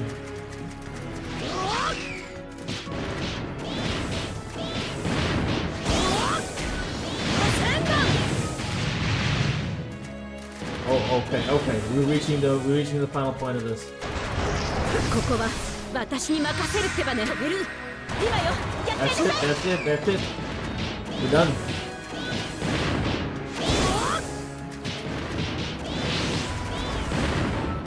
Nice, nice, nice. 気になるなよ、ナルト。 I thought we're done, unless we have like a little bit more left then. Yeesh.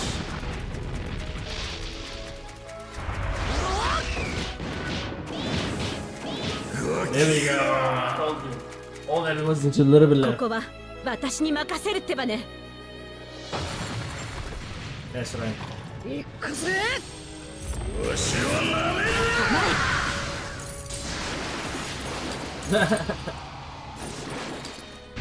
ナルト、ここだ。先鋒、超大玉螺旋多連眼。 I wonder if this actually happens in the anime itself, this fight. And if it is, when they're using like tons and tons of wrestling guns. Because I know for sure he does not use this much strength. There it is. The way he said it, the way they all like lined up, just standing with his hands closed. Still my favorite fight.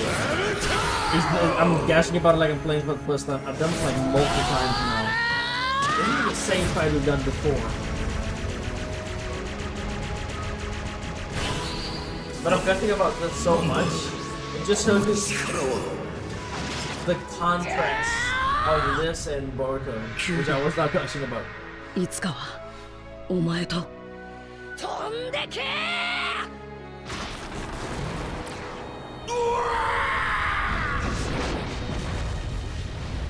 Jeez.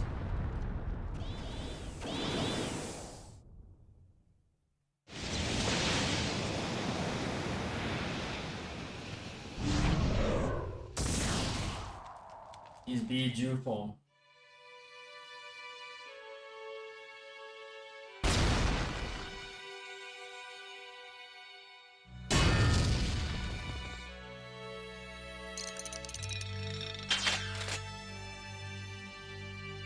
九尾を沈めた後、櫛名はナルトを陣中力にしたことを詫びるが、ナルトは感謝の思いを伝える。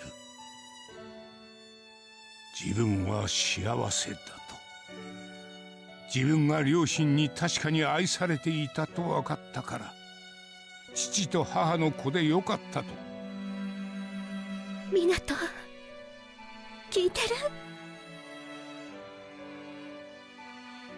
私たちの思い、ちゃんとこの子に届いてたよ。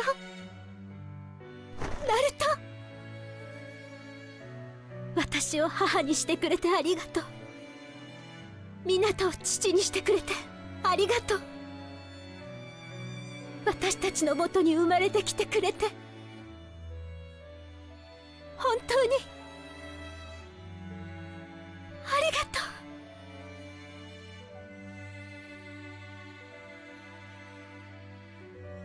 俺は木の葉の忍者渦巻ナルトだ。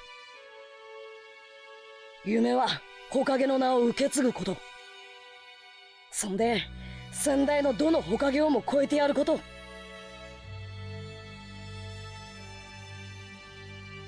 そんで父ちゃんよりかっけえ男になる。 That doesn't work. そんで母ちゃんより強え。 It doesn't work. You become a more powerful ninja, but a better dad than no. That doesn't work. Or at least for the first couple of chapters of Boruto. Apparently becomes a shitty father for some reason. Okay, after going through the chapter 5 seconds, somebody found a page about overflowing emotions. Over the numerous expressions, feelings expressed, which is the most impressive to you? A loving mother and a beloved child, the bond transcends time itself. Thus, this beauty is steeped in hatred, stemming from his deep love for his family and the Earth Factor. It's pointless choosing these because it's like, well, kinda is saying it is obviously leaning. It's pointless for me to choose them because I'm not online yet, so I can't really tell what each of those mean. Alright, then we got 16 years prior. There, the Nine Tails, former Jinchuriki, Kushina Uzumaki, and Minato and Namikaze are about to welcome their firstborn child, whom they would name Naruto. However, the seal keeping the Nine Tails within Kushina's body was at its weakest during childbirth, allowing the masked man with the knowledge of the seal to steal the Nine Tails away soon after Naruto was born. This masked man used the Ninetales to attack the Hidden Leaf, but he lost control of the Tail Beast in a battle with Minato, forcing him to retreat. To save the village, Minato used the Reaper Death Seal to seal half of the Ninetales in his own body. The remaining half was sealed in Naruto using Kushina's chakra and the 8-tined sealing. They believed their son Naruto would prevent the masked man from unleashing a terrible disaster and carve out a better, bright future for the world in his role as a Jinchuriki. I mean, you kind of did that. Kind of. But then again, you introduce a whole bunch of other characters at the very end, so that's why. Now that Naruto was able to control the Ninetales chakra, he discovered that the shark skins stored in Killer Bee's possession actually had Kisame sealed inside of it. The Kisame that Killer Bee had defeated was an imposter, with the real Kisame residing within shark skin, stealing sensitive information from the allied ninja forces. Although Kisame attempted to escape, Guy rushed to Naruto's aid in a fierce battle between them. Kisame was defeated. And when captured about to have information on the Akatsuki taken from him, a conversation with his former partner Itachi ran through his mind. No matter who you are, and you don't know what kind of man you are until the very end. A man on his deathbed discovers his true self for the very first time. Muttering his last bit of power to break free from capture, Kisame decided to kill himself to keep information of his friends from leaking out. Deciding to face death in this manner showed he was even more of a ninja than anyone else.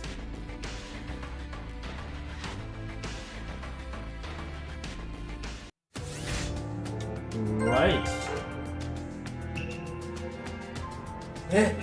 One chapter only. Are you serious? One chapter. More chapters there. Alright, so we have chapter 6, which is the 4th Great Ninja War Part 1. The 4th Great Ninja War Part 2, and then the final battle. We have 3 more chapters to go. God. Alright, I'll just do the history for the stream, specifically. Because it's already way too late or early, depending on how you want to look at it. Man, 2 different, and then we get the first battle. I'm assuming this is we'll see how this plays out, because you would have to keep in continuity without having Killer Bee and Naruto be on their own fighting against Toby. Because again, continuity wise, right, for the second part of the Great Ninja War. Toby's unveiling. Oh! Are we doing Ashura and Indra for the last battle? That's interesting. Alright. Facing Great Ninja War. Sasuke returned to the Akatsuki hideout with Toby, whom he asked to transplant Itachi's eyes in place of his own. He was determined to crush Naruto with all his might and negate everything he stood for. After Toby completed Sasuke's surgery, someone unexpected appeared before him. It was Kabuto, infused with the cells of Orochimaru. He carried on his research of ninjutsu even after Orochimaru's death. Kabuto even then proposed to fight alongside the Akatsuki, offering the ninjutsu of reanimation in exchange for Sasuke. After Toby agreed to Kabuto's suggestion, he left for the hidden rain village to defeat Konan, who had broken away from the Akatsuki. After Konan had kept Nagato's corpse hidden away, Toby stole the Rinnegan from it and returned to the hideout. There, Toby gave Kabuto a glimpse of the Akatsuki's military power. This power consists of 100,000 strong army produced by combining the chakra of the tail beast and the Gedo statue along with the DNA of the first Hokage and White Setsu. Okay. That's the first one. Gaara's speech. The allied ninja shinobi forces had 80,000 soldiers strong, but long-standing conflicts between villages and negative tensions remained, breeding dissatisfaction and distrust among the ninjas. This made it difficult to maintain a cohesive army. When the tension had reached boiling point, the appointed region leader Gaara gave a speech. He spoke of how his friend Naruto, once a former enemy, had saved him from himself. Then he spoke of how the Akatsuki were after Naruto, and if he were to fall in their hands, the world would be finished. He expressed the pain they shared, how there were no enemies among them. Gaara implored everyone to work together in order to save their friends and the world from disaster. Gaara's speech resonated with the ninja, bringing cohesion to the group and a shared purpose to face the Akatsuki in battle.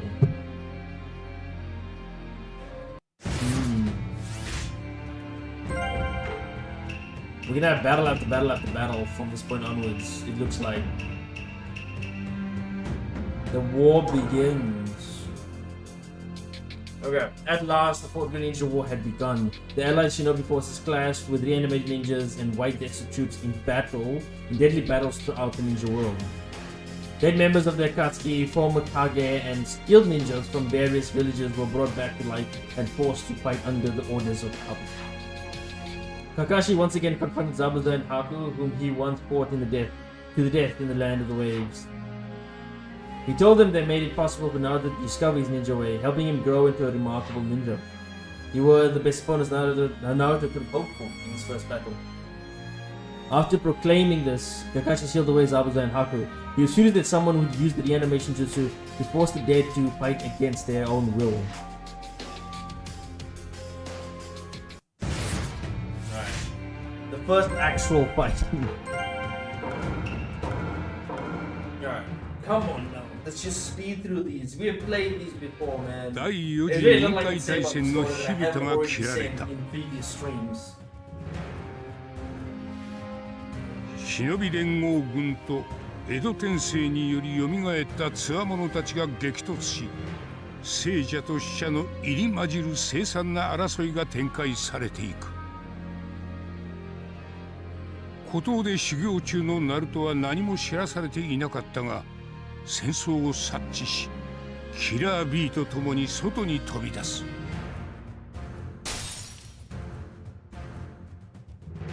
9尾のチャクラをコントロールした9尾チャクラモードでキラー B と共に戦場に向かうナルト。その前に2人を止めるため雷影 A と綱手が現れる。お前らを止めに来た。これ以上先へは行かせん。もしどうしても行くというならこの場でお前を始末してでも止める。Alright, this is the first fight.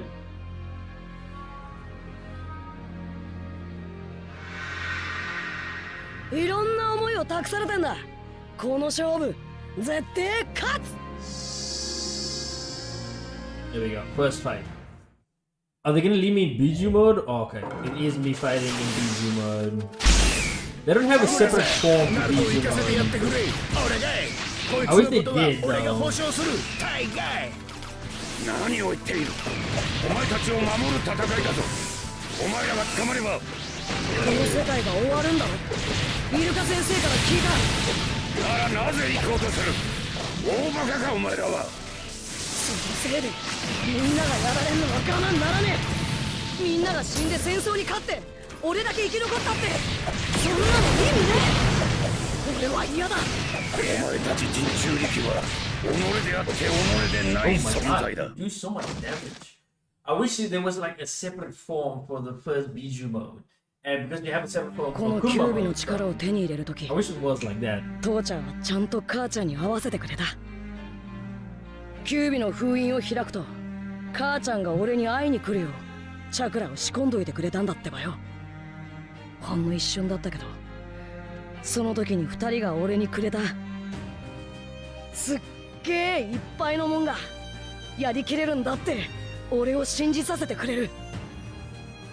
だから失敗はしねキラー B は A からナルトは両親から大切なものを受け取っている。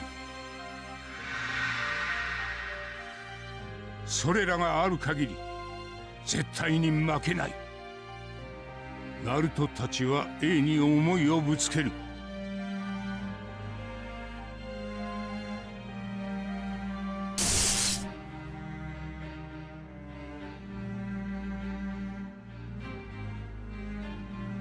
行くぞ。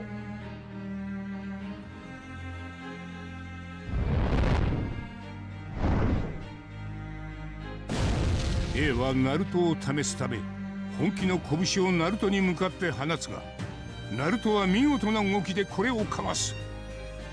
それは黄色い閃光と呼ばれた父湊を彷彿とさせる身のこなしであった。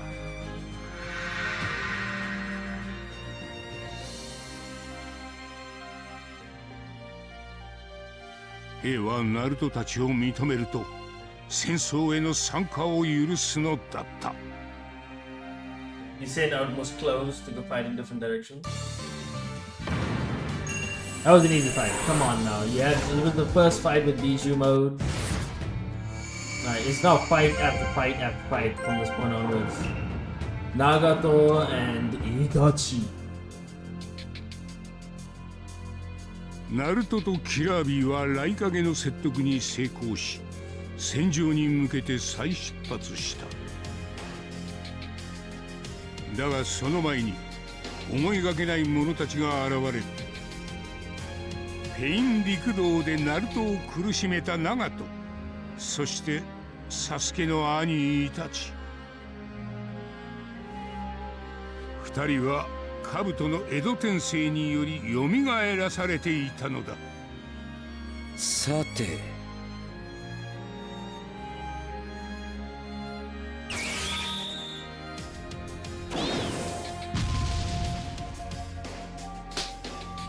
口寄せの術。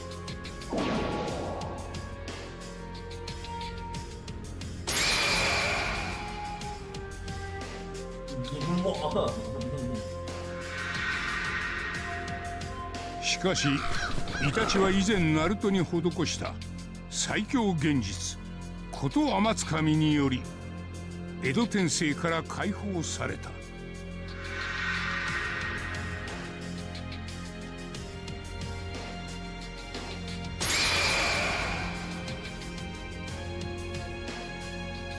一方ナガトは兜に操られリンネガンの力でナルトたちを襲う。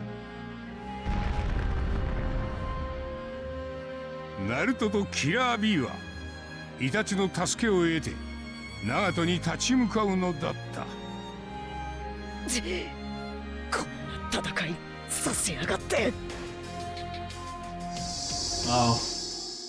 The first actual fight against Nagato. Like Nagato, not Pain. 全盛期に戻ったか。 That was not my best. 今の俺を放っては危険だ。早く俺を倒せ。分かってるってばよ。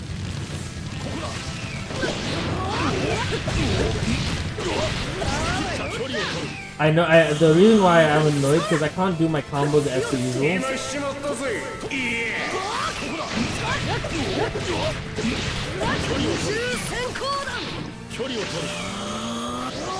I guess I have to just fight like normal. もうすぐ封印してやっからな。冷静に俺の動きを見極めろ。お前ならできるはずだ。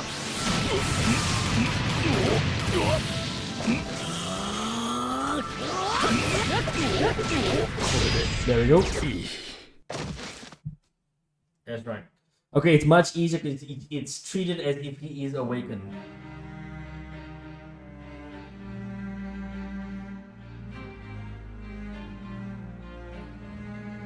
There's been usually like a ton of different Susanos. 封印される直前意識を取り戻したナガトはナルトの物語を見守ると伝え最高傑作になるよう檄を飛ばすのだった。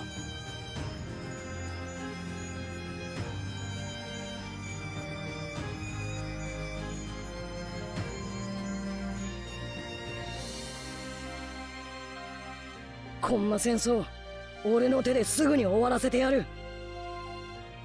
俺の手でか。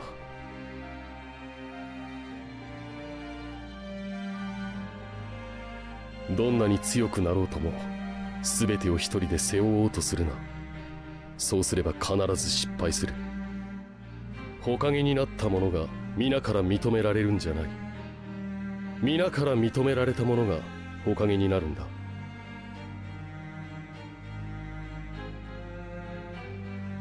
仲間を忘れるな。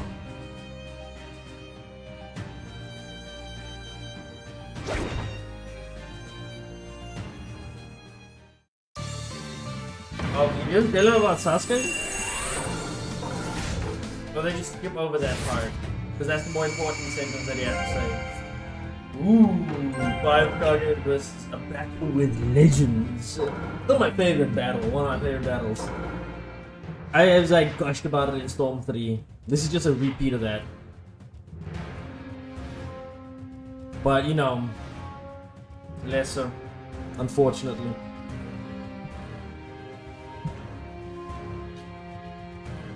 その頃、ガーラと土影は歴代の影たちを相手に戦いを有利に進めていた。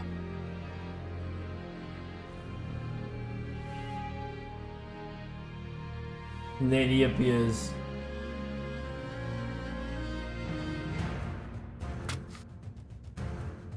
だが、江戸天聖によって蘇らされた新たな忍びが戦況を一変させてしまう。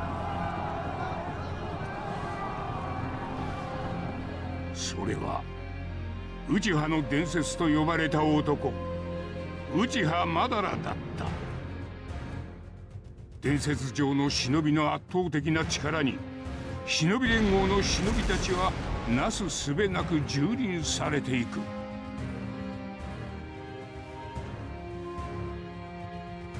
かつて奴とは戦ったことがある。奴の相手はわしが適任じゃぜ。いや、そうはいかない。これは忍びの世をかけた戦いだ。俺もやる。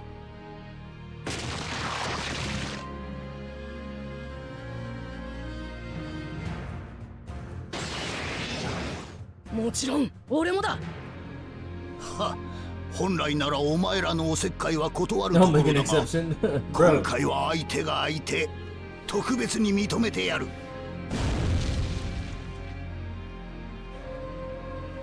風影、ナルト、わしらで奴を止めるぞ。Oh, are we just having? Oh, I thought it was the 5 Kage battle. Maybe it's gonna be the next one.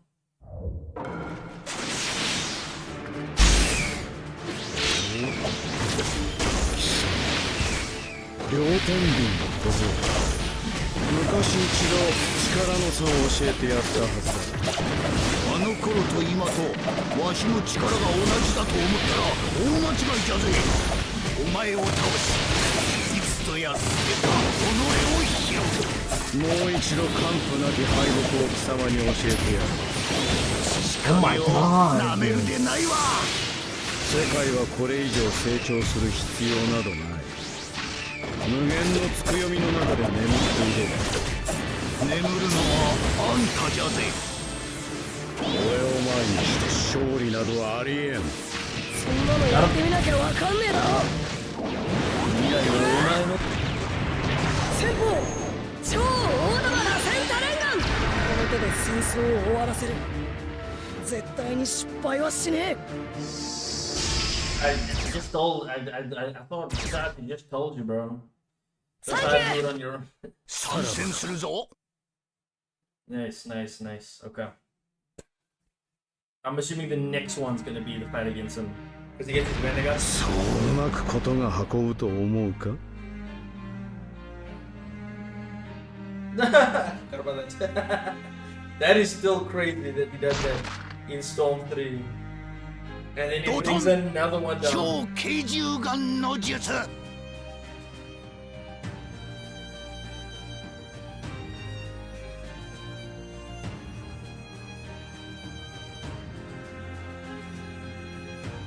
Thank you for the, you know, slideshow of an anime. It's getting really annoying now. I tell you. This is getting really annoying. 楽しませてくれた礼だ。消し飛ばしてやる。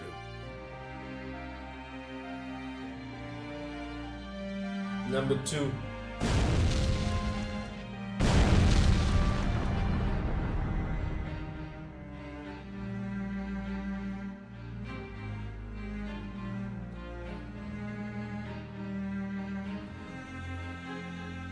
想像を超えたマダラの力にナルト、ガーラ、土影、大野木たちは追い詰められていく。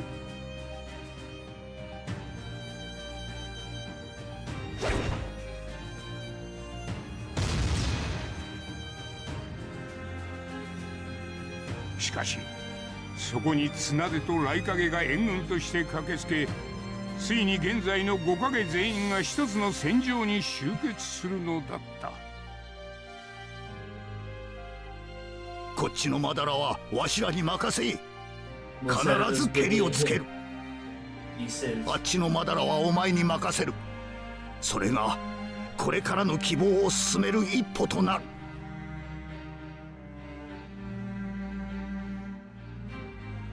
私たちはこの戦場でお前を守る。だからお前も向こうで戦い、私たちを守れ。ナルト、お前に5影からこの言葉を預ける。勝つぞ。かつてバラバラだった忍びの里が今連合として一つになろうとしている。ならば憎しみを生み出す忍びの世のシステムも変わるかもしれない。5人の影たちはナルトにトビとの戦いを託すとマダラへと立ち向かうのだった。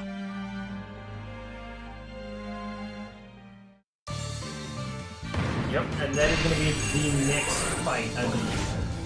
I'm pretty sure the next one is the fight against Madara, right? Oh no, behind the mask? Are we gonna... I'm confused. Are we doing 3 versions of this? Are we gonna do that fight? I guess we'll see. リンネガンの力で元人中力たちを従え、トビが進軍を開始していた。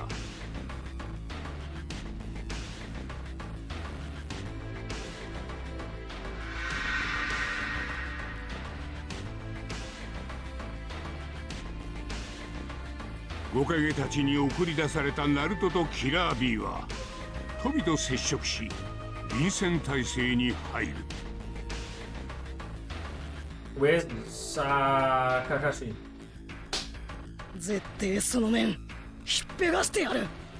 Where's この面を剥がすには骨が折れるぞ。Where's Kakashi and Guy? They're supposed to also be here. Oh man. お前らまだら俺たちが止める。お前らってどういうことだこの野郎。マダラってあいつのことだろバカ野郎。違う戦場で本物のマダラが出てきた。お前は偽物だ。お前一体誰なんだってばよ。俺は誰でもない。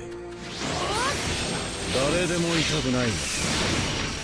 ただ月の目計画をなせれば絶望しかないこの世界に存在する価値はない。お前たち人中力は美獣を取り付けさせられ絶望ばかりに違う。お前たちだったらこの絶望を少しは理解準備はできてる。一緒にいることが幸せだと勝手に思い込むんじゃねえよ。てめえにとっちゃ価値のないこの世界でも。 Nice. Okay. It's an A. I know. But it's the first of what? 3 different fights? 行くぜ B。 おういいよ。吹っ飛ばしちまえ。8尾がサビのキラー B だぜ俺様が。ウィ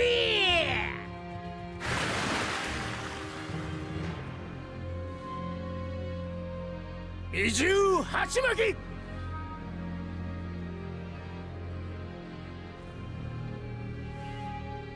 Don't have giant forms, please. Oh no. 行け。ナルトたちは巻き返しを狙うが、人中力たちのうち3人が美獣化して猛攻撃を開始する。 Same fight, bro. This is such a shit fight. 終わりだ。 It was not a cool fight. Oh, okay. There we go. They're supposed to appear. There we go. Now it's all making sense. I believe I got an A for this fight. I could have easily got an S. The way Naruto fights in Bijou mode is not fun, to be honest. Kurama. Okay. And then we'd have obviously the final fight.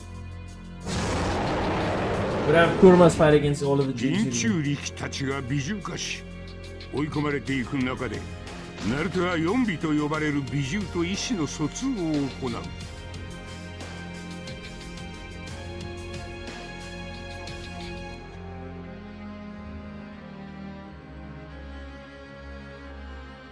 四尾との会話でナルトは九尾の本当の名がクラマであると知る。Oh, he never actually spoke to all of the tail beasts. He just spoke to beasts, the one of them. 仲良くなりたいと強く願う。美獣たちと友達になりたい。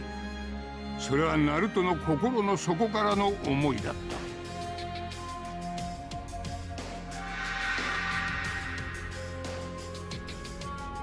た。いつかおめえの中の憎しみもどうにかしてやりてえと思ってる。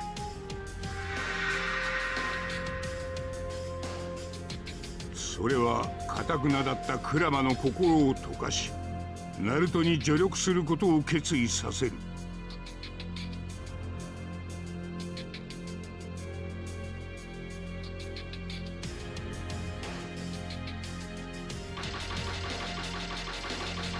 今はもう化け狐じゃねえ。おめえはこの葉隠れの俺とコンビの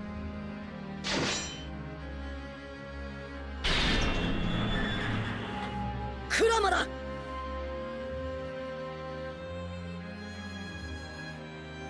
さあ行こうぜ。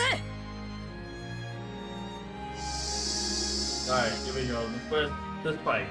I hope it's not as annoying as that one, because then I would have to just do the same strat I was doing before. Okay, so one shot.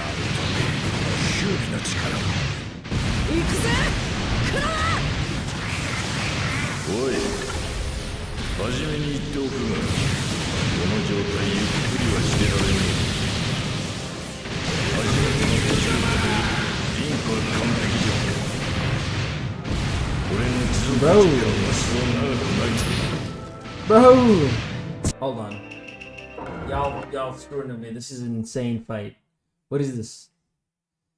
I can't tell what is what. 行くぜクラマ。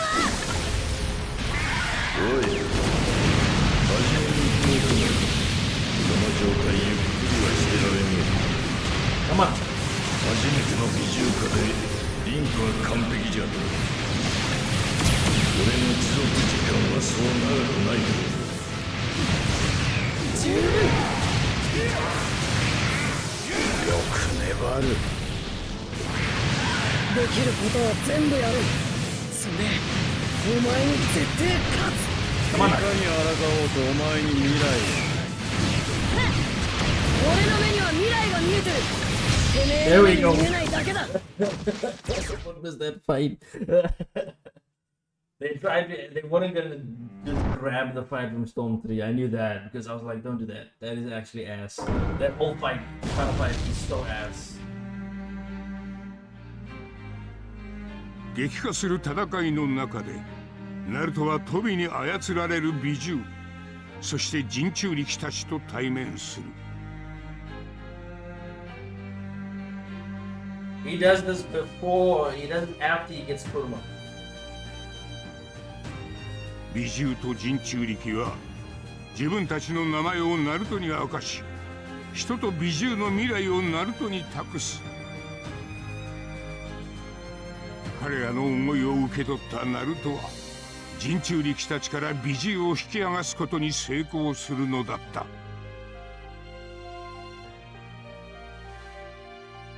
ナルトの成長ぶりが少しずつしかし確実に富の思惑を上回り始めていく。トビは自分の計画が狂い始めていると感じるのだった。 I just realized his mask is like a shotgun. That is interesting. His mask is like shaped like a shotgun with 3 dots. Oh, Brothers United. Okay, yeah, I expect this fight. I think I might save the ナルトたちがトビと激闘を繰り広げていた頃、サスケは永遠の万華鏡シャリンガンを獲得し戦場に向かう。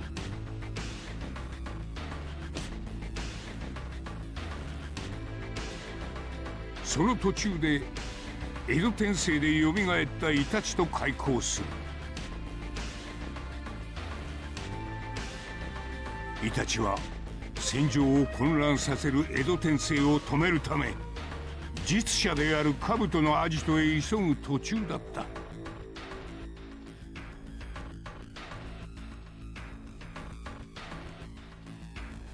サスケは死んだはずの兄に思いの丈をぶつけるがイタチは多くを語らない。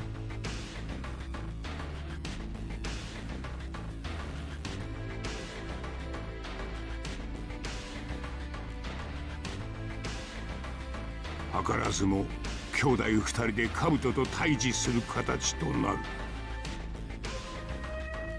This is actually a really difficult カ fight. ブトはオロチマルを超える存在を目指しオロチマルの細胞を体に取り込んでいた。その影響による兜の変貌に驚きながらもサスケはイタチと共に戦闘態勢に入るのだった。たち、あんたはいつも俺に今度だ後でだと嘘をつき挙句死んだ。だから今度こそ約束は守ってもらう。ああ。Okay, this is gonna be just a regular fight against him. I hope I can get an S. Oh, this is a... おののくがいい。1000人に達したこの僕の力に。Huh? まず1000人モードの力を手に入れているとはな。かつて憎み合っていた兄弟が仲良くこの僕に挑むわけです。面白い。完璧な力を得たこの僕にどこまで抵抗できるか見せる。この程度か。オロチマルの残り物を移植しただけの劣化版だな。これを僕の全力とで勝ったらめでたい性格だよ君は。目的は奴に江戸天聖を解除させる。やりすぎるなよ。オロチマルの力を手に入れてるようだしな。そうそうくたばりはしねえよ。こっちだ。He's just as difficult. こっちだ。さあ行こうか。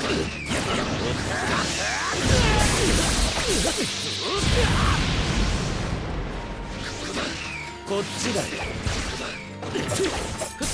Oh my god, I actually got a medium. This is an insane fight. けど Even in this もはや game. 完璧な僕にはこの程度の傷。Oh god, are we actually doing the full 気は thing? しないんだよ。大した回復力だな。 This is literally pulled straight from Storm 3. Don't 俺に tell 任せて me. おけ。奴を同術にはめる。同術に？一体何を？悠長に話している暇などないよ。先方無期転生。これは。Okay. I'm gonna be switching to Itachi's perspective. And I wonder if they're doing this full fight. But they didn't do the others, which is weird. Sasuke!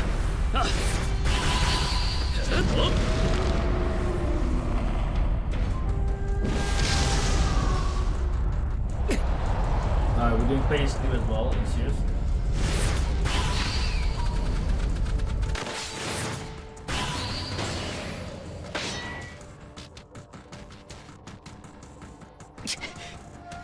Huh?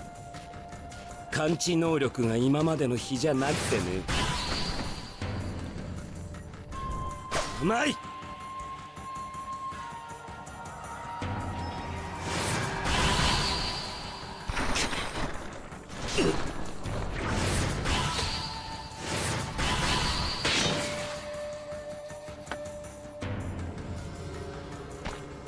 Okay, I got my health back. That's a crazy amount of health, but yes, that's what I need for the second phase.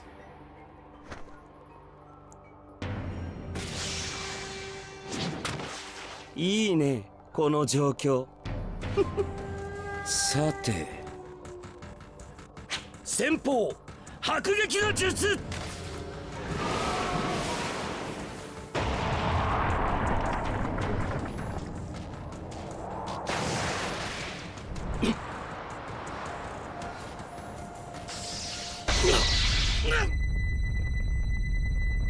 光と音、そして振動で動きを止める術か。しかし対策を施した僕は自由に動ける。あとは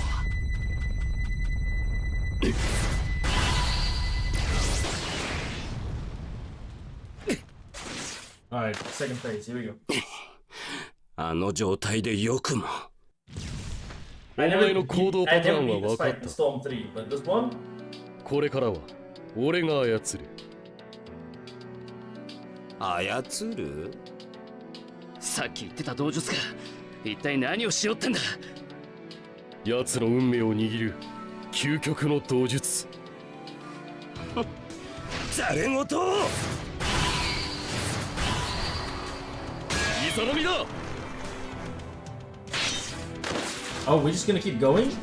Oh, no, it is gonna be... 何か策を講じているようだけど、今の僕には何をやっても無駄だよ。どんな能力も併せ持つ僕には誰も届きはしないのさ。 Okay, see, that now, this is where I caught up to. 俺から離れるな。 This is ripped straight from Storm 3, by the way. Just so you know. イタチ、君は江戸転生を解くためここまでやってきたのだろうけど、残念ながら君の思い通りにことは運ばないよ。なぜ生も死も操り神にでもなった気でいるのなら、それは大きな誤りだ。完璧だと思っているこの術にも弱点がある。それは実に興味ある。方角のためにぜひとも教えてくれないか。この術の弱点とリスク、その俺の存在だ。 See, you cannot even dodge that in Storm 3, by the way. I can actually dodge that attack. 君たちがいくら張り切ろうとも完璧な僕には通用しないんだよ。内派の本当の力を知らないお前が今何を語っても無意味だ。花火はまだなのか。こちらも仕掛けている。だがもう少し時間がかかる。 See, I could not even dodge this attack in Storm 3. That's how much it was insane to play.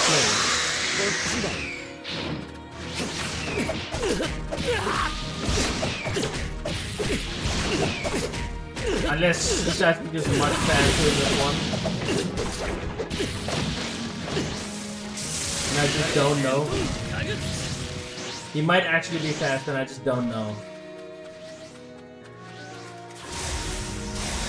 さっさと呼べ。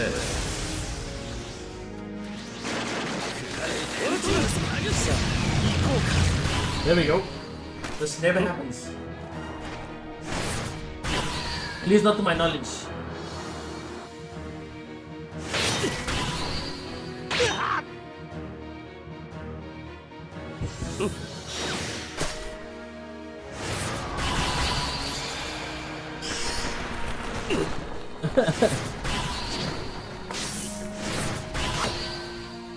The second horn. Sasuke. Oh, okay. That never happened, by the way.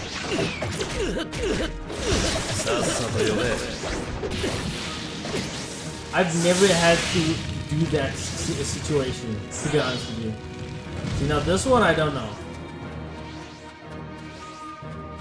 Will I be able to see where they're going?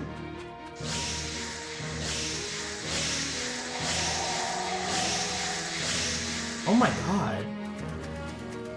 They definitely did update this fight because it was completely unbeatable in its original form. Or at least to a certain extent. 君は許せないはずだ。君の気持ちはよくわかる。僕も同じだ。僕は君の理解者なんだ。サスケ、耳を貸すな。奴は俺以上に嘘がうまい。 He's even better than I それ am. に里がどんな闇や矛盾を抱えていようと、俺は木の葉の内派たちだ。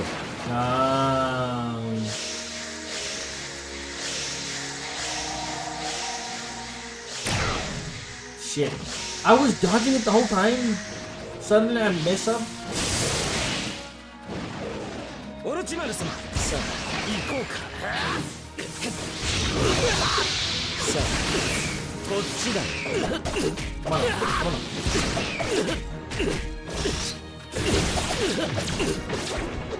こっちだ。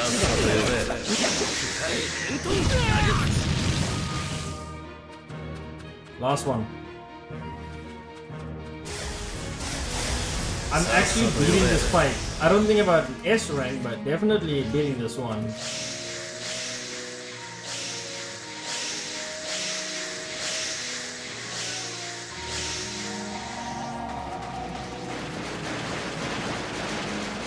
That shit is near impossible to dodge. This is well, bro. オロチマル様。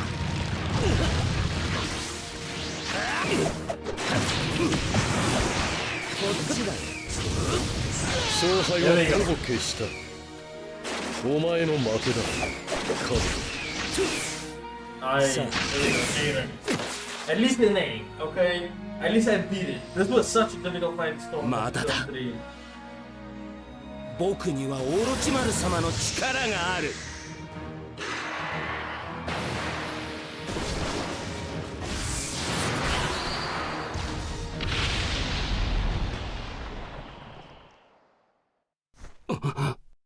You got it?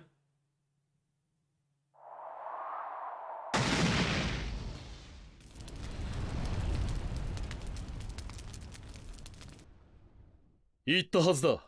お前の行動パターンは分かったと。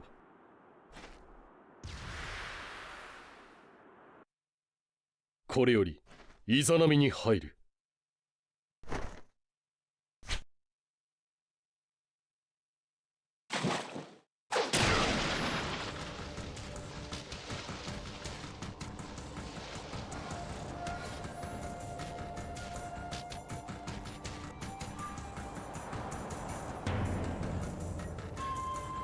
こちらも言ったはずだ。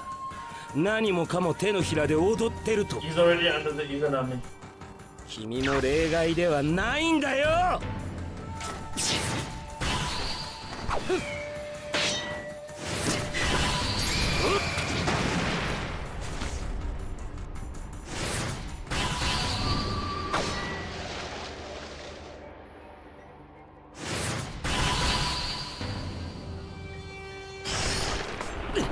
Every time. It just keeps going every time he stabs him. It's like the third time in this fight. サスケ、俺から離れるな。まるでデジャブだね。Oh, he's already in this. もう見飽きたよ。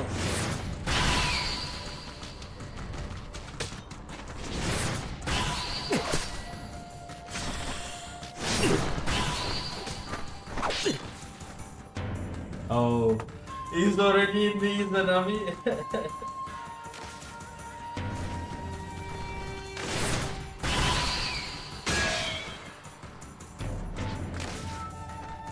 That's a really cool way of showing this. サスケ、俺から離れるな。え？何なんだこれは。お前は俺の道術にはまった。そんなバカな。僕は完璧なはずだ。そんな僕が。わからないのか。お前は決して完璧ではない。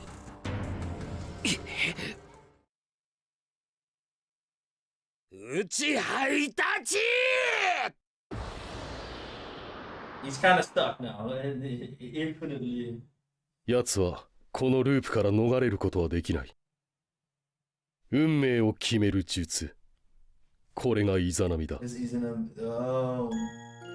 俺の道にもようやく終わりが見えた。父さん、母さん、あの時たもとを分かった道もこれで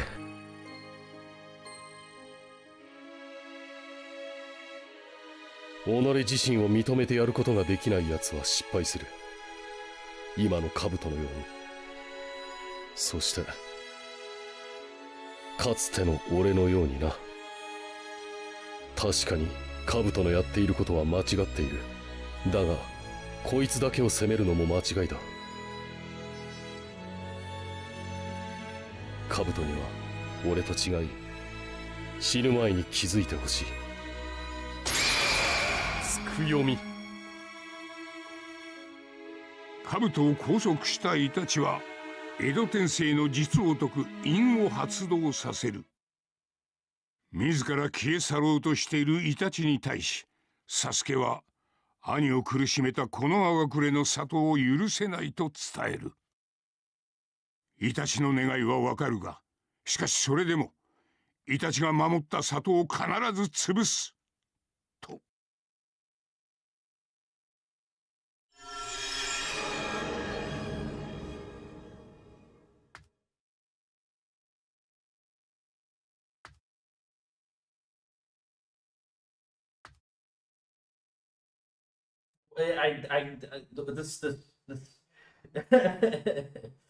お前がこれからどうなろうと、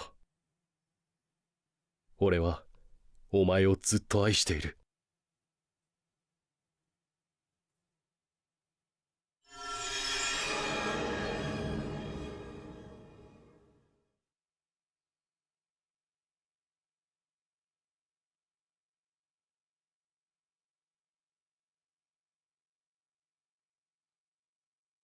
Then he sits there.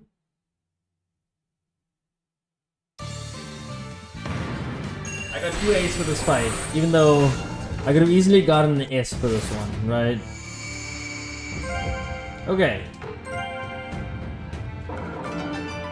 Now we're going to the text the 4th grade Ninja War Part 1. You find a page about reconciliation.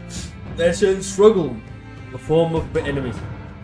After uncovering the truth, the truth and finding love, asking each other brothers once more, who's on the confines of hatred now and Kurma work together. By overcoming hatred, each one. They're both really good. I do like this one more, but I guess they're both really good. Excellent for the story. And now we're on to the 2nd Great Ninja War, which I'm gonna assume the first one is obviously Toby's unveiling, then we'll see the backstories. Honestly, this Ninja War is best left for Storm 4. Okay, Storm 4 did this far better than any other game, I must say. But anyways, this is going to be the end of this video. I really enjoyed it. If you did, leave a like, subscribe, and support. On the very next one. My name is Nick.